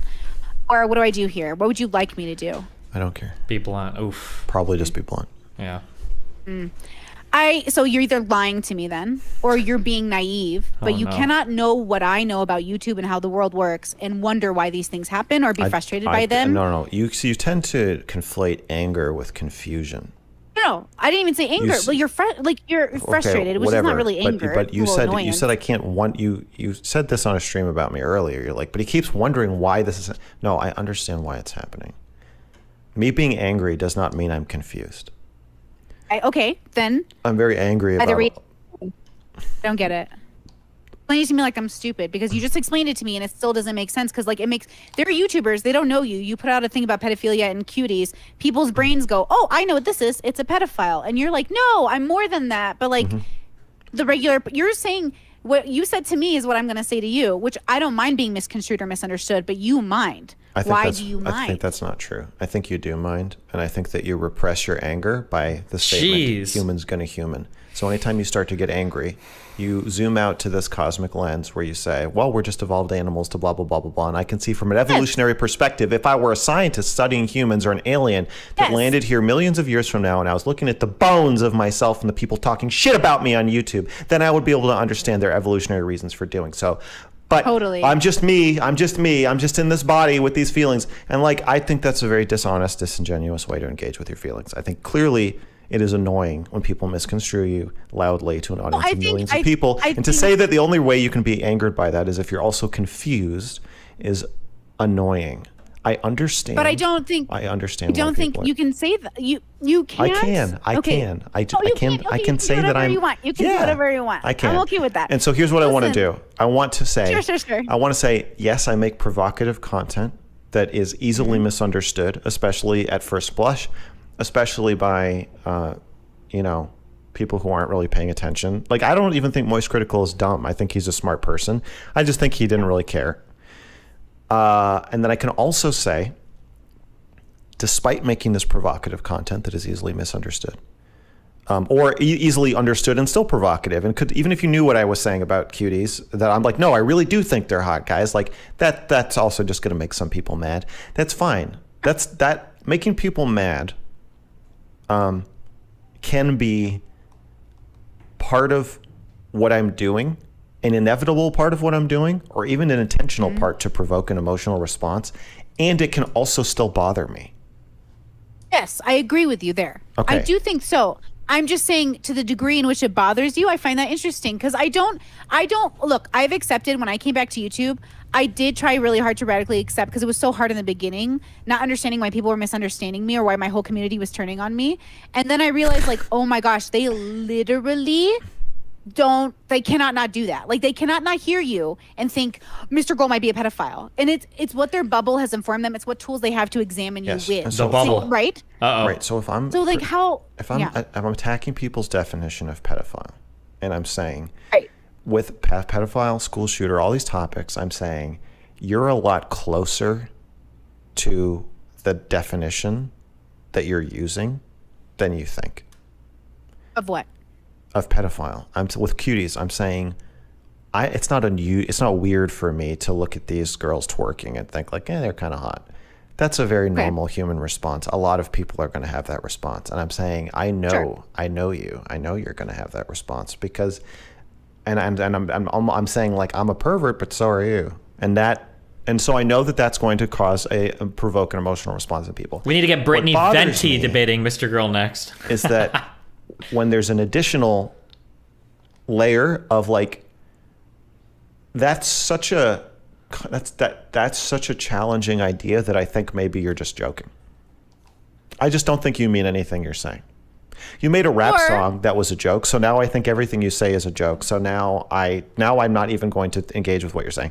So that was what was frustrating for me about your video, about, like, whether or not I'm like an actor playing a character named Mr. Girl. That's very irritating to me. And it is not. I am not intentionally. So that's something I'm not even trying to do. And so again, I understand why. I get why people have that reaction, but it still makes me angry. A lot of things that make me angry. It's not. I'm not bewildered. I'm just pissed off. Okay, so I can relate to that, and I can definitely see that. I guess but then I just you wiggle understand... out of being angry, and I don't know why you do. Or I guess I do know why you do that, because you don't like being angry. Because it's not. Well, kind of, but not really. Sort of. It depends. I don't want to be rational. I want to acknowledge my feelings, and I want to put them where they belong. And I don't want to become sort of like, I don't want life to pull me forward. I want to pull life forward. And so the differences in how I've learned to do that is by honestly understanding why people do what they do. So I don't have to run into this problem of really feeling lost in the world. Because to be honest, everything's pretty good when you realize, like, oh, humans are just going to do what they're going to do because it makes sense to them. So then you can guide them, slow them down, remind them, hey, you can take different decisions. But I also can't be upset when things go the way they go, because people have the right to be who they are. No, you can be upset. Being upset with somebody doesn't mean they don't have the right to be who they are. What are you talking about? No, I agree. No, I agree with what you're saying. Let me rephrase. Brittany, because I don't see it benefiting me, will allow my frustrations with people to last a certain amount of time, and when I'm done with it, I'm done. It just doesn't last as long now. I'm so frustrated. Yes, because you don't think it benefits you. You tamp down your anger, and to me, that I think you're just repressing. I feel it. You're repressing I feel it. I examine it, and I put it where it belongs. Yeah, I process it. I think that's horse shit. Well, I just don't think. I think you have to wallow in it for the rest of your life. You're not like a star from the 80s who's like dramatic on stage. You can like let go of your feelings of frustration. I don't think it's not that important. I don't think you can. I don't understand how you haven't done that. Have you never been mad one day and not mad the next? Bam. Not because I chose to not be mad. No. Well, you work through it. So you choose to work through the feelings. You put them where they belong, and so you're not mad anymore. There's nothing to be mad about. Put my feelings places, and I'm saying that one of the mechanisms you seem to use when you put your anger into a different place is that you bring up this cosmic. Yes, the macro and the micro, the balance of both allows us to live life, so we're not going crazy, Max. Like I was going in my 20s because I thought I had to save the world, and I thought the world revolved around my stupid, like, narky brain. So but obviously it doesn't. I'm pointing out that if you look at when you switch from the micro to the macro, it is often when you're uncomfortable with the micro. And a lot of new age people do this when they get angry. What's wrong? When they get angry and they feel some kind of gross, guttural, lower life form feeling like anger, which requires conflict, which is really ugly and difficult. Then they switch to chaos. They switch to, but can't you just smell the stars? And then it's like, oh, I feel that. Yeah. So okay, then, but here's the difference. So that's you There's a running. logic to it. To me, that's you running away from your feelings, not you processing them. I think people who are in bubbles can think they've solved their emotional things. And also, I think I'm much more comfortable acknowledging. Like, I don't mind acknowledging that I have frustration, but you should have seen me, Max, literally years ago. I had serious anger issues. Punching walls, punching cars, kicking things, like really upset, right? I think you still have serious anger issues. I don't have the issues the way that they presented before. Just like with the borderline, like you can't say you can't recover. Recovery is a part of life. People recover all the time. I'm a recovered angry person, right? But I don't agree. I don't agree with you. I think you're. You don't believe people can recover? I don't think you can recover from being angry. I think anger is a feeling that is a transient feeling and also a low-level hum that people feel throughout their lives. And I think that you are an incredibly angry person, and that by switching to a macro lens of the universe, are you going to talk to both of them about how you think it went? If they want to, I can. Anger. I think you're just repressing it. So I think you are an intensely angry, repressed person. I think that would be accurate when I was years ago old, because I think there was a time when I was, and I'm saying I believe. I think that now. I disagree. That is my official assessment of you, having spoken to you for the last 2 hours and 14 minutes, that you are angry. Has it really been that long? Well, it's been really nice. Maybe 2 hours and 10 minutes. Okay. I think that's fine, though, if you see me that way. I don't think it's accurate, but I don't think it wasn't. I think it was accurate at one point in my life, and I think I can see where you are coming from. I'm not denying that I'm not angry or that I don't feel anger. I'm not agreeing with the level in which I feel or interact with anger according to what you're making it sound like. Okay. Because I have something to compare it to. I know I'm different than the Brittany that was before, so I'm like, oh, I'm less angry. I'm okay with, like... I think you're more controlled. I don't think you're less angry.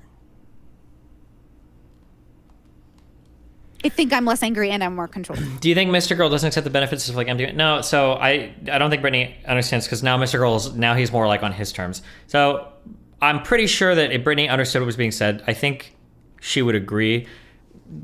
But I think if Max was interpreting what Brittany was saying, they would also agree. So Brittany is saying, I used to have big anger issues, and I think I've gotten over them. And what Brittany is saying is she can deal with her anger in a better way. Not that she's no longer angry. But Max's interpretation of this is, oh, you think you've eliminated your anger? No, my child, you still feel anger. And so now, but like, I'm pretty sure she probably still does feel some amount of anger, but her like way of coping with it or dealing with it is better than it used to be. So this is one of those things where like somebody's like, oh, like, like I fixed this problem. You didn't fix the problem. The problem's always there. You just don't act on it anymore. It's like, okay, yeah, I guess I didn't fix it. I just don't act on it. Okay. Like, it's like one of those things, you know?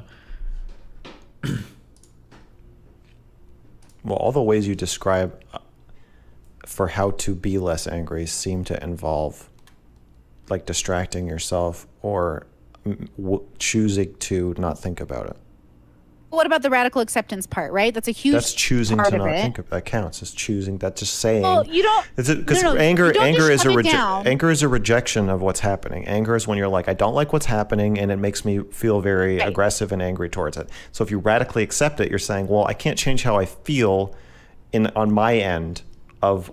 I'll just change. I can't change what's happening, so I'll just change my preferences. So I'll just say, just moving the goalposts. You're just saying like, well, if I radically accept that this is what's happening, then I don't have to feel anger, because then I won't have that internal conflict about how I wish it weren't happening. So he's, I don't like this. What he's saying is technically correct and it's okay, but I'm not a psychologist. But when I hear the term radical acceptance usually refers to a very specific, I think it usually refers to a very specific concept of coming to an understanding that you have a feeling and it's okay to sit with and have that feeling for a little bit before you move on from it. And I think it's pretty specific towards dialectic behavior therapy, towards DBT, which was created to deal with people with borderline. So using radical acceptance in this different way is a little bit strange to hear, because I usually hear radical acceptance in the context of DBT, in the context of BPD, but it's not necessarily wrong. It's just we're kind of like using words a little bit. Because it just is happening, and it's still just it's a way to douse your anger.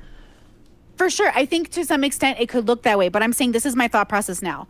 My thought process is like, I'll give an example. Something that makes me angry almost like instantly is when I find out people are cheating, like in their relationships. I just get angry. And I'm like, no, see, you're lying. You're cheating. It's right. It's in the title. Cheating means now we've done something wrong because it wouldn't have been cheating if it blah, blah, blah, blah, right?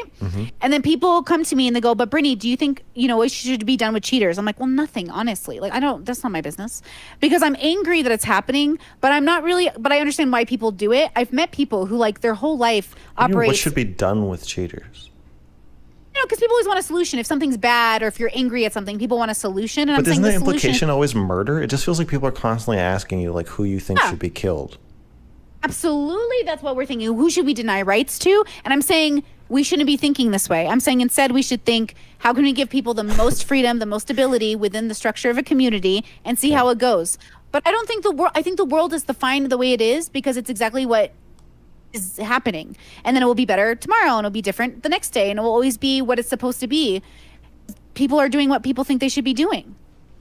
This is the consequence of like freedom and people living their lives is you'll have chaos naturally because people will heads. Like, look, if you and I can't see each other or humanize each other enough to get along, right? How do we expect the world to do it? I mean, I feel like we're doing it right now. Maybe in some world, like Max and I don't get along somehow. So it's that, like, I think life is this times a billion. Oh, I can only be so like angry. another challenging I can be question frustrated with you. I can say, Max, you're frustrating me so much, bro. Like, come on, let's go for it. But at the end of the day, how angry can I be at a man who's on his own journey? Like, if he's not involved, you're not in my life. Like, no offense. Like, nothing you do matters to me. Even if you made a whole video about me, I'd be like, cool, Max made a video about me. This is what I'm talking about. No, you're in denial that you think you're special and it should matter. We're not special, Max. We're human. Get over it. It's not that deep. Human's gonna human. We're all on a journey. It's the smell of the stars and the wind. I understand.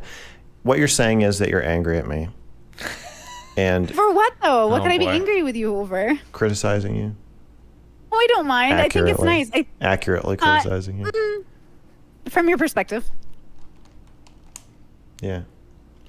That could make you angry. You think I'm frustrating to talk to? Yes. You're very evasive, and that frustrates me. Yeah, I can see that. Do a lot of telling people who they are, though, so it's fun to evade it. I do a lot of telling people who they are? Yeah. Aren't you telling me who I am by saying that? The reverse. Yes, Twins. I do a lot of telling people who they are. That's true. Yeah. Yeah. It's just normal. We all want to do it. We all want to tell people who they are and what they're doing. We categorize them and be like, you're bad, you're good.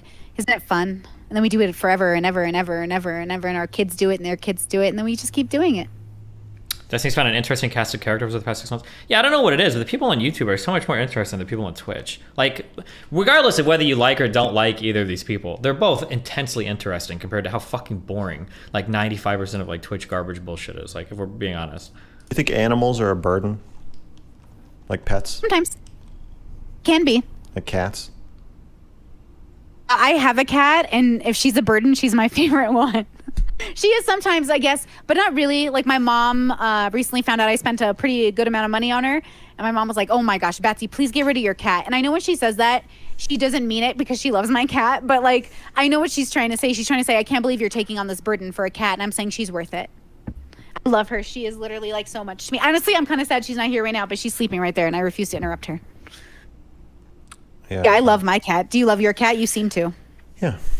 Careful. Of course. I love them. Oh, he can give I think compliments to the everyone's cat, kind of a right? burden. That's okay. I think I've been a burden. I think friends are a burden. I think that's why I have a hierarchy of friends. I have boundaries. I have strict value systems for myself. I honestly have a habit of wanting. With all due to, respect, Brittany is annoying as fuck. Yeah, but like I understand that comment, but we like value so many different things. I'm not gonna name names because it'd be a dick move, but there are like so many streamers that like I watch you guys in chat obsess over that are like pretty hot girls, but they're so unbelievably fucking boring. And a lot of these streamers I've actually hung out with in first person, and they are incredibly fucking boring. Like I would take like some wacky fucking crazy, I mean you know this about me, person over like an incredibly boring like, oh yeah, like I play video games and stream, lol, and this is like the extent of my entire life. It's like I'm good on that. like be friends with a lot of people, but I don't have the energy or the spoons, and I'll die, and I won't have enough time for myself if I give it to everyone else. So I try to create balance, but balance is always in flux. So I'm never perfectly balanced all the time, but I'm like balanced in moments, and that's good enough for me. Don't expect perfection. It's an effort. No, at least. But when I'm not balanced, I just go downstairs and I yell at my brothers and I say, I'm not balanced and I'm being a 2 right now. And then I yell and I feel my feelings and they go, are you done? I'm like, oh, I feel great now. Thank you. And then I just zen out. Like, you know what I'm saying? It's all in flux. The human condition's in flux. It's beautiful. I think it helps to know that even when you're in flux, that there's like a goal at the end, that you don't have to be like, when I was manic or crazy, I didn't know that. There was no evidence of it. No bubble gave me the evidence that I was going to be okay because everyone told me I wasn't going to be okay. So I found it on my own, and I feel like it's a pretty good answer for someone like me who can't get the answer from a bubble, or like from those bubbles. I get my answer from my own, because I live in a bubble too, We all live in bubbles.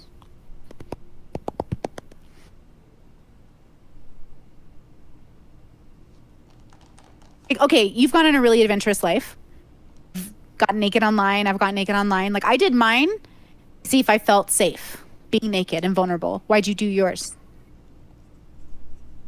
I just felt like I just wanted to, I guess. I think I'd probably pushing for like some kind of self-acceptance and for sexual gratification. So I'm not an exhibitionist. I don't know if you know that, but I don't get any satisfaction from being watched. It place. actually does nothing for me. If anything, it kind of ruins it sometimes. But I'm a voyeur and I like to watch people. Oh, it's my favorite. Like watching people be people. It's my favorite, no matter what capacity. But I know for me, like I have a lot of vulnerabilities, or I used to, especially around my body and the way that it looked. So it started with like putting myself on Tumblr and being like, okay, this is it.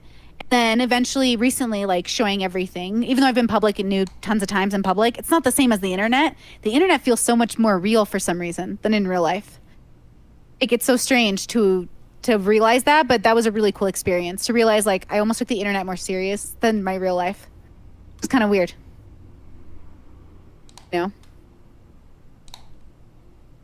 you ever been naked like at a parade in public or anything? Yeah, I've been naked in public a lot. How is it different for you, like being on the internet or I'd rather be naked in public. It feels safer to me than online. That's the same to me, I guess. I don't think I really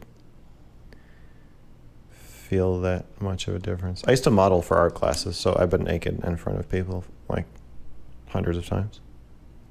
Yeah. Mm-hmm.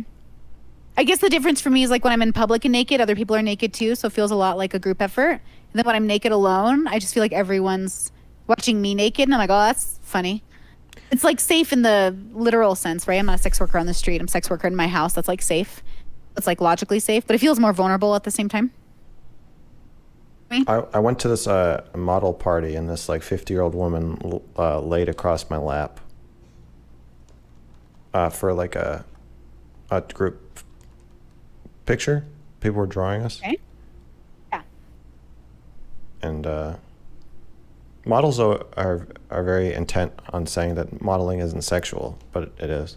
Right. I think it can be. Yeah, I think it is. Not if you're in a... Yeah, it is. I'm planning on going to a nudist like thing, and I want to debate a nudist about whether nudism is sexual. Great. I think you should do that. I think it's a good conversation to explore. I don't find all nudity to be sexual, but I think it can be if you have a brain that's sexual. Yeah. I think context matters, because I've met a lot of people who just like are genuinely, like on that asexual or / low, like non-existent drive spectrum. So they're interesting people. I've been around nudity a lot in my life, and I don't know. I have a pretty high sex drive, so I think everything. I mean, even at Walmart, I turn everything sexual. Everything's sexual to me. My brothers literally are like, "Brittany, you have problems." I was like, "Probably." I honestly should have fucked more people by this time with how often my brain goes there, but I haven't. How old are you? Express it in different ways. 32. I'll be 33 in less than a month. I just turned 37. Congratulations. Happy birthday. Thanks. I'm burning out. Okay. So I'm afraid of you, and I think that you're sort of a Nazi cult leader. Nice. So being honest, should I share am I going to get a chance to share my honest thoughts too?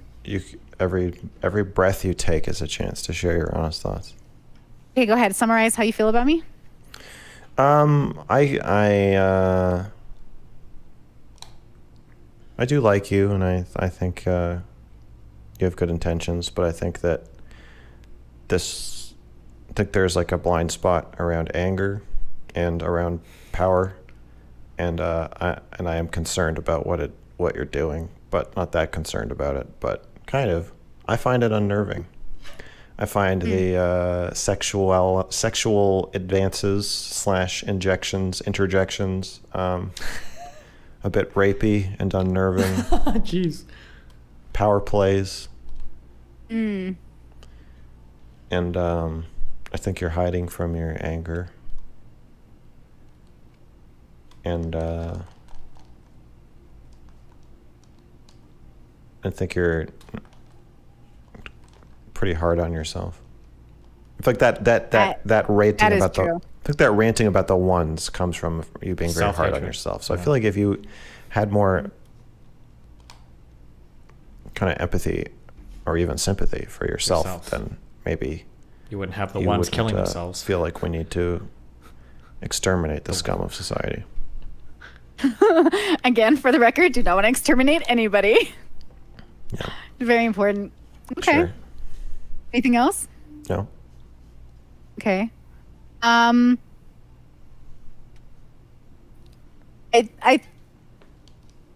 like you a lot.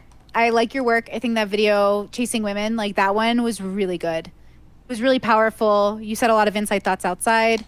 I was really moved by it.